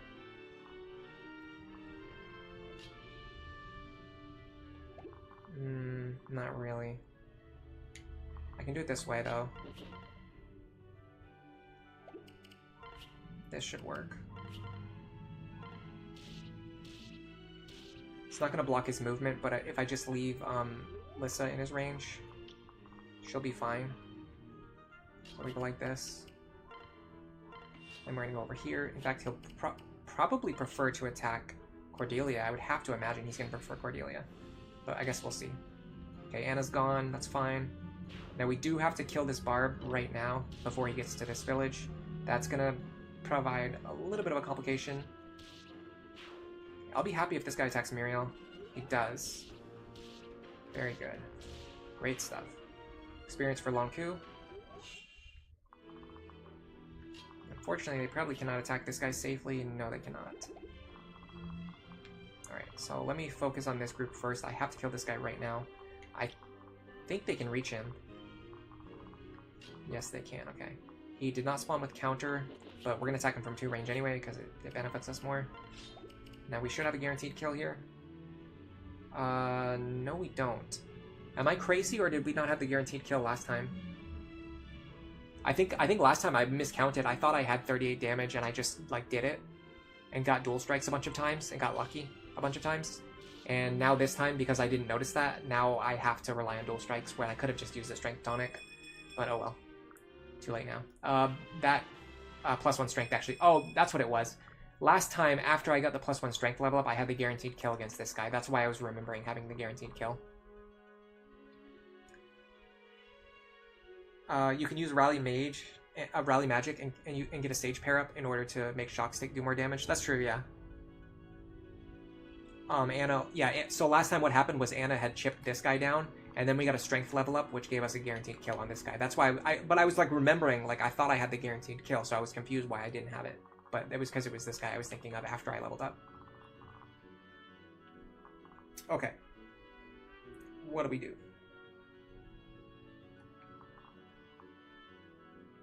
I could just give both of these kills to Robin.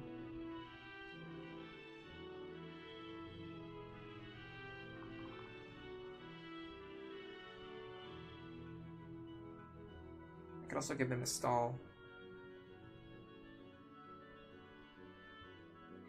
Now that I know that the bosses won't, that this group won't start moving until after I rescue the village, I feel like I have as much time as I really want to just like play around over here. Just like take my time.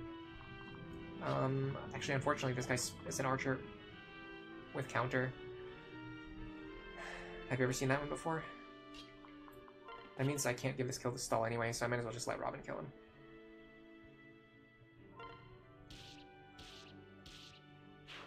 That's more support points with Maribel. I'm trying to be positive. Every time I miss an attack or something goes stupidly wrong or I just get like, unbelievably unlucky, I'm just trying to think of like what is the best possible way to process that information.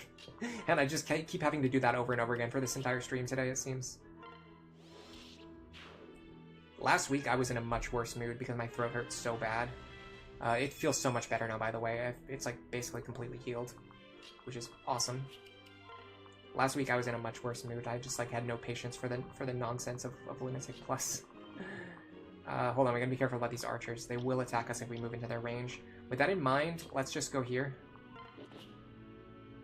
and fish for dual strikes. We got it. It's perfect. That's gonna take a lot of pressure off of Frederick now. And Sumia especially. And it's possibly going to allow us to feed more of these kills to Stahl. So we have to... Yeah, so now we do have the guaranteed kill on this one. That's the difference.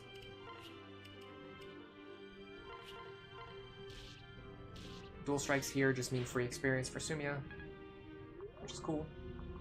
This guy will ignore us even if we move into his range, so it doesn't really matter exactly where we stand, but we can do something like this. Okay, this one I can probably give to Muriel and or Lonku and or Crom. Let's start with Crom. 16 plus 16 is 32. Unfortunately, if I crit, I steal the kill. Lonku needs the experience more, but if he goes first and he doesn't crit, then he doesn't get the experience. That kind of complicates things. What about this? 15 plus 15 is 30. My crit chance is a lot lower. What about this? 15... I'm just not seeing it. Everyone has a crit chance. Alright. Well, if everyone has a crit chance, then let's just do this.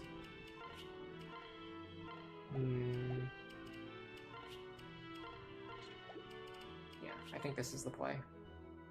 Leave him on 1.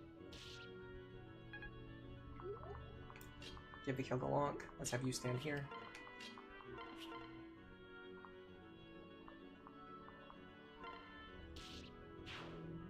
We can even give the shiny spot to Maribel. She really needs it.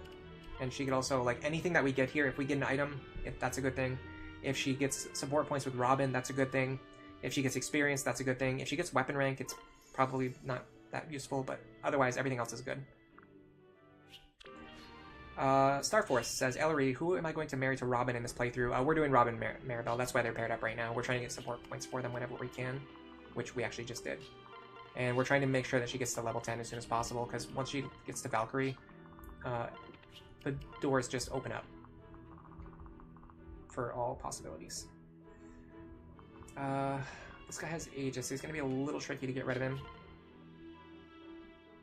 Let's start with this. I don't think we kill here unless we get like multiple dual strikes and crits. Okay, so he does not have pass. We can use that to our advantage.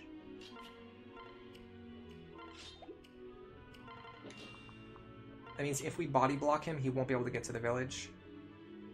So this should work. He can't destroy the village. He can destroy the village. He has pass? Am I crazy? Oh, he has pass. I don't... Oh my god, guys. I can't stream for 4 hours. I'm just not capable of doing it. How did I look at him multiple times and come to the conclusion that he didn't have pass? I know exactly what happened, too. In my head, I was confusing the icon of pass and vantage. Like, I was looking for the vantage icon, the one with, like, the arrow, like, the arrow pointing straight through. And I was looking for that icon to see if he had pass, but that's not the icon for pass. Brady is your favorite of the child units. He's pretty cool. Early game archer moment. That was a dumb play right there. I literally, all I needed to do was just stand on this tile. And it would have stopped him from destroying the village instead of body blocking him. But I thought that he didn't have pass, so I tried to body block him. That was silly. This is what you get for coming to my stream. This is your fault. You chose to come here. You chose to watch me play like this. Okay, we should get the kill, even if he has Pavis, so that's good to know. I need to equip the Bronze Axe before I save the game, so that I don't have to keep doing that every time I reset. Didn't get the dodge that time. That's gonna matter in the future, maybe. Maybe not. Yeah, it actually matters because of this mage here is coming. And we have to enemy face him as well. But nothing I can do about it now. We can fight this guy, so I'm going to fight this guy. One thing I've learned is that I need to gain as much momentum as possible on the left. Oh, I paired up with the wrong character. Is there any way for me to fix that? Possibly. Yes. It's not very elegant, but it worked. Oh, we missed out on the +1 support that we got too. That makes me sad. That +1 support was really good. That would have helped us a lot in the long term.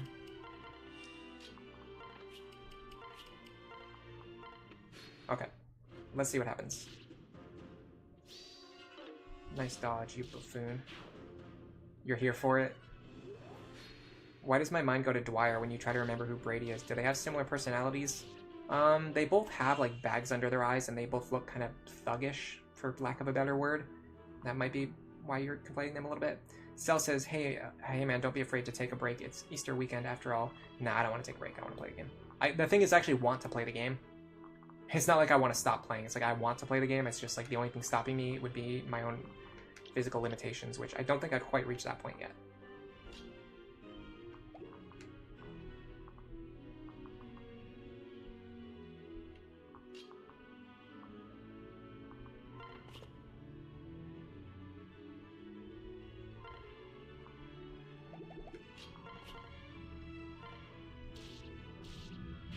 Okay, we're going to try the same thing as the last time. We're going to try to pull this one or two of these guys away.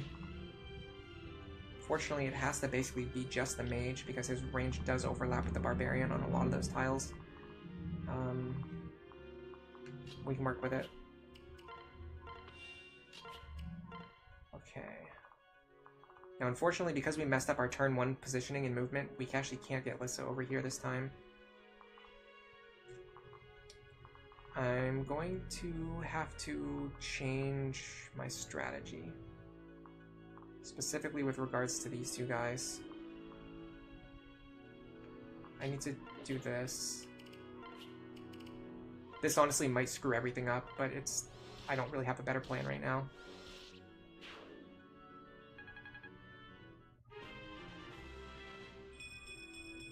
Awesome level up. We're probably not going to get to save it because we're probably going to have to reset. If I go here... Oh, one thing I wasn't even really thinking about. The fact that Stahl is a great knight means that Cordelia is getting +1 movement, which is making her be able to fly even further, which is extremely useful. I don't know why that didn't even cross my mind until right now. With that in mind, let's do this.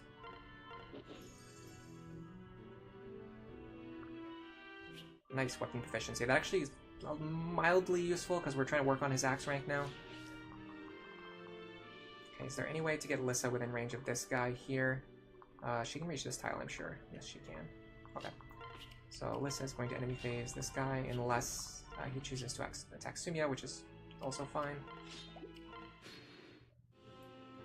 Now I'm a little worried about the barbarians up here. I don't think Stahl can handle them as well as Frederick was able to do. And that's going to matter on turn 3, which we're going to see very soon. Does this guy have counter? No, he doesn't. Okay. No, if he had counter, I would... Well, I would like to say if he had counter, I would not have ended my turn in his range, but we know that's not true. I probably would have just made a mistake and done it anyway. Do I have the 11 sword? I forgot to give him the 11 sword. I had to take it out of the convoy last time, too. This could very quickly become a problem. Let's start with what we can do. What we can do is hopefully get rid of this guy. No, we can't. I mean, this is our highest chance of getting rid of him. Okay, we got lucky. Always play to your outs. We need Frederick to get up there, like, now. Problem is we can't end Sumia in range of these archers. So maybe here? They're gonna attack Stahl anyway.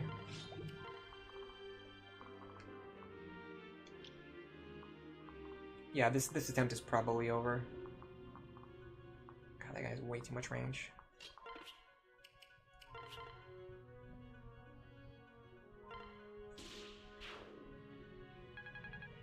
What does he have? Counter.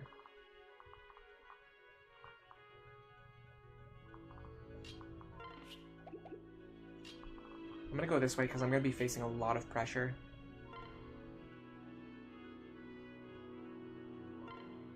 From the barbarians up north already. I can't afford to let another one get up there. And then Robin here should be fine. I can almost one-shot this guy. That's crazy. Plus magic Robin. Gable says, is it me or am I hearing some sound effects twice? It is definitely possible. Definitely possible. I have my speakers that are playing the game audio are like, I'm not wearing headphones. I just have speakers playing the game audio. So if my microphone is picking up that audio, then you're probably hearing it. It's entirely possible. Interestingly that they didn't attack Stahl, but they did attack Frederick, who could counter them. I guess it's because Stahl has more defense. Okay, so if I end Stahl's turn here, this is what we should have done last time. End his turn here. We don't have to rescue the village. We can just end his turn here.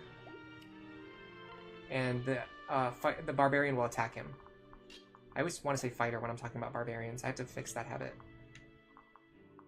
Okay.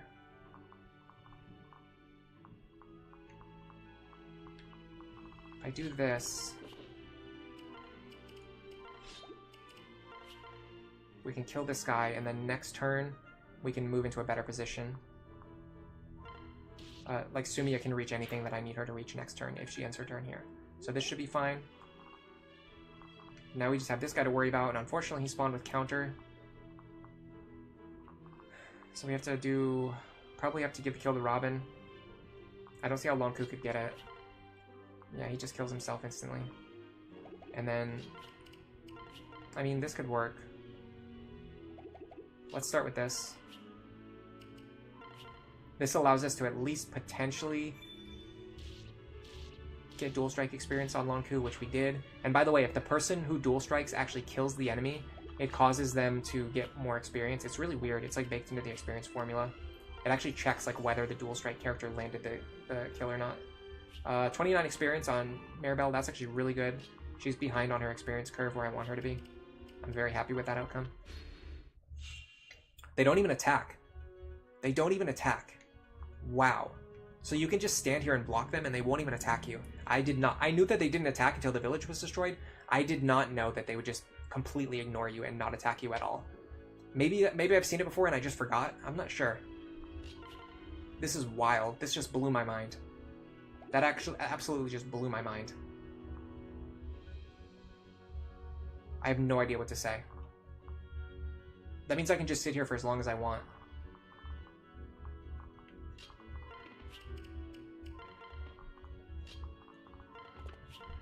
Alright, let's start getting some experience onto Maribel. We might even be able to get her to level 10 because our characters took a lot more damage this time. The thing is, I'm scared to move into their range because I don't know if I believe that they're going to keep ignoring me or if they're going to start attacking me.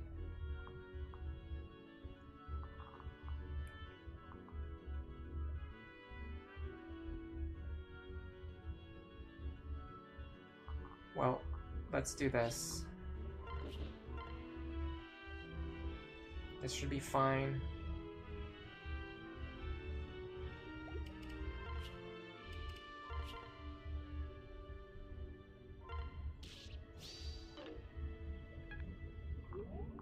Now we fly up here. Now we can leave Frederick sitting on this tile. Don't visit the village. Okay. This guy does have pass. This guy does have pass. It's a little bit fishy, guys. The two enemies who cause the most problems with destroying the village both spawn with pass.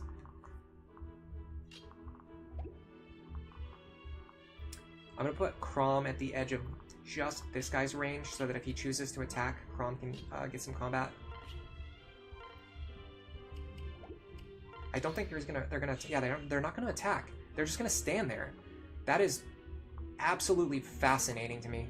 I cannot believe that's happening. That just blew my mind. Now I do think the guy on the bottom right will start moving on his own. I can't remember when he does it, but I think he does start moving on his own. We'll find out very soon, won't we? Nice dual guard.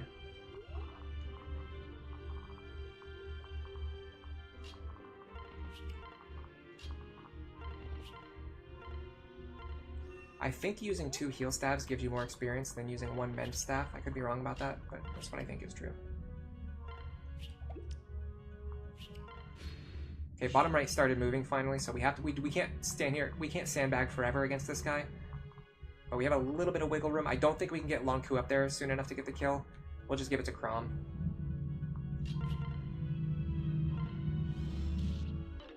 That just means like we can give the other kills to Lonku. And unfortunately, we can't kill this guy. It's just too bulky. What about this? This should work. Okay, or we crit. That's fine. I mean, Sumia needs experience too. You live with it. I feel like I'm making a lot of concessions today.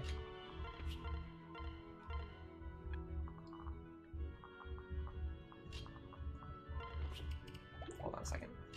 I'm pretty sure Robin needs healing.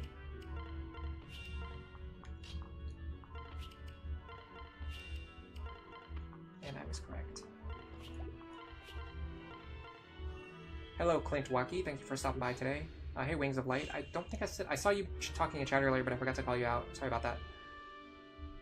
Let me see what question you asked, because I think I missed it. Sorry about that. It must have been earlier, before I scrolled up, or before I scrolled back down. Clint Wacky. Units that can use Rescue early game only have like 4 range at most. Yeah, that's true, but it's still very useful. A 4 range rescue is like if Marcus in FE6 or FE7 could pick up Roy from like 4 tiles away. And also drop him in the same turn. That's insane. Like, that's absolutely unbelievable. That's so good. Like, people have been sleeping on the rescue staff for like 10 years. I feel like I'm the first person who ever really talked about how amazing it is. Yeah, Falcon Knight Sumia is really good. The only reason to do... the main reason to do Dark Flyer Sumia is if you know that you can get Gale Force before Lucina joins. Otherwise, I tend to like Falcon Knight better. Especially because after you get Lance Fair, you can still go into Dark Flyer and then still eventually get Gale Force, but you'll just have higher damage, which will make it easier to level up as a Dark Flyer, and it will also make it easier to trigger Gale Force. Okay, we have to be very careful about this guy because he will attack us.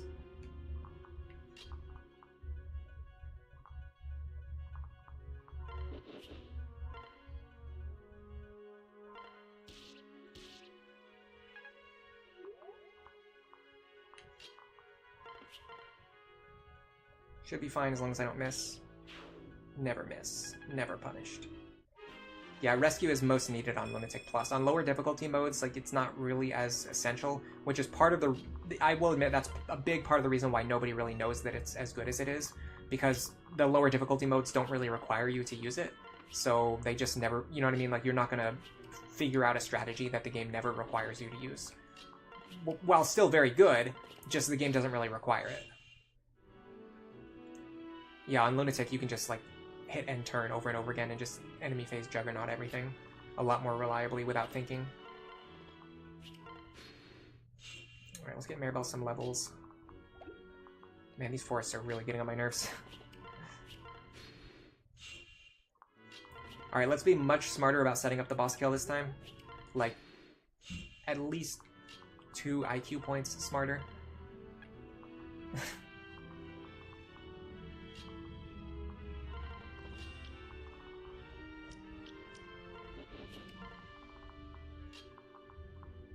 The rest of you. Excuse me.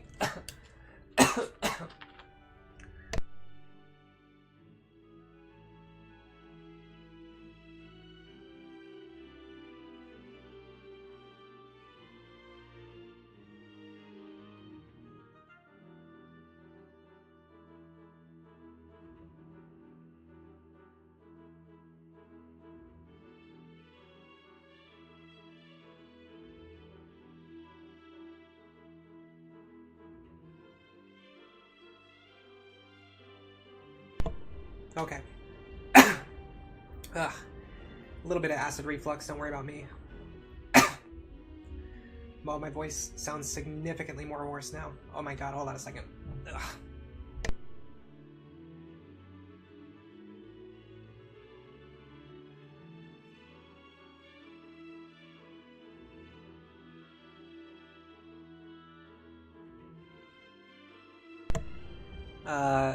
Yes, I'm okay. Thank you, Gable. Thank you, Tricky.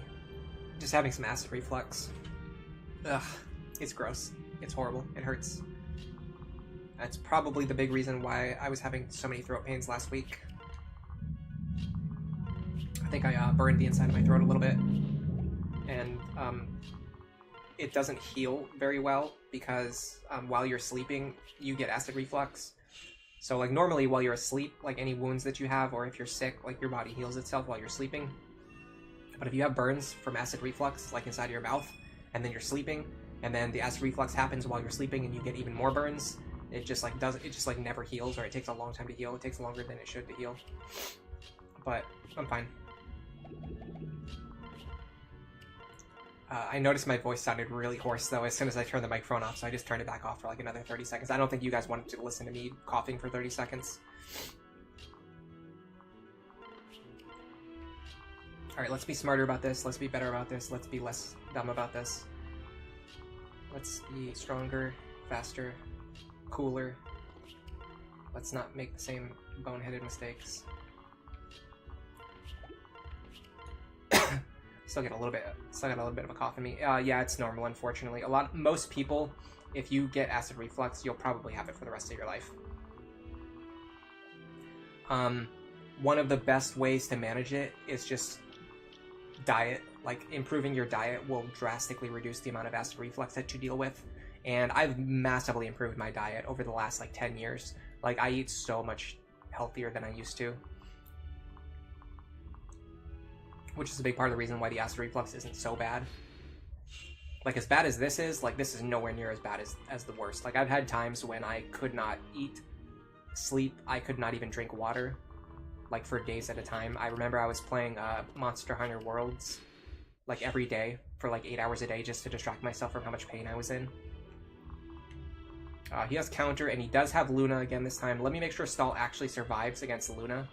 So 34. I mean, yeah, there's no way he can't kill Stahl.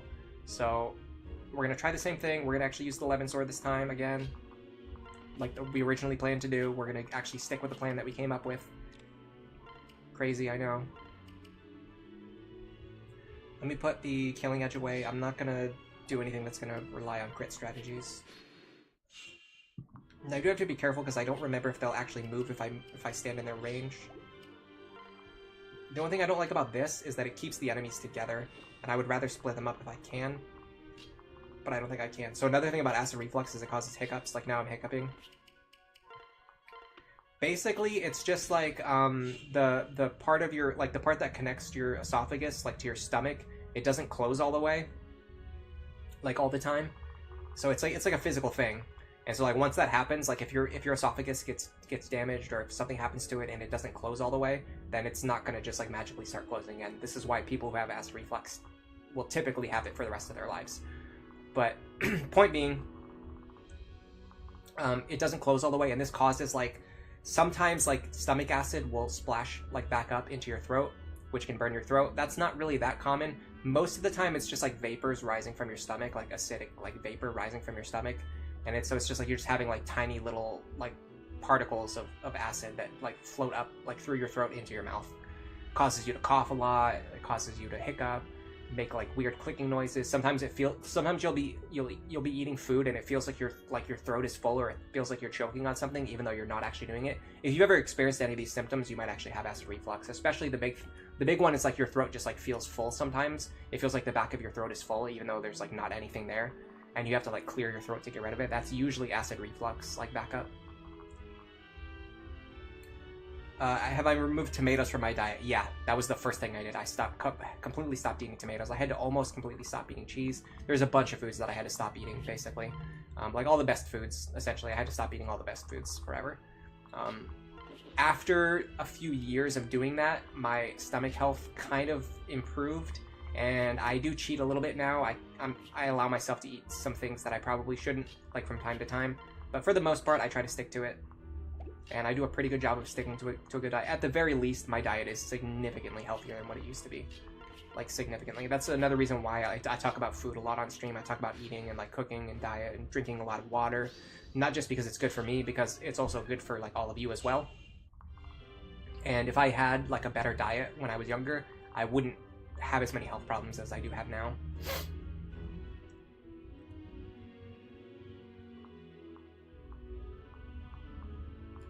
I think if I stand here, I can repeat the same action.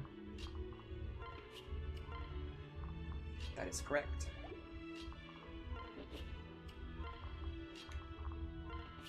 Let me get everyone else out of his range, especially characters who he could potentially crit and ruin my life. But yeah, I strongly recommend, I think improving my diet is like the most significant change I've ever made in my life. It just made like everything about my life better because I'm just healthier. So I'm a really big advocate for like making a very smart diet, like a very good diet, eating well, eating fresh foods, like learning how to cook your own food and eating fresh food. Oh wow, he has a much higher crit chance this time. Why is it so much higher? He has Gamble. Oh, he has Wrath. Ah, he has Wrath. And okay, so it's not that his crit chance is higher, it's that I just activated Wrath because his health is very low now. If he crits me, I still survive, though. So I think this is fine.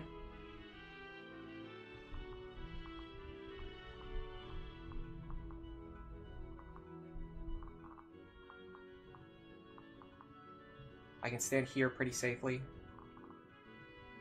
In fact, if I just get out of this guy's range... No, because I need Robin. I need Robin. Okay, so hold on, let's do this. Let's do this. 1, 2... 1, 2, 3, 4, 5, 6. Here should be fine.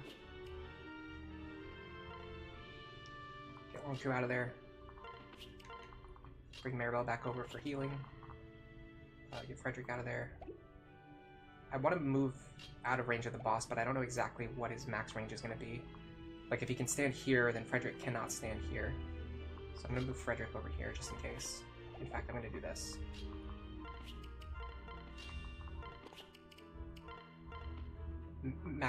Minimize the chance of getting crit. Even though I can survive it, it's better to not get crit. Now I want to be very, very, very cautious about this right-hand side, because I have a feeling when I move these characters out of the way, the boss's range is going to increase. And I was correct. So this tile was actually not safe. The game lies to you sometimes. It tells you a tile's safe, and then you move one of your units, and then they're not really safe. And it really sucks. And I hate it. Did not get any crits or any dual strikes, by the way, in that entire series. We fought 3 times. I did not get a single crit or a single dual strike. With a 28% crit chance? Oh my god. Stahl, come on, man. You know what? That's a Stahl moment. I'm sorry. That's going on the list. That's a bad... That's not a good one. That's a bad Stahl moment. All he needed was like 1 crit or 1 dual strike over the course of 3 combats. And he just couldn't do it.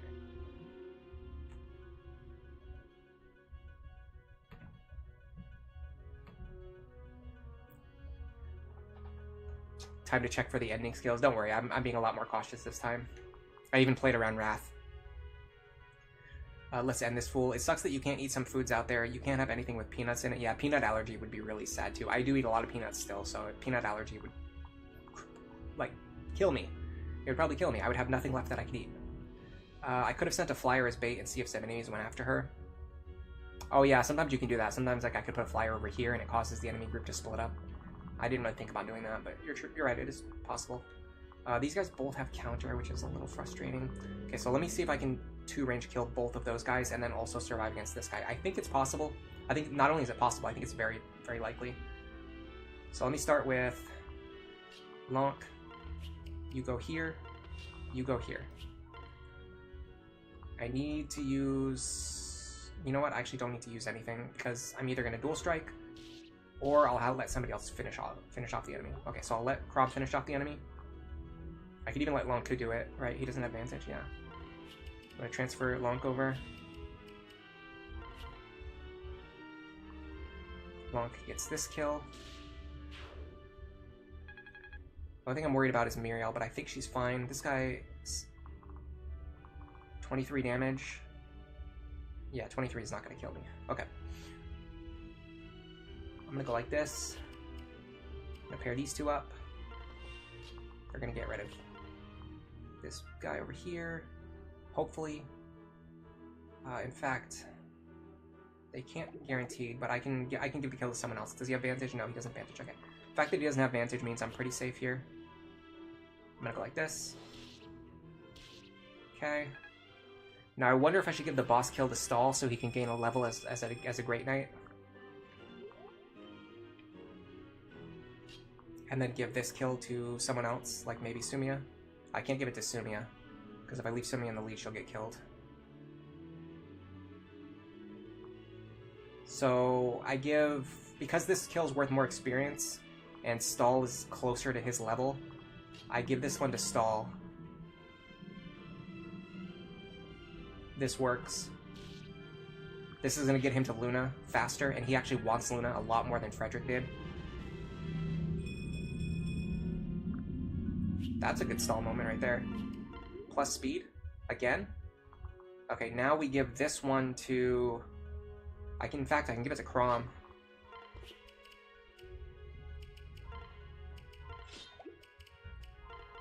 Like so. Nice. And in fact, I think I can give this kill to Sumia.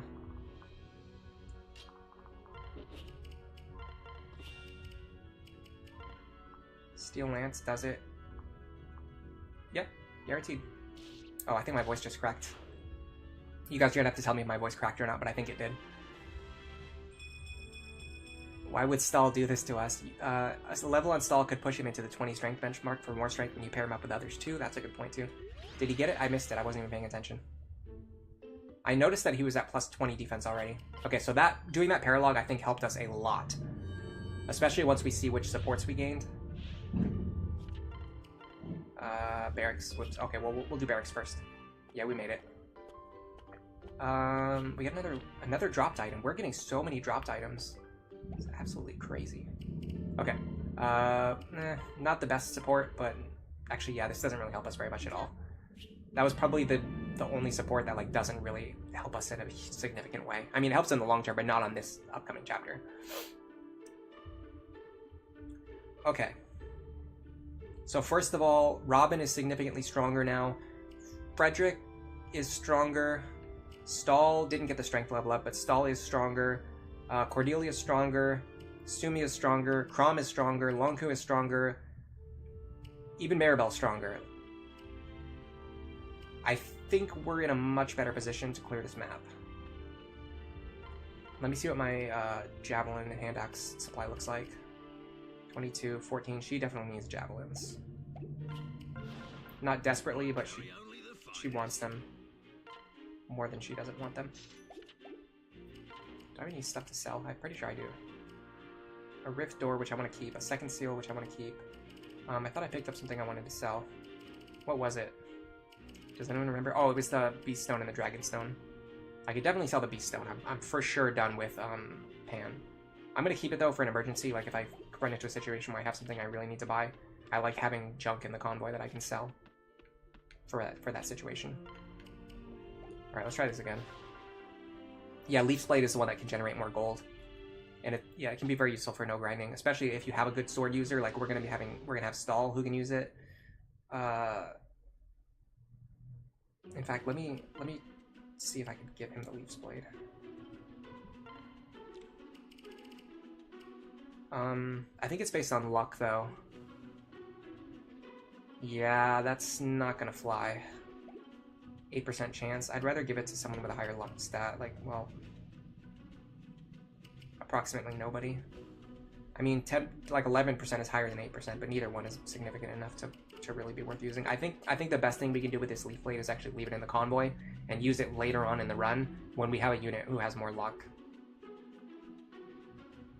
Like Sayri. On the topic of Shock Stick, any strong opinions on other gimmick weapons that can only be obtained with sparkly tiles, like the Volant Axe or the Miniature Lance? Volant Axe is really good. I used to be scared of using the Volant Axe because the base accuracy is so low, but honestly, like, if you have a weapon triangle advantage, or just, like, I don't know, it just hits way more often than I ever think that it's going to. Like, when I have Frederick, when I get an early Volant Axe, I give it to Frederick, and it makes Chapter 5 and Chapter 6, Chapter 5 and Chapter 7 so much easier. Like, it just doesn't miss, and it makes this chapter so much easier too. Like, you would think that it would miss a lot, but it just doesn't, even though it has trash accuracy.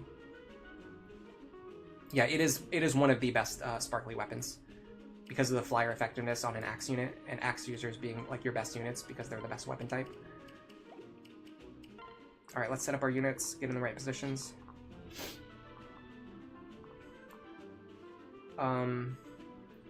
I might be able to do this with Maribel now, because I'm getting more magic from her, which means I don't need to send Rickon, which means I could potentially send someone else, which is what I wanted to do anyway. Although the advantage of bringing Rickon is that we get dual strikes sometimes, which I guess are nice. I'm not sure, I might need to think about that.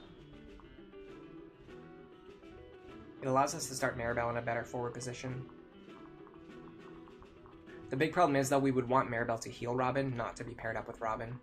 Although maybe we can use that to our advantage too.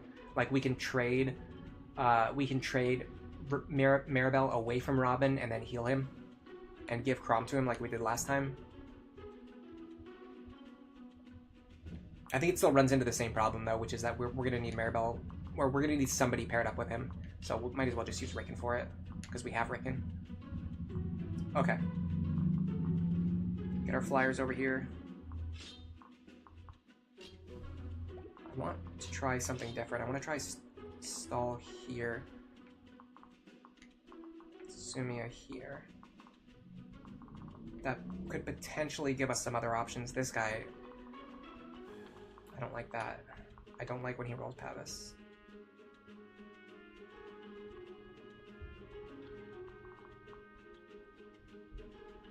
Okay, I think this is our opener. Except we switch these two. No, he has that crucial 6 movement that lets her move 3 tiles in the desert. Let me make sure nobody's holding like weapons they're about to break. Bronze Axe, 11 Sword, that's fine. Muriel's not doing great, but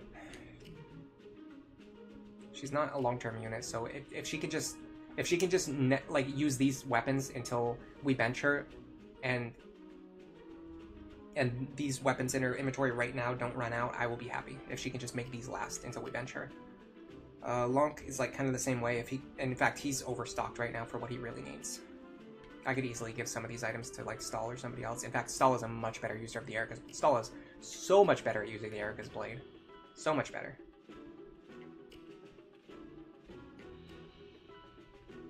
But we'll wait and see if he needs it. I feel like my voice sounds kind of stuffy now too, ever since I had that coughing episode.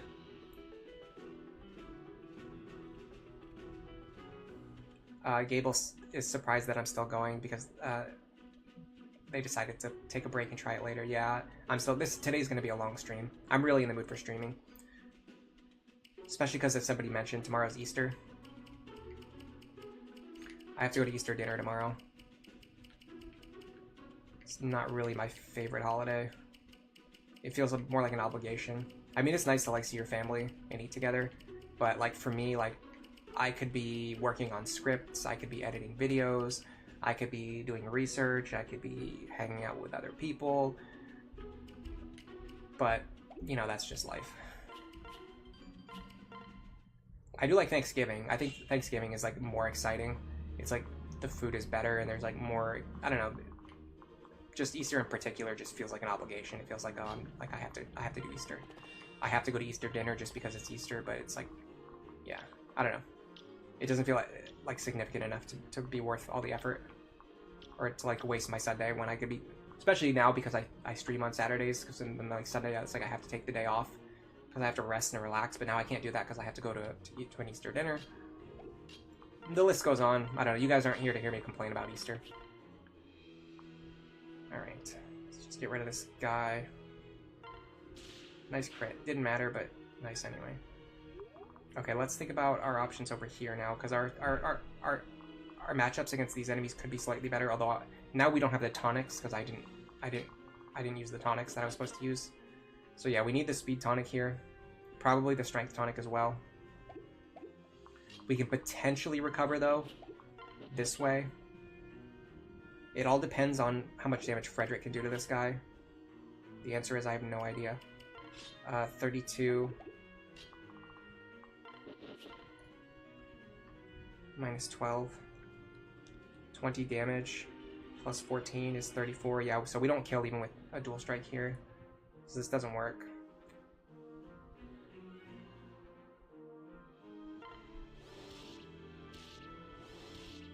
I mean, we could have gotten 2 dual strikes. We didn't, but in theory we could have.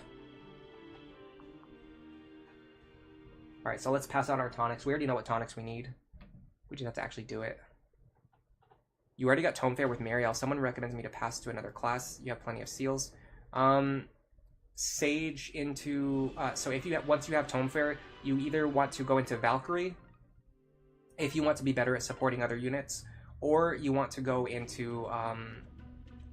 Sorcerer, if you want to be better as like having Muriel in the front, like fighting enemies on enemy phase, because she's with Tome Fair, she is a very good Nosferatu user. She's very fast, she hits very hard. She will pretty much constantly be healing herself back to full HP. You do have to be a little bit careful just because of her lack of bulk. Like you can't leave her in range of too many enemies because they will outpace your healing if you get unlucky. But also because her speed is high and her luck is high, she also dodges a lot.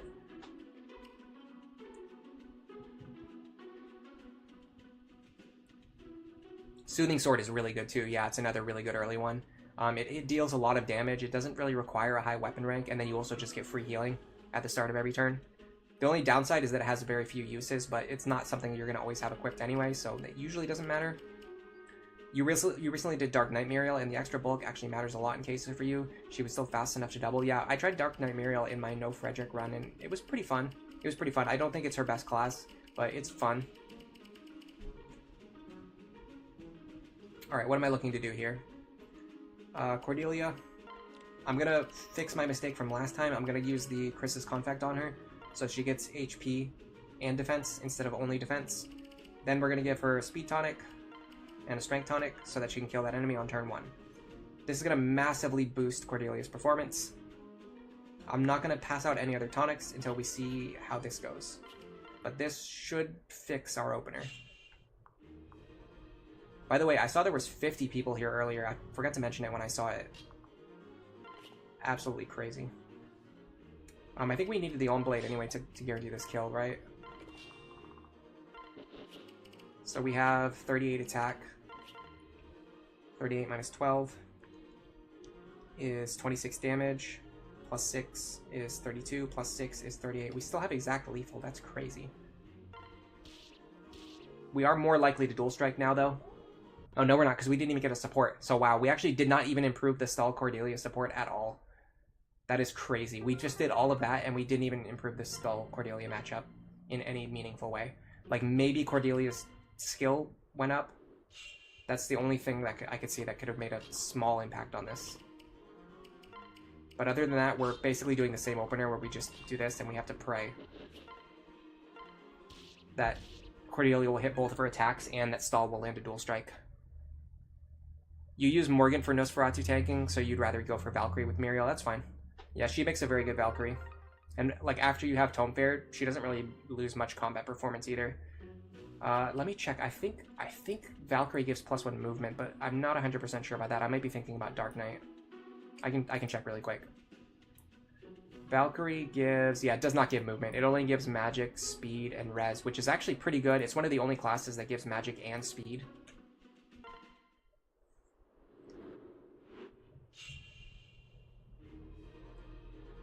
Yeah, the +5 from Tome Fair also increases rescue range. There's a lot of stuff you could do. You can use pair-ups to increase your rescue range. You can use tonics to increase your rescue range. It's really cool.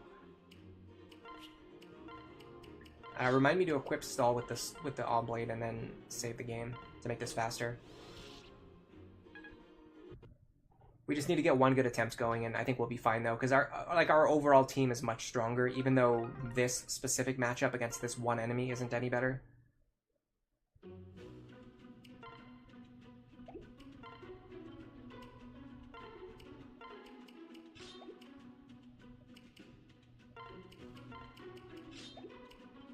It makes resetting a lot faster if you equip the right weapons. And then save your game.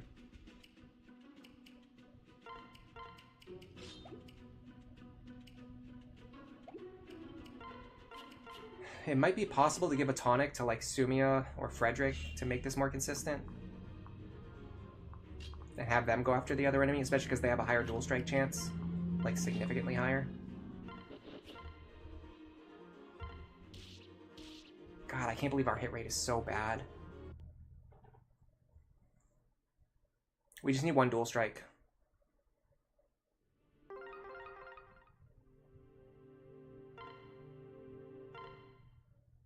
Your Frederick recently was very skill blessed, so when you need a big single hit, he normally connects it. Yeah, I think skill is a little bit of an underrated stat. Not only does it improve the proc rates for some of your very important abilities, but... oh my god, really? I mean, we could get possibly 2 dual strikes, you never know. No. Okay, we got a crit. Thank you. I was going to be so mad if I got the dual strike there and then he survived on 3 HP. Okay, now we're still not out of the woods yet. Now we have to kill this guy. Oh god. He has Pavis too. I really want to dodge this. Didn't dodge it. Okay, so most likely what's going to happen is that this guy right here is going to kill Sumia. There's a small chance that we survive. It's about a... I don't know. 14 plus 18. Divided by 4. 8%. It's like a 10% chance. 8% plus 10. Is it really that high? Hold on a second. Sorry guys, I love the mechanics of this game way too much. Okay. Dual guard is... It is divided by 4, so it's 8. Okay, so the base value is much lower than I thought. The base value is only either 5 or 7. I don't know what support level they're at. They're at A support, right? If they're at A support, which I think they are, it should be 7 plus 8. Which is going to be 15. So they have like a 15% chance to save Sumia's life here. Otherwise, it's another reset and we just go on with our lives.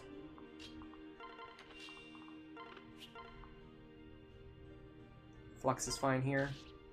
I also didn't even check to see if these guys have counter. At this point, it's we just go for the dual strikes first, and then we worry about whatever else is coming next. Like this guy having counter, that's a problem. But it might be more consistent to have Muriel kill him now.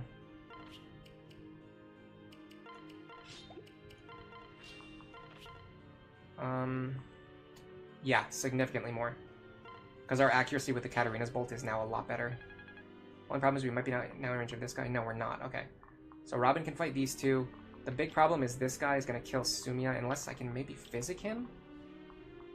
I mean, it's not a question. I know I can physic him, but...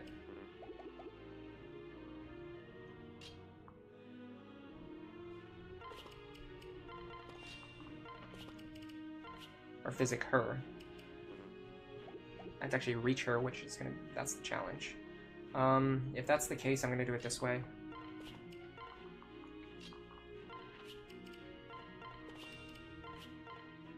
Still can't reach her with physic. That's insane. Okay. So I'll just do this. Nope.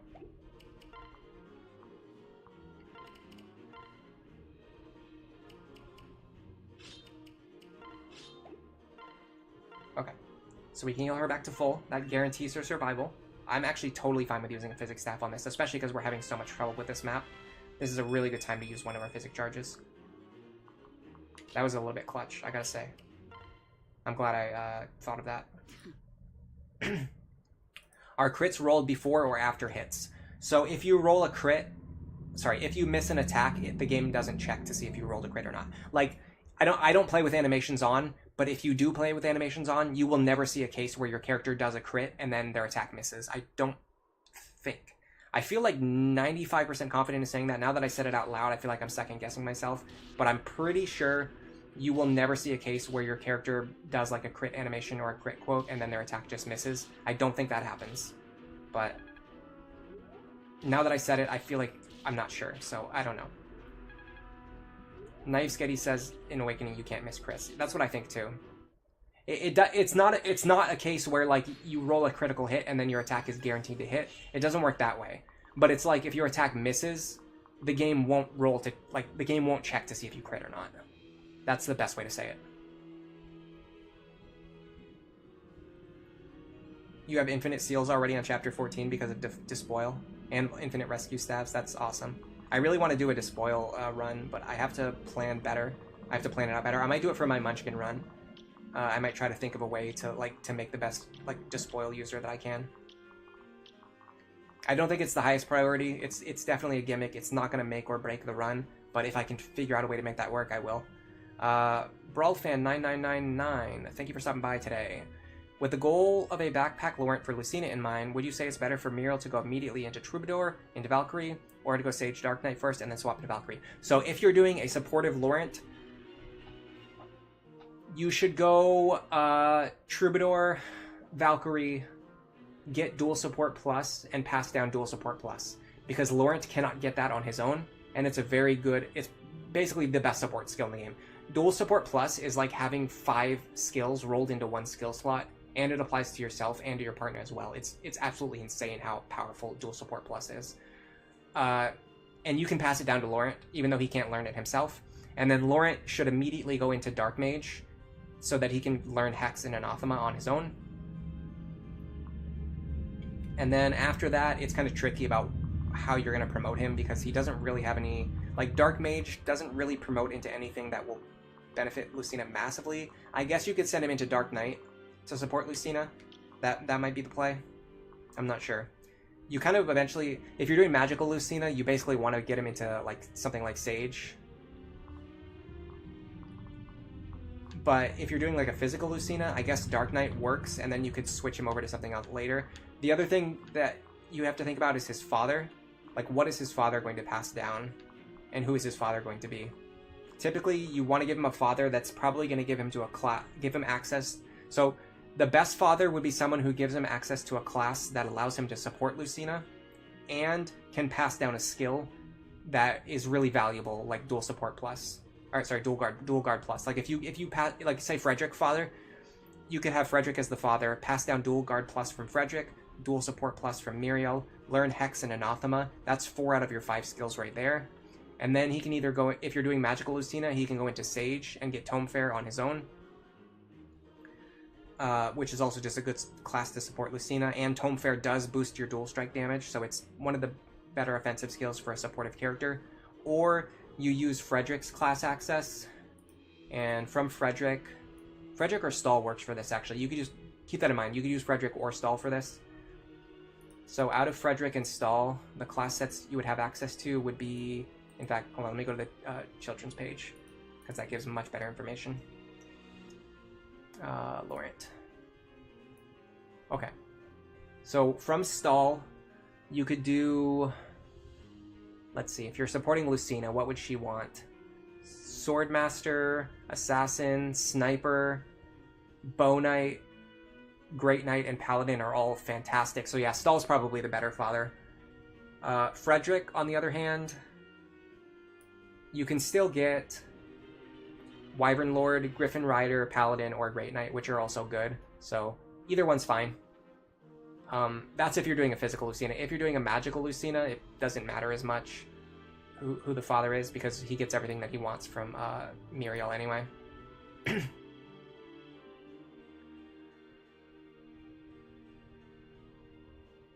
Miniature Lance is the one you want to max Forge the crit on it, and then you can give it to an Arms Thrift Lance user. Unfortunately, there aren't a lot of Lance units with Arms Thrift, but you're planning this exact thing with Sever right now since you found the Miniature Lance.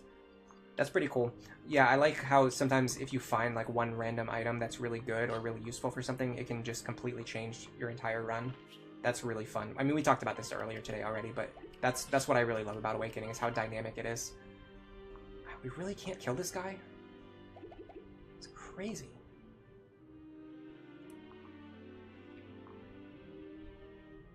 I mean, I'll just give it to Muriel then. I don't care.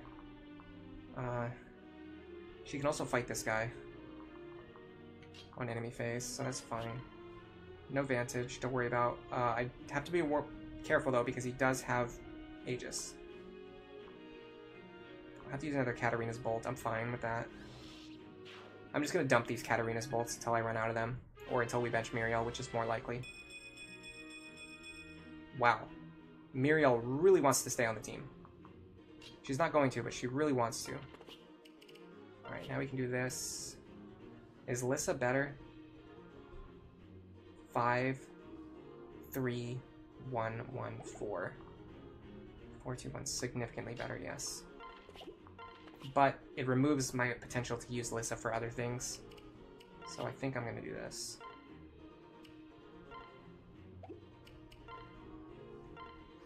I think I need to keep Lissa in the back. Alright. I can take that, I can take that. We're going to send Robin forward. I'm going to use Thunder here because I want to make sure that I kill these guys. And it seems like Flux sometimes leaves them alive.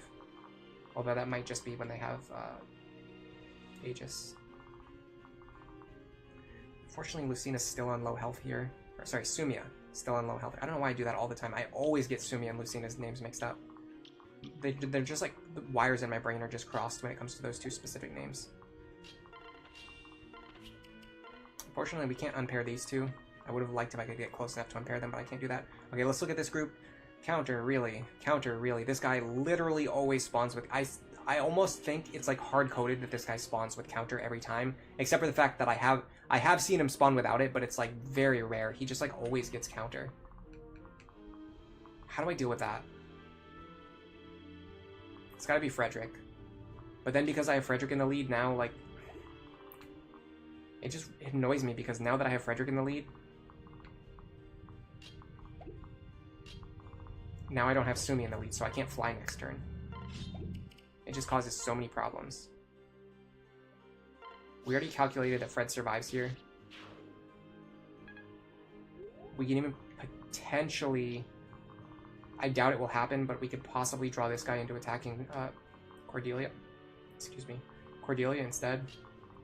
Yeah, I have the hiccups now because of that acid reflux. Or I could even take this guy out. Is that possible? 25 plus 20.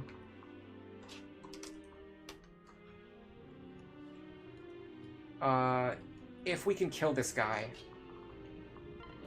yes. But we can't guarantee to kill him, and actually our dual strike rate with Stahl isn't actually that great. Maybe I send her to the right instead.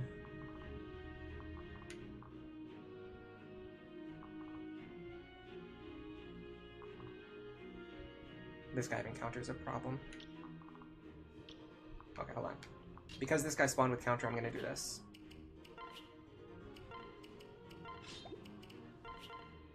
That's actually really bad, because then if I don't kill him, then then I kill myself with counter damage next turn. Okay. I thought I could double this guy. I guess I can't.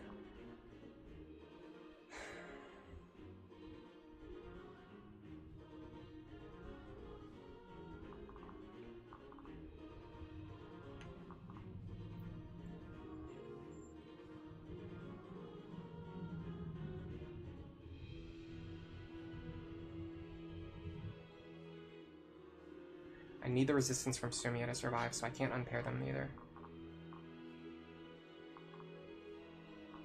Okay, what about this guy? Another one he spawned with counter as well. We got a lot of enemies with counter on this map. See, as annoying as counter is, I really do feel like there's a lot more ways you can play around counter. Like, I'm not as frustrated as I would be if, like, every enemy had the defensive skill that blocks the damage type that I'm using. I guess I'm just gonna stand here. I really don't know. I don't think he'll attack Sumia anyway. I think he'll attack Frederick.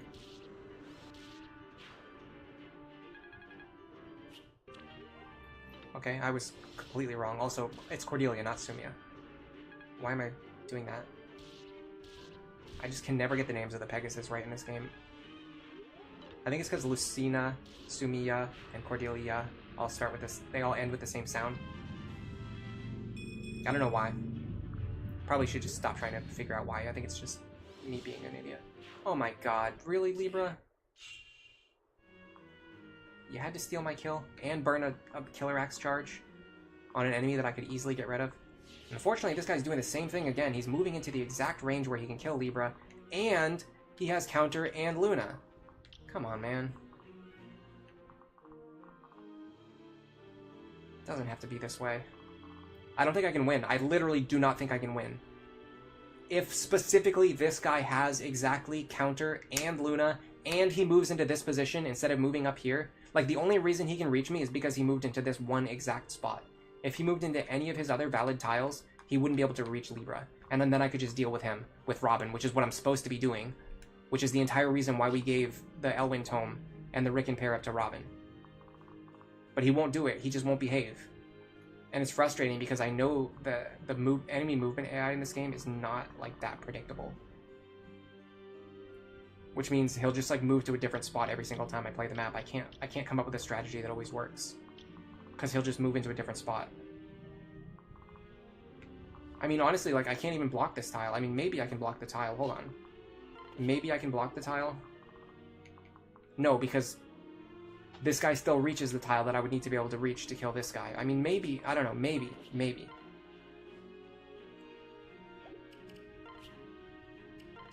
I have to get, like, a Killer Lance crit here. Killer Lance miss, that's something too. I guess that's a similar word. It sounds a little bit similar to the word crit, I guess. If I stand here with Robin and I use the Elwyn Tome, I can maybe do it. I have to heal with Physic, though. How close do I need to be to heal with the Physic Staff? It has half of my magic range, so 7 tiles. I can do it from here. I can do it from here as well. Okay. I'm gonna go here. I'm gonna trade. I'm gonna grab the Physic Staff.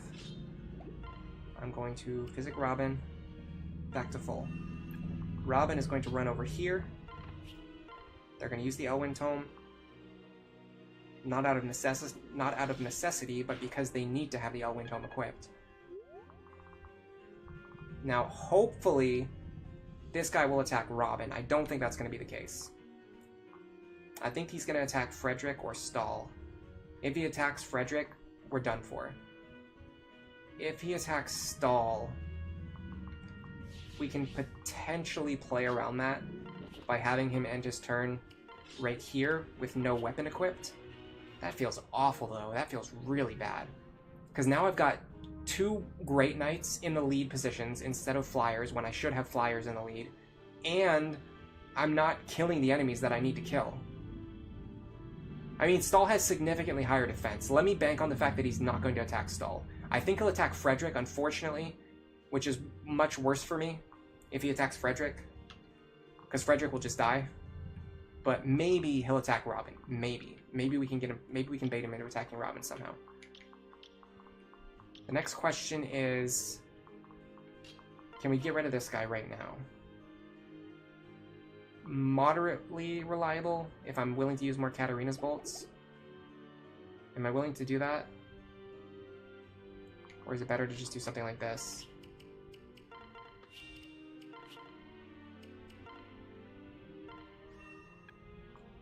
Does he kill me? Yes. If I let him attack, he'll kill me. I think if we have to reset again, I'm going to give a defense tonic to Muriel, because I didn't think this situation was going to come up a lot, but it's actually coming up a lot. Like, every single time she tries to fight an enemy. They have exact lethal on her. Should I just back up then? Or even possibly stand here? I'm worried she'll get crit though. But this will draw 1 attack away from Robin, which could be nice. 25 attack. -6 defense. He doesn't have Luna, does he? No. I don't know. I honestly I don't know what to do here.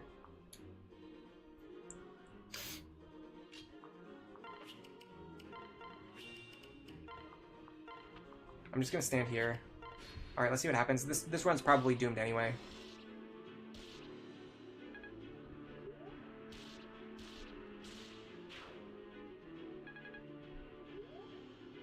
Okay, he went for Robin. That's great, because Robin one-shots him, which means Robin doesn't take counter damage. Now, the problem is that. The problem is we can't take 4 attacks, because I'm not using plus defense Robin, because I don't know why. I love plus defense Robin. I always say that plus defense Robin is the best Robin, and then I just chose not to use plus defense Robin, and it's really biting me. Like, every single chapter I'm noticing, like, it's just so much harder to keep Robin alive. I seriously would have, like, 5 to 7 extra points of defense right now, which means I would have taken like 20 less damage. I would have taken 20 less damage that turn. Saving Libra is really shaky on this map. You prefer to use the rescue on him instead. I might have to use a rescue staff here, because normally I can save him by having Crom fly over here with Sumia. The problem is I don't have Crom Sumia, so like I can't do that. Hey GamerX. Thank you for being here today. You want me to lock in? I'm trying to. Why don't I find an opening to send Crom to recruit him? I mean, that's the opener I normally use, but I can't use it here. I just don't, like, the characters aren't trained to do that. Like, there's no way for Sumia to fly Crom over here while also removing this Wyvern. It doesn't work. They're not dealing enough damage.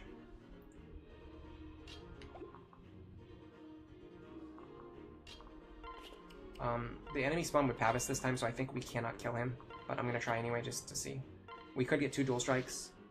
Didn't get it. Or a dual strike crit. You have the same issue with Corrin all the time. Robin, you'll never stray from plus defense. Yeah, I'm starting... It's kind of funny because I was just recently thinking, like, you know, I've been playing with plus magic Robin and the lack of defense doesn't feel too bad, so maybe, like, I could think about possibly using plus magic Robin or plus speed Robin more, but I don't know, it's like every single chapter, like, I'm coming into some situation where, like, I'm just missing the defense. I just don't have that defense, and I can't keep Robin alive, and it's very frustrating. I think I'm going to slow down. I'm gonna use a rescue staff on Libra, and I'm gonna slow down my general pace of play. Alright. This is a much better opener than last time, so that's one good thing. This guy starting with counter is not great, but we can try to work something out.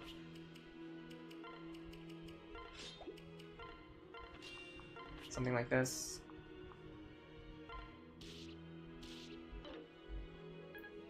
Come on.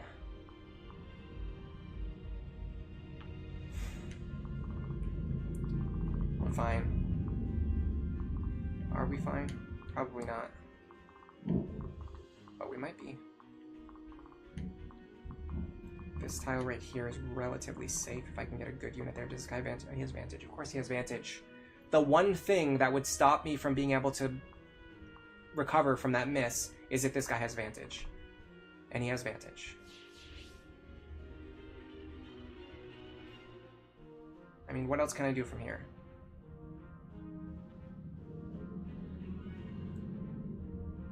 It's annoying because if I fail here, I have to reset like 6 more times to even get a good attempt started.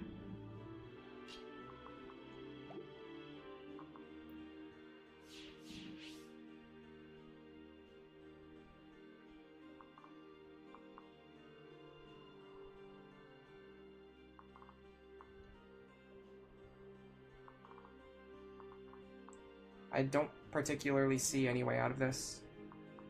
I think that miss just completely screwed us. But we had to attack because the guy has counter. I need to give her a defense tonic, which I said I was going to do and then I didn't do. And or I need to bring a defensive character like Kellum that I can pair up with her, so that if she gets into this position, she can have a defensive pair up. I think I just need to give her if she had a defense tonic, this would have worked.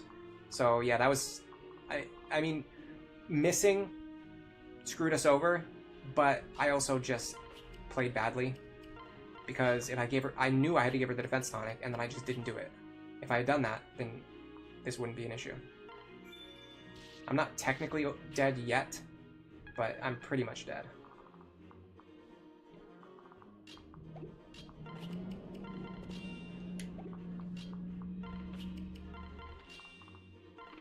This guy right here is probably going to kill Crom. Not anything I can do about it, but I'm just calling it out now.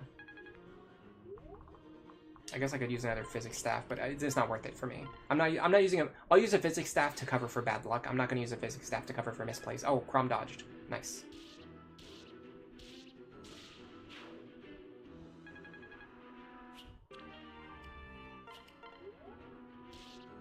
The luck is real.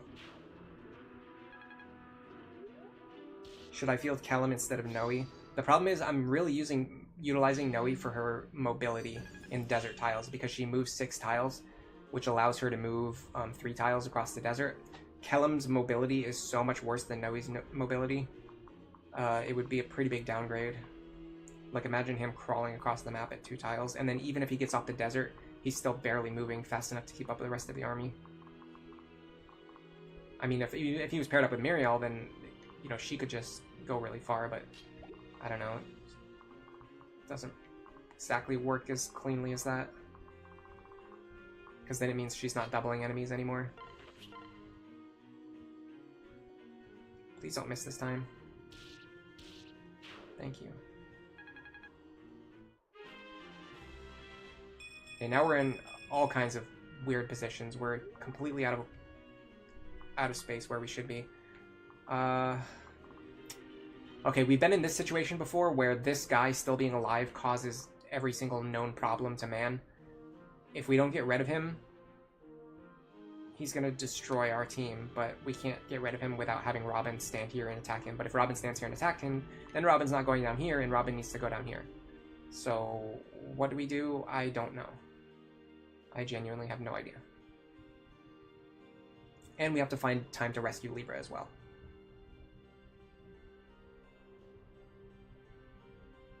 And most of our units can't go anywhere or get anywhere because there's desert tiles everywhere blocking us.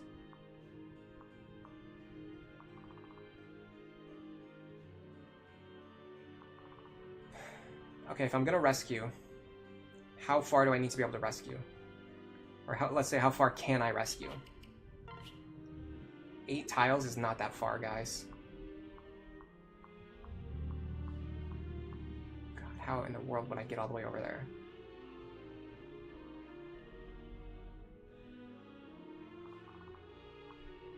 Especially because I can't afford to move Robin over there. I need to move Robin down here.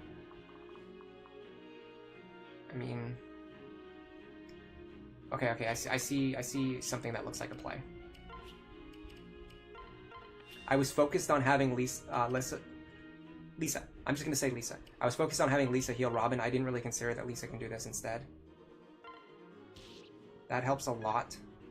And she should be able to survive an attack from this guy. 29 minus 7. Yeah, she definitely survives. I still might pull a different character back.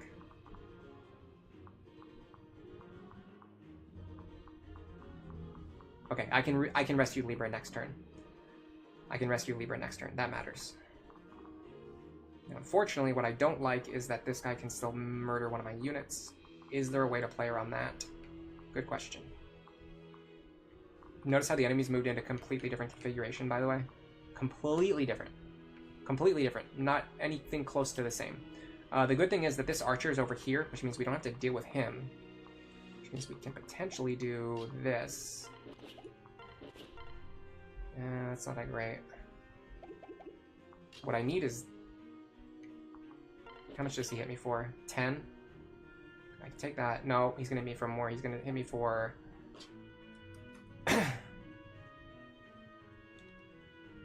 20 minus 7. He's gonna hit me for 13. I actually still survive. Okay, so I can do this. Fish for this kill. We got it. That is beautiful. Okay, this is bottom left is so much better than last time. It actually almost doesn't even matter that we got into position to rescue Libra, because we might not even need to do so.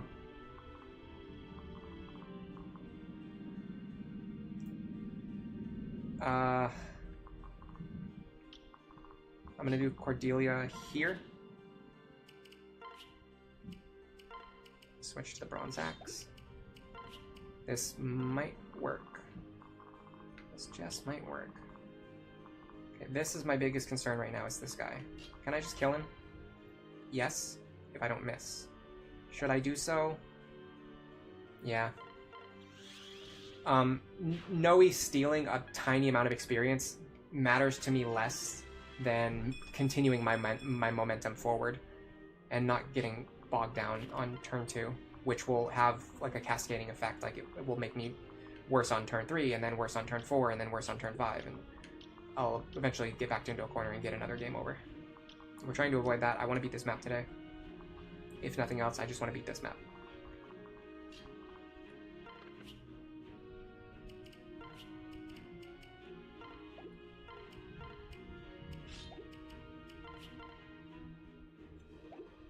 I'm gonna convoy here.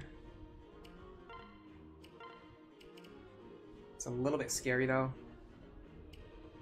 Guess we put this away. But I don't want to waste a concoction charge when I know that a vulnerary heals me exactly to full. Yeah, see how he attacks me from 2 range now instead of 1 range? Like, I have no idea why he attacked me at 1 range. He just chose to do that. Just to end that run, I guess. He just really wanted that run to fail. Nice dodge. That is a clutch dodge. That's going to preserve our HP for the next turn. And we got Crom to level 10. We can finally switch him to Archer. Oh, that's fantastic. Okay. And it looks like the enemies are flying north. At least 2 of them are. This guy still flew to the west. I don't know why. And he spawned with counter again. Come on, man. If he just didn't spawn with counter, I'd be completely fine. I'm going to start checking this guy, because it's not worth doing attempts if he's going to move into this exact tile and also have counter every single time. Oh, and by the way, this guy has counter too, in case you needed to check. And this guy has counter. And this guy has counter. And this guy has counter. And this guy has counter. Sorry, it doesn't really matter. Oh, she doesn't get Lunatic Plus skills. That's interesting. I wonder if they did that because it's too hard to code her so that she'll have them and then lose them when you recruit her. I'm not sure. Okay, because this guy spawned with counter... What do I do?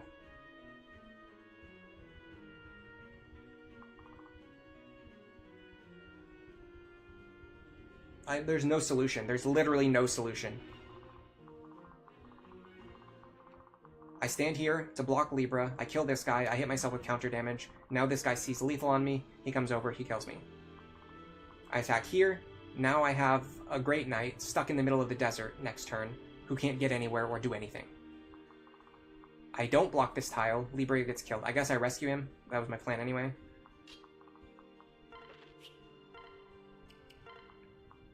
We rescue Libra.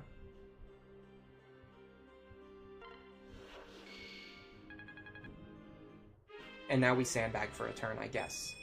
And by the way, Crom is way over here, so I can't even recruit him. He's just going to be standing here as a green unit, leeching my experience. Doing everything in his power to make me angry. Now, unfortunately, we also can't even attack this guy at 2 range, because then we'll get attacked by this guy. So we just have to ignore this archer for 1 turn. This guy, by the way, has exactly... Aegis Encounter, the exact combination of skills that prevents our Robin... The only possible way that Robin can't fight these Wyverns is if they have Counter and Aegis. And if I don't fight him this turn, the reinforcements are going to kill me next turn. So I can't not do it. I guess what I do is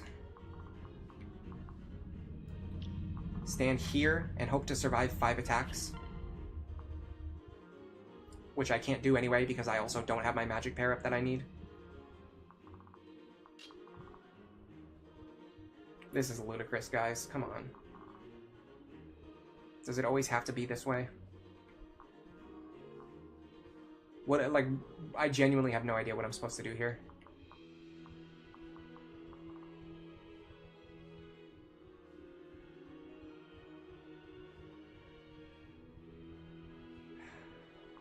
Frederick. Here.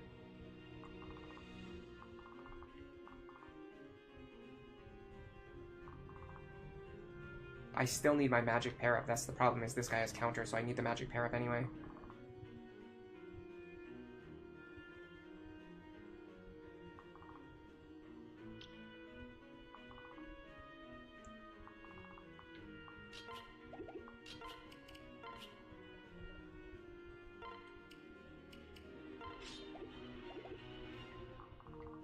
.33 damage.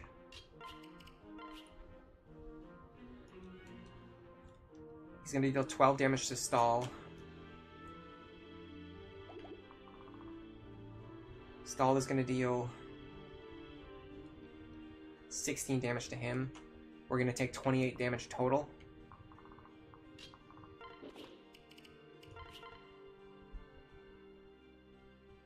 Problem is, if we don't kill this guy, which we're not going to, then he just kills us next turn. Frederick will double and kill himself. Let's see what the Steel Sword matchup looks like. 33.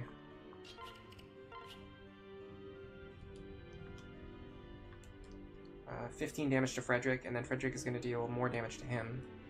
32. Minus 12, 20 damage. The good thing is, if we double him, we won't kill ourselves, we will kill him. The bad news is we take 35 damage. The good news is, I think 35 damage will not kill us. No, we'll survive on 1. I think Frederick's... Oh no, because this guy's... Guess what, guys? This guy has counter too. What do you know? What a shocker.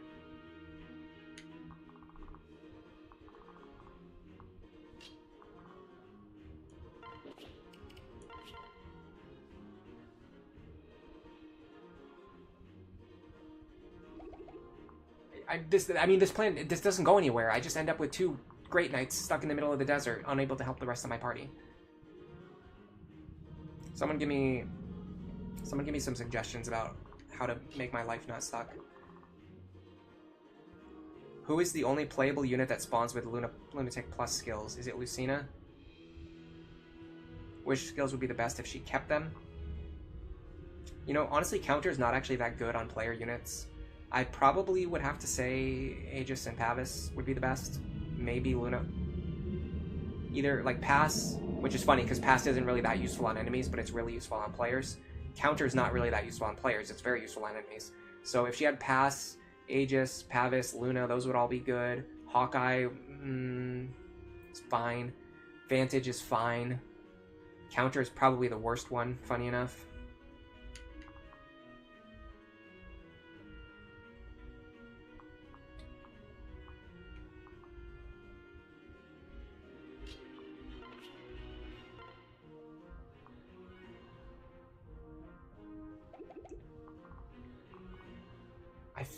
I think this line has failed.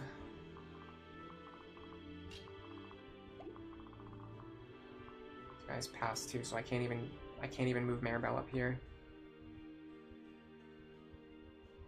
I can physic, right? Okay, so what would be my highest chance of success? What would be my highest chance of success?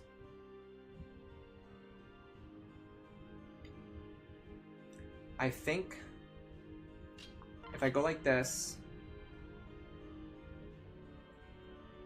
it gets rid of this guy. So then I don't take any counter damage from him.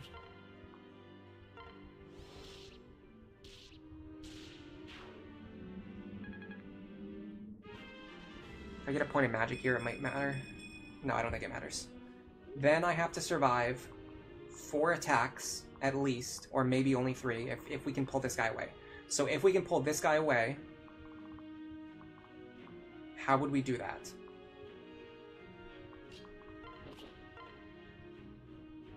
This might work.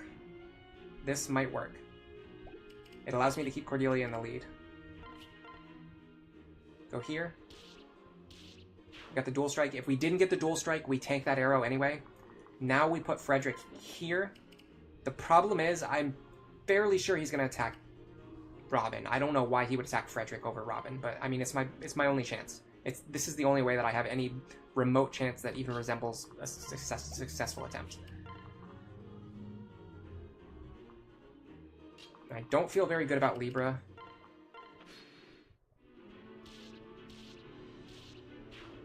So the big thing is going to be how much damage Robin can take here. That dodge helps. That's bad. We're dead. We have to dodge this next attack or we're dead. Didn't dodge it. By the way, these guys have pretty crappy hit rate against Robin, but, you know, we're going to pretend that's not a thing.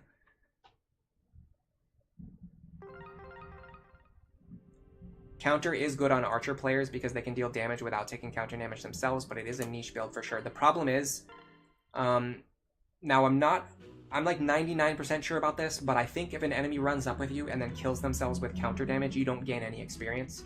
So that's actually really bad. I mean, maybe not really bad because you can use it to potentially get rid of an enemy, but it's just not as good as you would imagine it would be. Because you're essentially giving up experience. By the way, we're back in Reset World again. I'm getting screwed over today.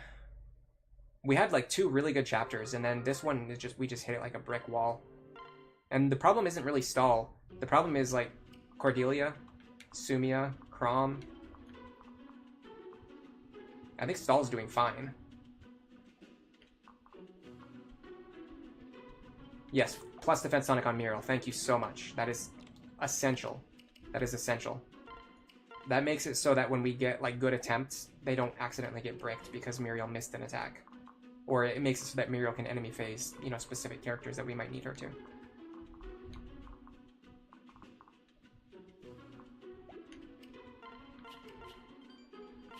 Alright. Yeah, thank you, Brawl Fan. Thank you, Garrett.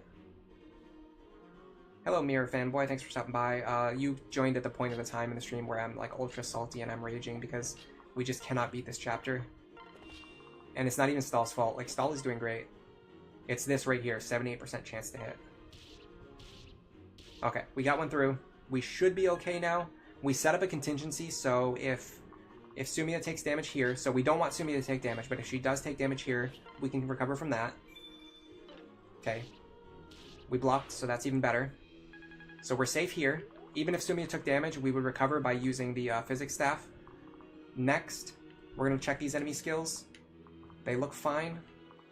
This guy looks a little dangerous. We can play her on this by using the Riken Parrot, which we brought with us. We're going to Elwind this guy for 19 plus 19 damage. That always kills him. This guy spawned with counter again. No surprise there. He's always going to spawn with counter because we don't want him to have counter. This guy has counter and Aegis again. This guy also has counter.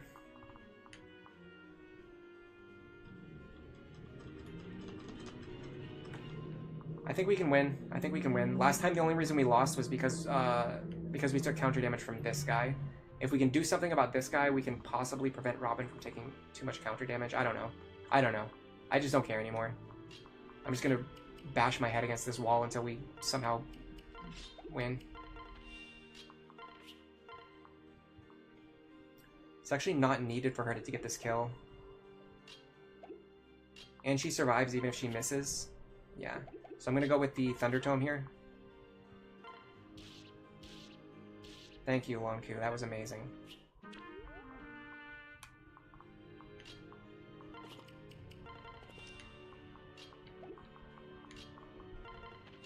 At least we can do this. Which is what I haven't been able to do for multiple attempts because we keep getting weird situations that prevent us from being able to do the normal opener. Well, normal opener. This is like a crappy opener because my usual opener doesn't work. Oh, he got Luna Plus anyway. Hello, Danny Doyle. Thanks for stopping by today. Can the Meyer Tome double enemies? Yeah, it can. And I think everything in this game can double enemies, which is pretty cool. Very different from Fates. Fates kind of nerfed a lot of things to make them less, like, cheesy and powerful, but I kind of like having a bunch of cheesy... Okay, I'm just going to keep resetting until this guy doesn't have Lunatic. He's making me very angry. And then once I finish doing that, we're going to not get the dual strike that we need to even get a single good attempt off the ground.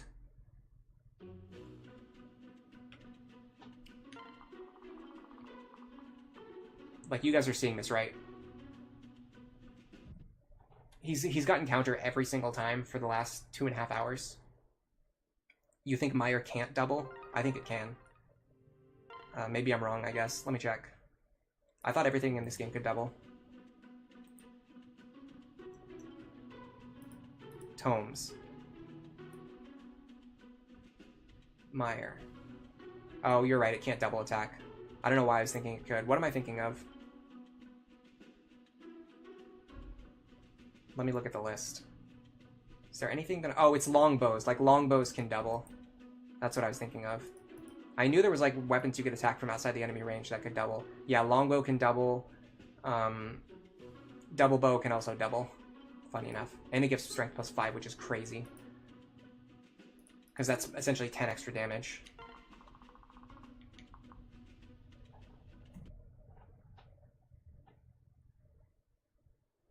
It also prevents dual strikes. That makes more sense, yeah. You know what? They probably specifically coded Meyer because, like, they didn't want you to be able to dual strike from across the map. And then later on, when they were making Fates, finally, okay, thank you. Finally. Later on, when they were making Fates, they realized, like, hey, maybe we should, like, nerf some of the other skills to make it so that you can't double and you can't dual strike with them so that they're more balanced. But honestly, like, I prefer when both me and the enemies have broken nonsense. I don't like it when, like, only I'm nerfed and the enemies are still allowed to have broken nonsense. Okay, let's reset 80 more times until this guy doesn't have counter. Yeah, it can't double.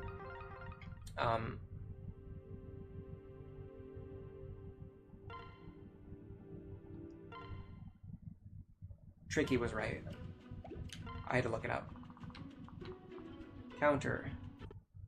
We should have a counter for this specific guy.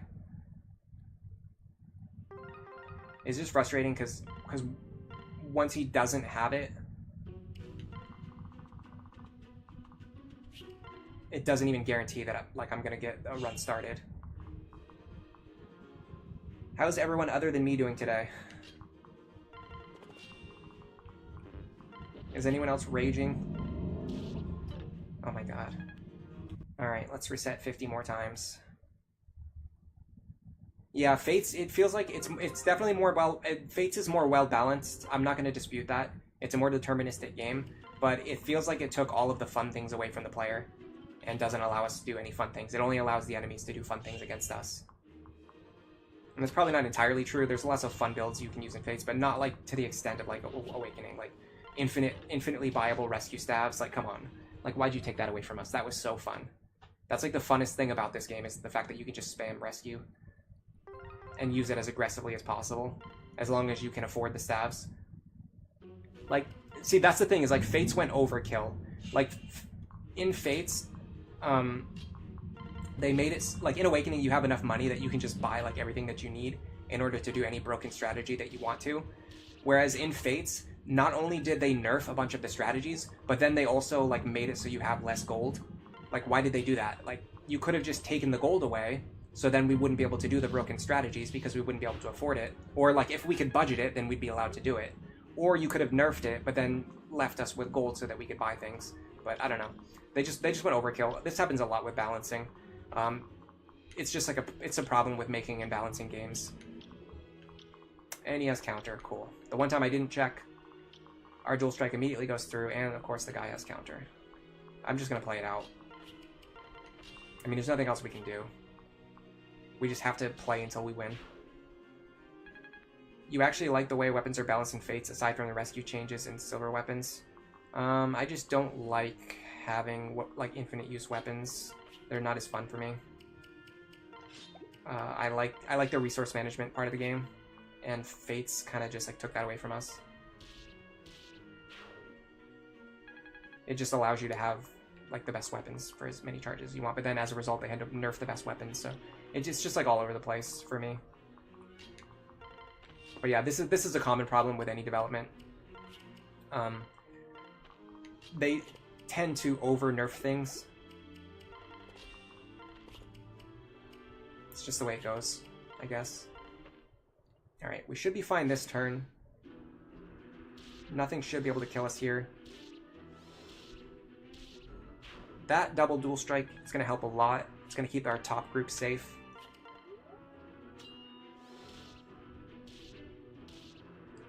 That's fine.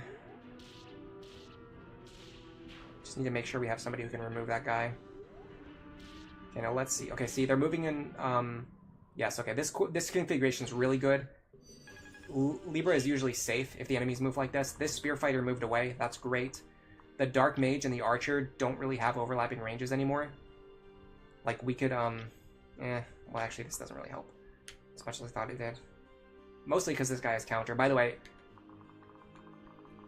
I was being a little, like, I was exaggerating a little bit when I was talking about this guy having counter every single time.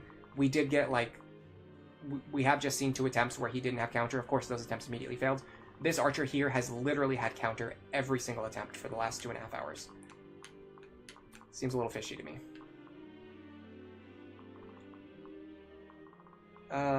This guy has pretty good speed. I need to do this if I want to get rid of him, I think. I'm gonna do Killer Lance. I'm gonna go here. Hold on a second. I have to do it like...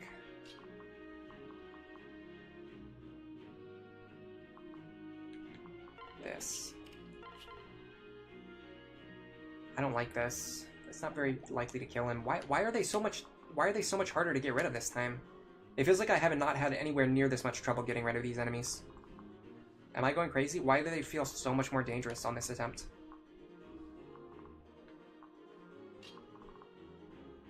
I just hate this Archer so much.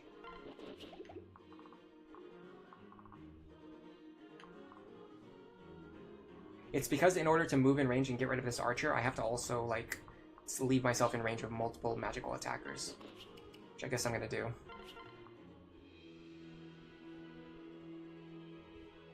We can't even guarantee to kill this guy. Okay. Question. Can Cordelia get rid of him? Seems to be... maybe. He's gonna have 41 or 42 HP. Let's assume it's 42. If it's 42, we can still kill him. Okay, so we can still kill him no matter what. Switch to the Bronze Axe. Steel Lance. This should be guaranteed. We should be fine here. Oh, actually, it's no Vantage, so actually, even if that hit us, because he has Vantage, he doesn't get any healing from Nosferatu. This is really good. This is really good. This means Frederick is now guaranteed to survive, because he only has to deal with one magical attacker instead of two. I think he was guaranteed anyway, but this is even better. Now, unfortunately, there's no way to get the Javelin back into her hands, but I think Frederick is the priority target here. Maybe. We'll find out, I guess. Okay, this is tricky. This is complicated. Complicated things are happening. This is where the defense tonic's going to come in big, because we do survive on 1 HP here, which means we can do this.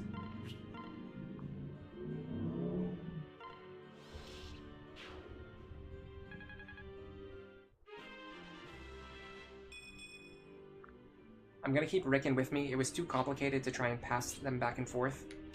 I would have preferred to heal with Maribel, but that's not going to be an option, so I'm going to do this.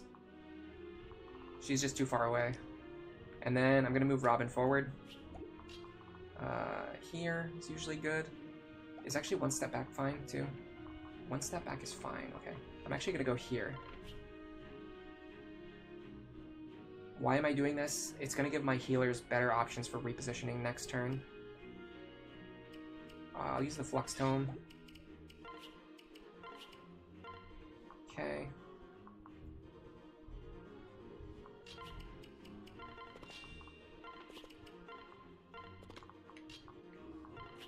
Alright, let's see how this goes. Ooh, Dual Guard. Didn't matter. We would survive on 1 HP no matter what. But still cool. Okay. They like attacking Robin instead of Frederick. That's interesting. Robin and Frederick have the same defense, so it's a little hard for me to figure out which one they prefer to attack. It seems like they prefer to attack Robin, though, because that even happened on the last attempt where this guy had counter. Come on, dude! Stop doing that. Not only did he just steal my kill and my experience, he moved himself into a position that's going to be, like, impossible to do. Like...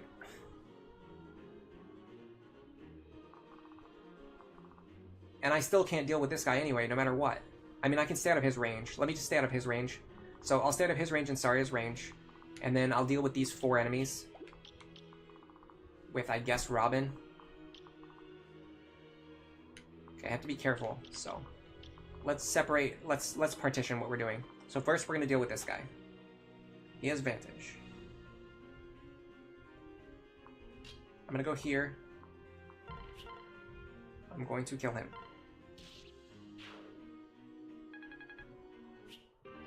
Next, I'm going to go here. I'm going to try to use a Physics Staff. It's not healing for as much as I would like.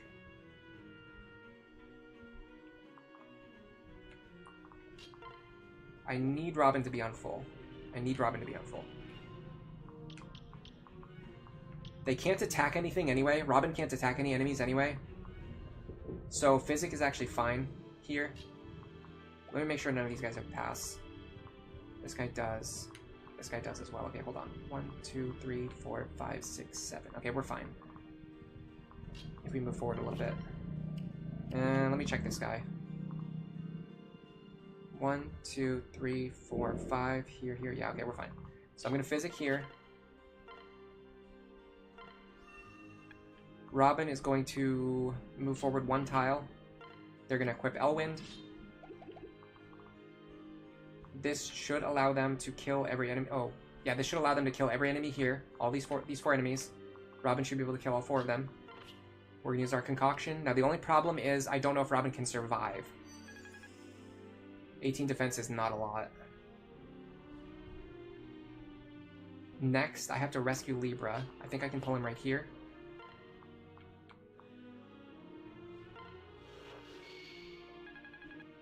I hate the fact that Libra's making me waste a rescue staff on him. I almost want to just not like. I almost want to just let him die. But he actually has a Killer Axe, a Mend, and a Ward. So even if I'm not planning on using him, I think it's worth the rescue probably. It's just tricky because the rescue staves you use before chapter 12 are more valuable because you can't buy more.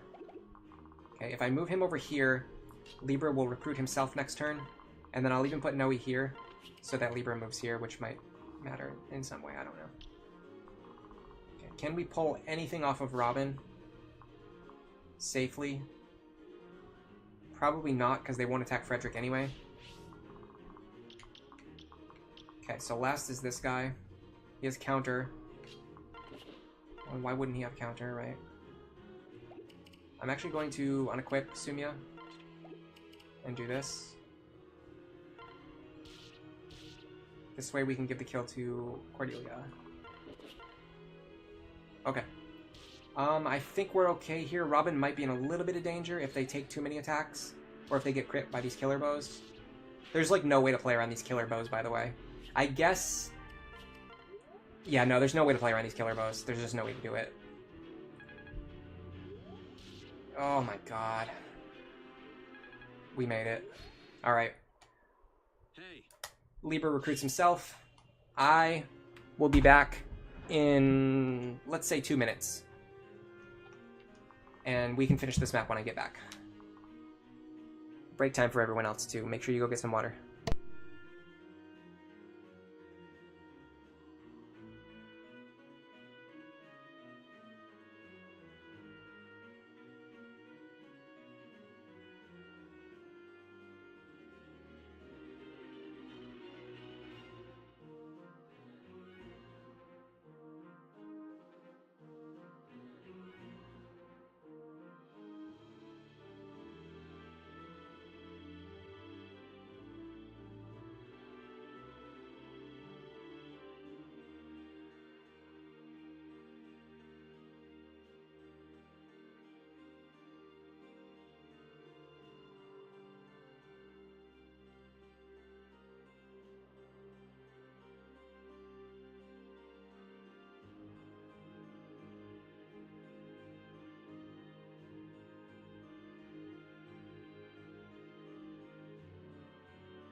Alright, I'm back. That wasn't so bad, was it?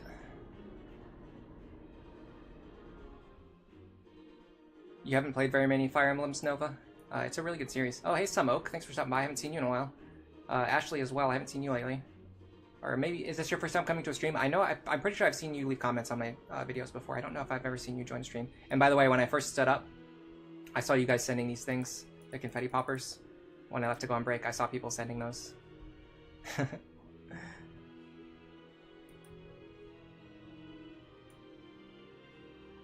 Bronze weapons giving crit dodge is really good. I totally agree. That is one of the good things about Fate's weapon system and balancing. Alright, yeah, I'm checking. My microphone's definitely on. I guess everyone was being very literal when I said to go on break. I think everyone other than me just went on a break. That's why nobody's responding in chat.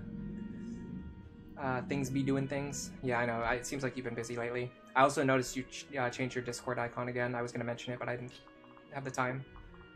Been busy as well.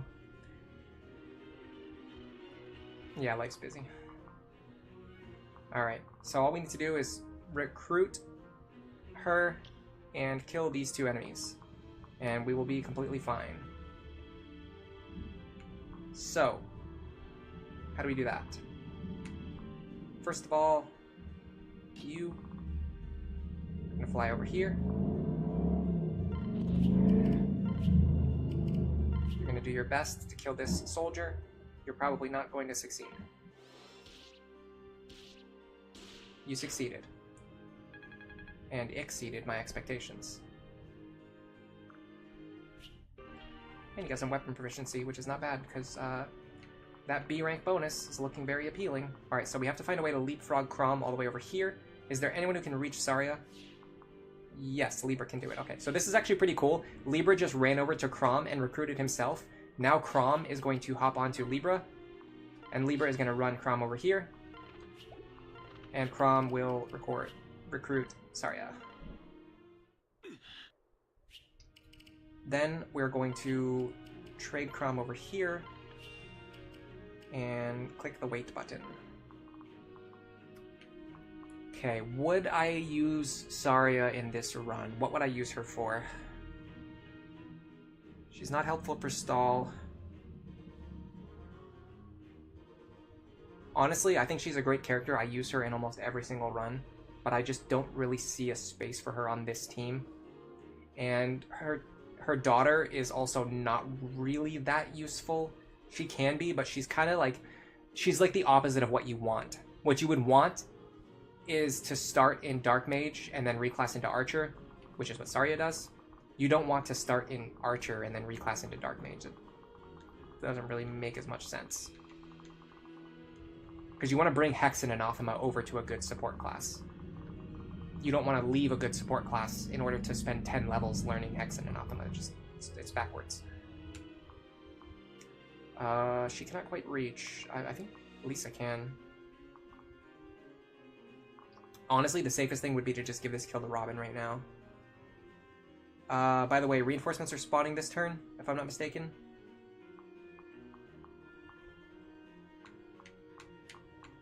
Yeah, I have to be very careful.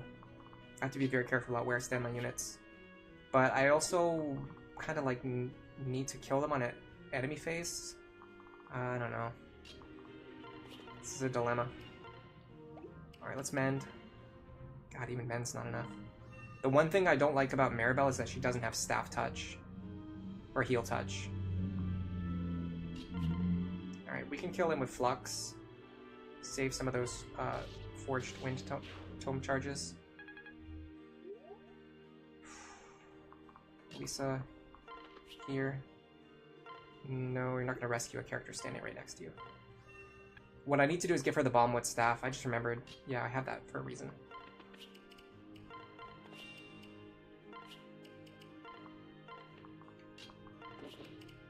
Okay. I think everyone is out of range of the enemies right now.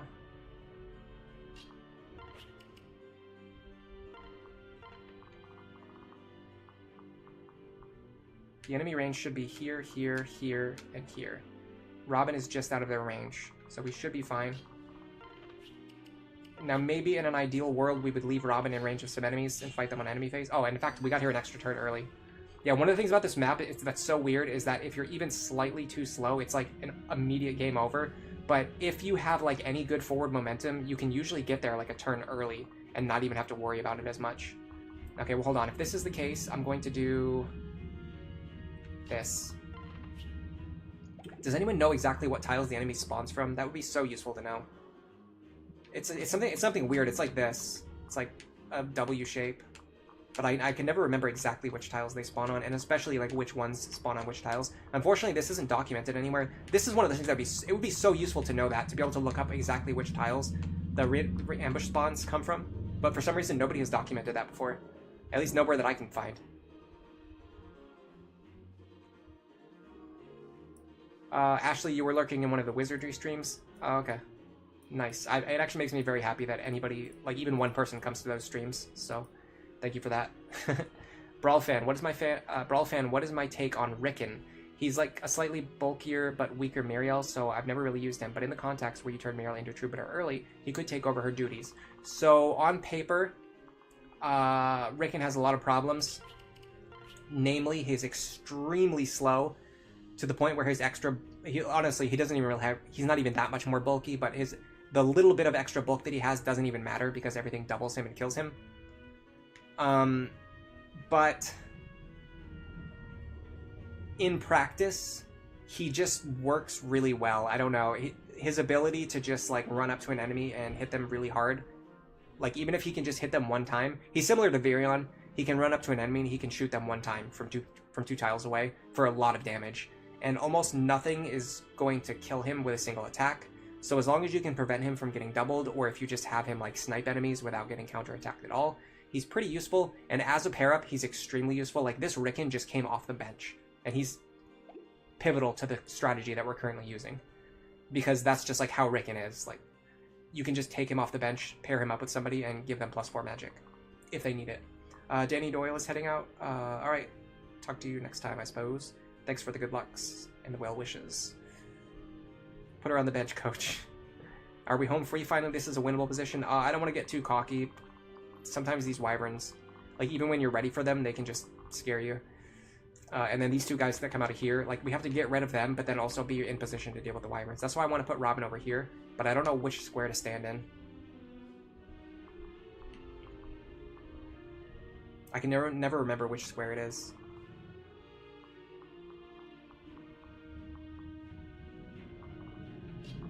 I'm gonna stand here. I'd be very surprised if there's more than one wyvern that can reach this square. It's probably gonna be none. Probably none of them are gonna reach me, but I would be very surprised if more than one do. Okay. I'm gonna start moving my other characters closer to the safety zone, or the not so safety zone. Alright, and let's see what happens. It looks like Robin is right at their edge. Yes, that's correct. Okay. I am going to write this down for future reuse. I know there are many people in the world who would love to know this information. Okay, so this tile here, it's 2 tiles up from the boss and 1 away from the wall. 2 up from the boss, 1 away from the wall. This is just barely in range of the first short axe user. And if you move forward 1 additional tile, you will also fight 1 silver axe user. That means this tile is always safe in Lunatic and Lunatic Plus mode. This tile is always safe in Lunatic mode. And in Lunatic Plus mode, it's only dangerous if this guy specifically rolls exactly Aegis and counter, which I would probably pick this tile just because you know that's going to happen. Okay, now I'm a little bit worried about getting Robin back out of there because I might have extended myself too far. Because these guys have 7 move and I only have 5 move.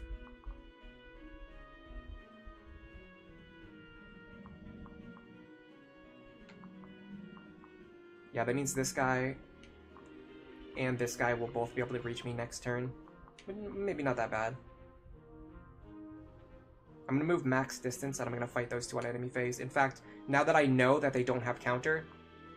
Well, I mean, this guy's counter, but he's going to fight me at 2 range. Now that I know that this guy doesn't have counter, I can just fight him with the Flux Tome. So I can do this. 1, 2, 3, 4, 5. I can go here.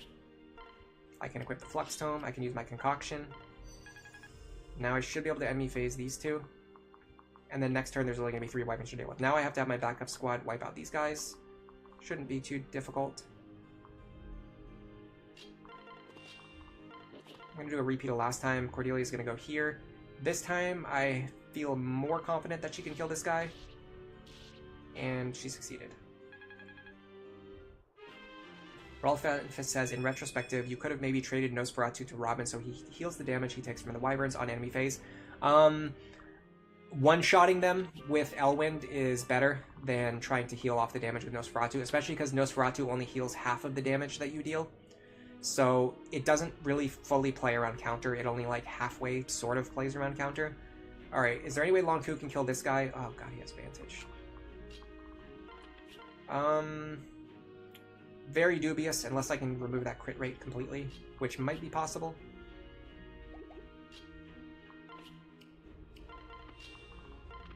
I can remove the crit rate. I can survive against him. I cannot guarantee a kill. I might be able to chip him down. Say with Sumia. No, because he has Elwind. Frederick. No, because he has a crit rate on Frederick. Okay, hold on. This works.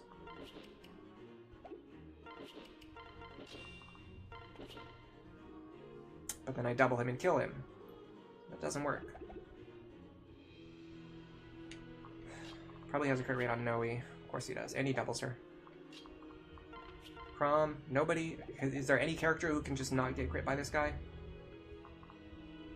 Well, in that case, we start with Lonku, and if we don't get the crit, then we'll adapt.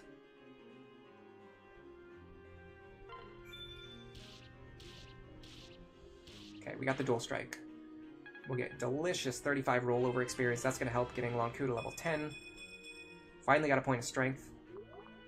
Absolute noodle arm. There are no more ambush spawns.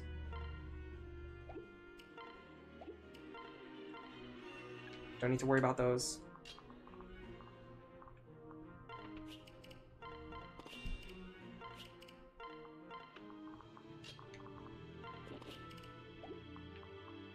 Fact's gonna do this. And I'm gonna leave Saria where she's standing so that I can move over here and pair up if I need to next turn. And I think we're good.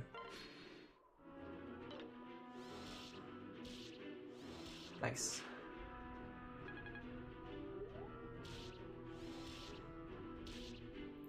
Okay. This guy will be able to reach us next turn. This guy will. This guy will not. Should I just go all in here? See, this is what makes this last encounter so difficult, is even when you get time, even when you set up for them properly and you have plenty of time to get ready, you always eventually get to this a position that looks something like this. And then you have to think, should I go all in here? Or should I try to back up another turn? If you try to back up another turn, Robin's going to take a bunch of attacks. If you go all in, you could potentially remove all these enemies on player phase, and then they wouldn't be as big of a problem. Unfortunately, if you fail to kill any of them, then they will kill you. So sometimes you can set up a situation where you leave just one alive. Unfortunately, this guy has counter and a short axe, which means whoever attacks him is going to need to be able to take damage. We also can't really guarantee kills against these guys. We were struggling to kill them at the beginning of the map, remember? Like, even if we could double this guy, that's not going to guarantee a kill. This guy's Luna. But if Robin backs up, they're going to get attacked by 3 enemies. And they're struggling to even survive against 2 attacks per turn. Plus this guy, well, this guy I've encountered doesn't matter. I'll two range him anyway. 66 plus 25. Let me see. Let me even just get an idea like what this looks like. 66 plus 25 is 91. Minus 18. Minus 18. Minus 18. They're going to deal 37 damage. I can actually survive if I can heal up again.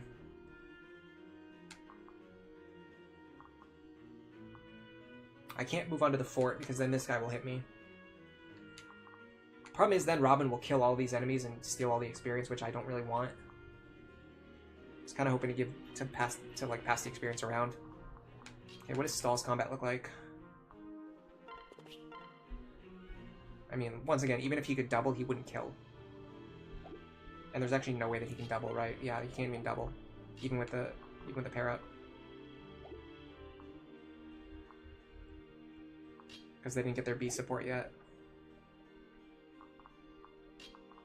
I feel like Muriel is the most likely to be able to like guarantee a kill against something. 20 plus 20, yeah, she can. Okay, so Muriel could kill this guy for sure. Robin can kill this guy for sure. Frederick can maybe kill this guy. 12, 16. I would be using the steel sword, 20 damage times 2. Frederick can kill this guy for sure. Okay, I think we can win. I think we can win. So we go like this.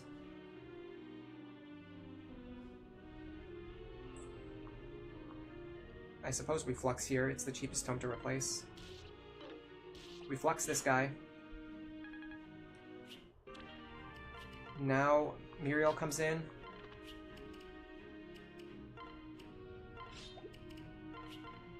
She kills this guy.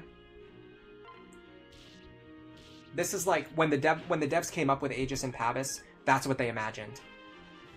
Like, oh, this enemy has Pavis, so Muriel runs up and kills him, but in practice it doesn't really work that way most of the time. Okay. Frederick, if we have the steel sword equipped, we should be able to kill this guy guaranteed. I'm gonna Steel Lance just to fish for dual strikes. Yeah, this is a guaranteed kill. Very likely to dodge his attacks. Now we just need somebody to come over and finish this guy off. Which I'm pretty sure can be Stahl or Cordelia. Is there anyone else who I would want to give experience to? Yeah, actually Crom. Crom more than anyone else, in fact.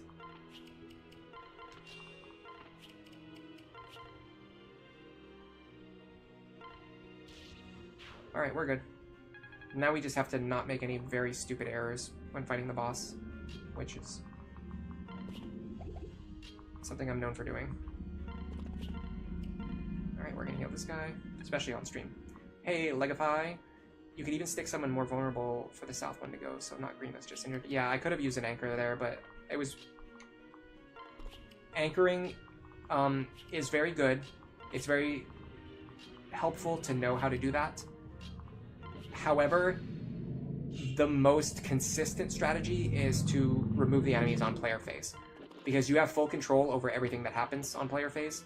I do not have full control over everything that happens on enemy phase, so even if I set up an anchor, I can't really guarantee that the enemy will actually go and attack my anchor. Sometimes they don't, sometimes they just do, like, nonsense.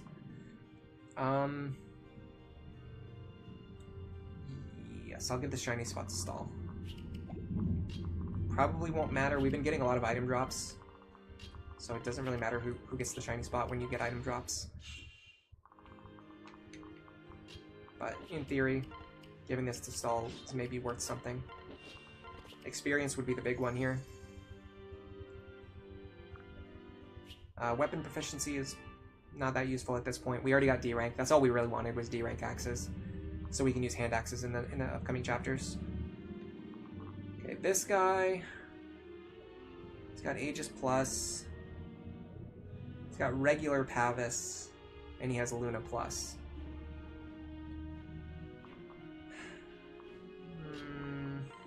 Let's see. I think Stahl can use the hammer. Is this a Stahl moment? I think this might be a Stahl moment.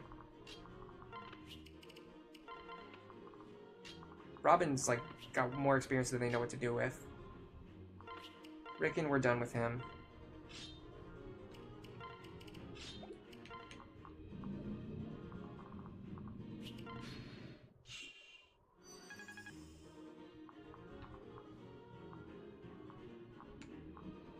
I would like to use a mend or a rescue staff here for rollover experience. Using a rescue staff just for experience would be extremely stupid, because I have to save as many as I possibly can for chapter 12. So I will mend somebody, I guess, here, because I'm trying to build this relationship. And that gives me 18 rollover experience. I mean, it's better than nothing. Now I have Demoiselle. If I can get a Master Seal, I want to promote her to a Valkyrie as soon as possible. We'll see if that's possible or not. Now, I believe I still have the hammer. I don't think I sold it. Yeah. This is why I like keeping the hammer around, because sometimes you get into a situation where you actually do want it. Now, what does our hammer combat look like against this fellow? Pretty good. I would say pretty good. He does have a 1% crit chance against me. With Luna. Now, if he didn't have Luna, the crit chance wouldn't scare me because I would survive anyway. Would I survive? No, I wouldn't even survive. 14 times 3 is 42. Yeah, I wouldn't even survive. Okay, never mind. But Luna makes it even more scary.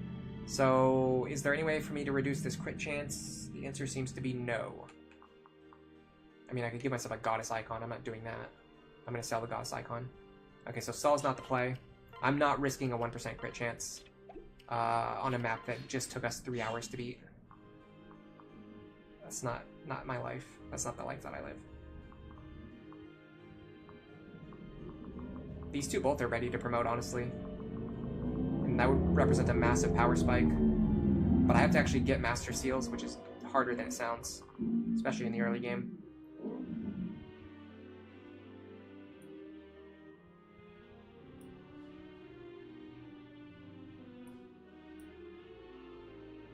Let me check. Hey Draconis, thanks for stopping by today. You're heading out? Alright, good night. Crom, Falchion, Dual Strikes. Muriel's boy toy.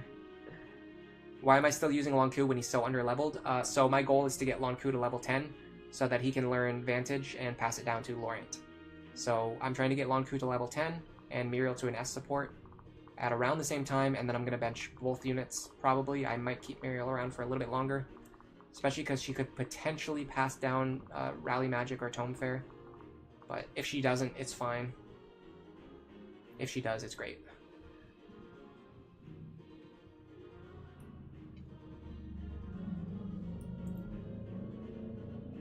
Carson says, the true general special over here. Not to brag, but you bought yourself a very lovely looking Kit Kat egg. Oh yeah, on the topic of things that I can't eat anymore, I can't eat chocolate, which is really sad. I still have a Rift Door. Yeah, I still have a Rift Door, so I can get one Master Seal guaranteed at least, but I need two. Arguably more. Like, I'm going to need one for Cordelia. I'm going to need maybe one for Sumia. I'm going to need one for Crom at some point in time. I need to get Crom some experience. I need to get him to level 10 so he can use his second seal. So let's do that. Let's pair Crom up with somebody who is capable of fighting the boss without dying. Which should be Frederick. Yes, this eliminates our crit chance as well. I can use the Iron Axe here. Okay, I can just do this repeatedly until Crom lands enough dual strikes to level up. Is there a better axe I have available?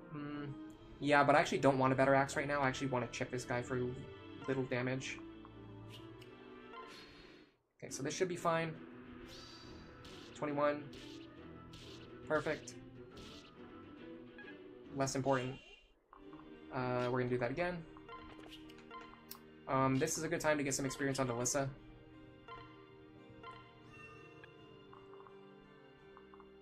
Because I mean, if we could get Maribel up to level 11, maybe that would be fine. But boss doesn't heal. I thought he healed. I was wrong about that.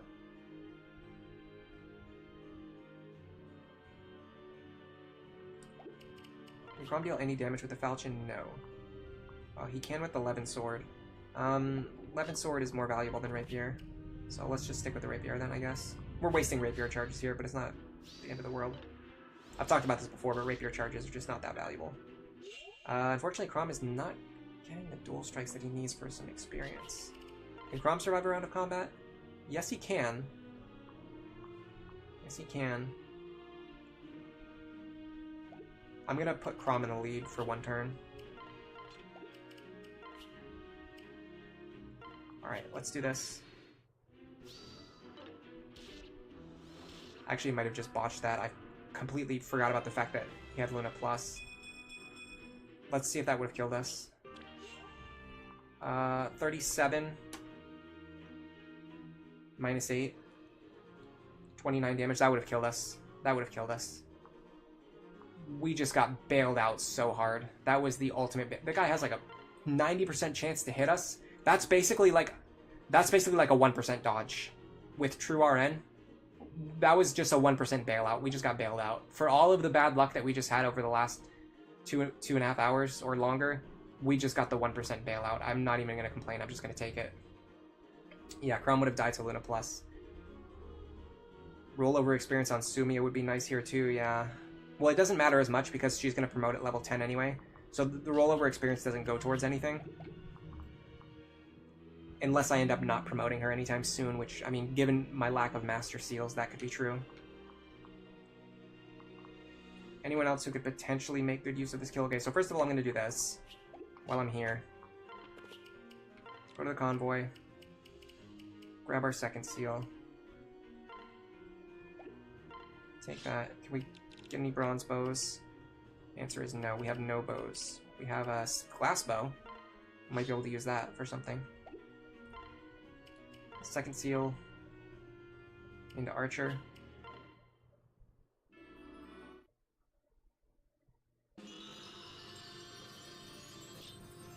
This is a very late Archer Crom. I don't know exactly how well it would work out in the long term.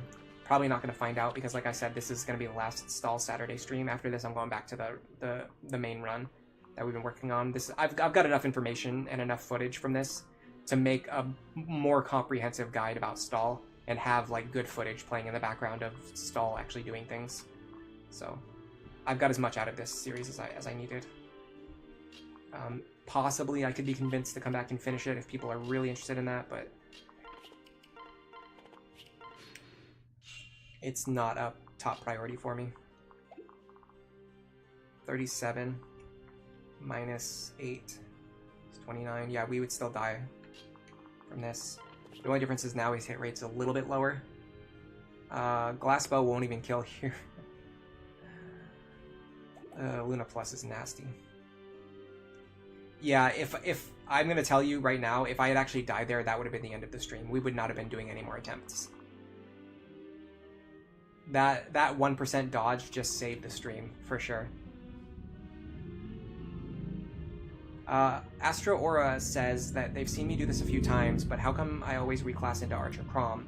I think Archer is one of the best support classes in the game, especially for dual striking, and it synergizes really well with Crom having dual strike plus. If you pair him up with another unit, they can essentially bait in his dual strikes to deal effective damage against flyers without needing to deal with the downsides of having an archer in the lead position. So like, for example, if I have Crom run over, and, well, okay, so first of all, if I have a flyer that I need to get rid of, Crom can run over there and just hit them and kill them with a single arrow. People talk about like losing access to the falchion, but so you know what else is super effective against wyverns? Bows. And they're also effective against Pegasus. So bows are just, it's literally just the falchion, but better. So you get access to a weapon that you can use to run up to enemies and snipe them from two tiles away, which is good because Crom is not that bulky. So being able to fight from 2 range is also useful. Then, if Crom can't fight the enemy, or if you need to put someone in the lead position, you can have Frederick run over, you can have Frederick attack an enemy, and then bait in dual strikes from Crom so that Crom still deals 3 times effective flyer damage against them, while keeping a lead unit in front who can attack in melee range on enemy phase. Then, on top of that, you can use it to play your own counter, because Sumia, for example, has pretty bad attack. If she has a bronze lance equipped, and she runs up and hits an enemy, she will probably not be able to deal very much damage to them, which means she will not deal very much counter damage to herself. But when Crom dual strikes with her, which is like 90% likely to happen if you have them with the S support, he will deal a ton of damage. So you can essentially have Sumia attack for low damage, deal low counter damage to herself, and then the archer, Crom, or any archer in general, deals a ton of damage to the enemy with the dual strike. So the fact that Crom is like the best dual striker in the game, and Archer is like the best dual striking class, just makes it like a really obvious choice for me. On top of the fact that Archer is a really good class in Lunatic mode, because Archers never deal counter damage to themselves. So you can also have, like, say there's like, it's hard to give an example because there's no enemies on the screen right now, but let's say Lonku has counter and I want to get rid of Maribel. I could run up here. I could like stand here. Well, let's get Sari out of the way. So I could like stand here. I could shoot Maribel with my bow, kill her, and then this enemy runs up and hits me, but I don't deal any counter damage to myself. So they make really good like body blocking units for blocking enemies with counter, since they don't counter attack on enemy face. And I don't know, honestly, there's like a lot of other choices. Garrett says, try carob chocolate. Your cousin has acid reflux too, and he makes his own carob chocolate puddings. They don't trigger his acid reflux. Do you know what it's made of? Because it's actually not just acid reflux. I'm actually just like allergic to chocolate. I've had that problem since before I developed acid reflux. When I was a kid and a teenager, I could eat it, but when I became an adult, I couldn't eat it anymore. I don't know why. The same thing happened to my mother. It's just like a genetic thing, I guess. Do I have my final thoughts on Stahl? Yeah, I've already had pretty comprehensive thoughts on Stahl. I think playing this run gave me more information and like more of a like firm opinion, more of like an expert opinion. I think honestly the best way to learn stuff about the game is to just play it. I think people who give like really strong opinions on things that they haven't actually tested out like in the actual game, I think you're like going a little bit overboard. Like you should stick to what you actually know, like what you've personally done and experienced. I do understand the argument that like personal experience like doesn't mean everything in Fire Emblem, because you could get really lucky. You could get like a really blessed Frederick and then you think Frederick's awesome, or you could get like a really blessed Sumia and think Sumia's awesome.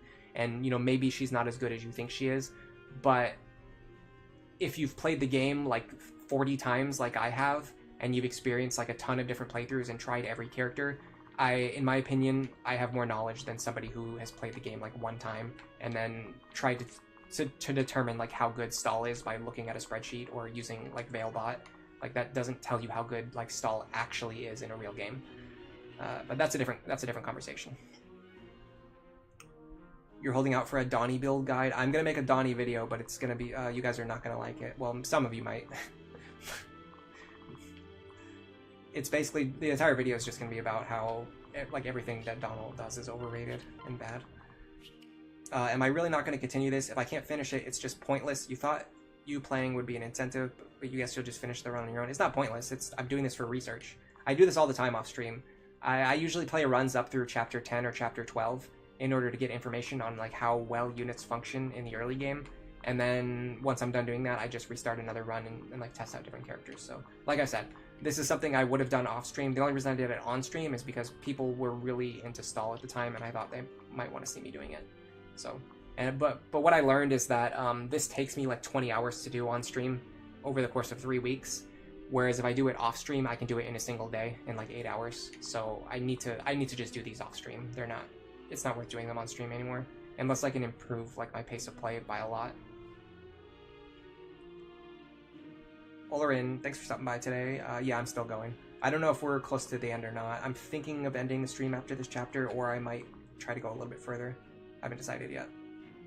What I'm trying to decide right now is actually who to give this boss experience to. So Sumia, I don't think is the play. Robin, I don't think is the play. Maribel, no. I would love to give it to Crumb if I could, but I can't because he can't actually survive a round of combat against this guy. Maybe if I can get Frederick to chip him down without killing him. 9 plus 9 is 18, unfortunately. I could use a sword. 8 plus 8 is 16. Yeah, this works. Unfortunately, I take more damage as a result. But that's fine. Okay, so I'm actually going to unequip Crom. Then I'm going to do this. I'm going to do a steel sword equipment. I'm going to do this.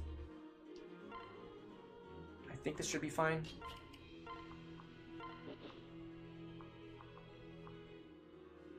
Yeah, this should be fine. So we're going to chip this guy down.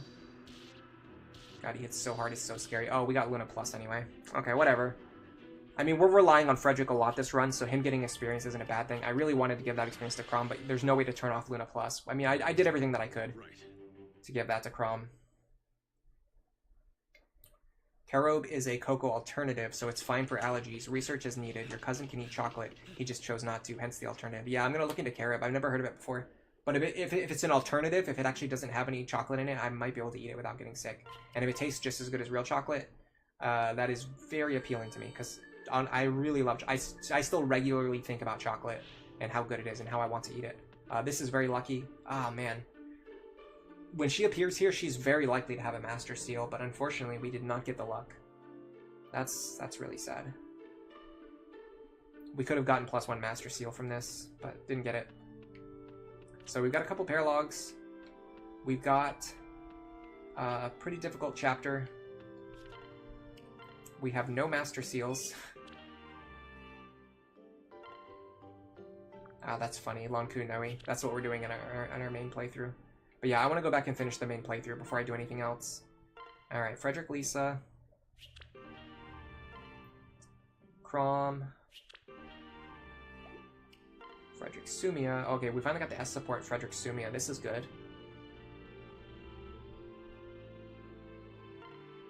I don't know if we're going to use it for anything. Oh, thank you. What? Yes. I don't have the strength to read, to do voice acting right now. No.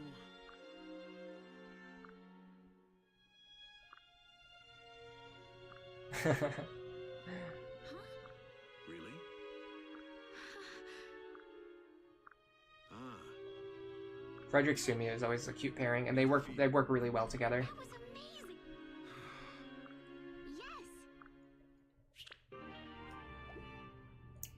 That was amazing. Rickon, don't really care about that. Probably never going to deploy him again, although that's actually not true. It's pretty common for me to deploy Rickon in chapter... what is it, 11?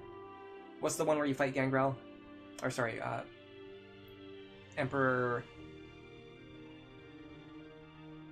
What is his name? Is it Gangrel? Am I going crazy here? Mad King? Yeah, Gangrel. Chapter 11, okay. It's very common for me to deploy Rickon in Chapter 11 just because you have a lot of deployment slots. Muriel Lonku, they're getting close to that S support. Chapter 12 is about the time when you would like bench units you're not going to use anymore and start to overhaul your team.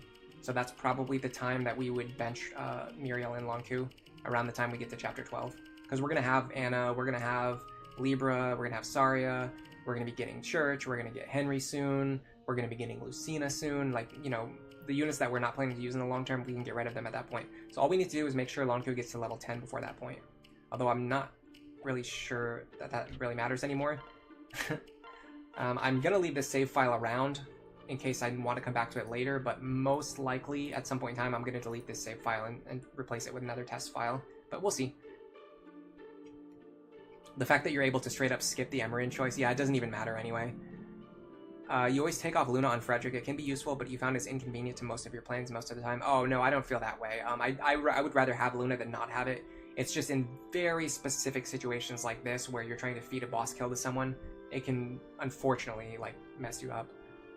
Did I cry when Emerin did a 10-point flip off the statue? No, I don't think I ever cried when playing a Fire Emblem game. There are perks to having a cousin who served his time as a pastry chef. Yeah, I'm gonna look that up. Carob chocolate. I wonder if I could possibly eat it.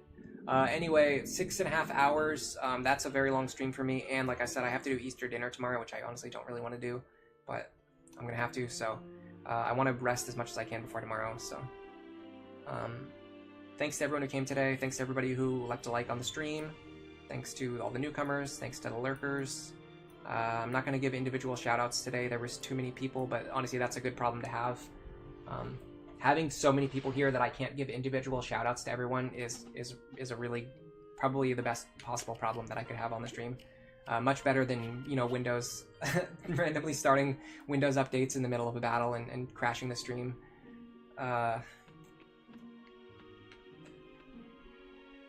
In any case, if you enjoyed it and you're not already subbed, you can go ahead and sub to the channel, but for now, enjoy the rest of your day.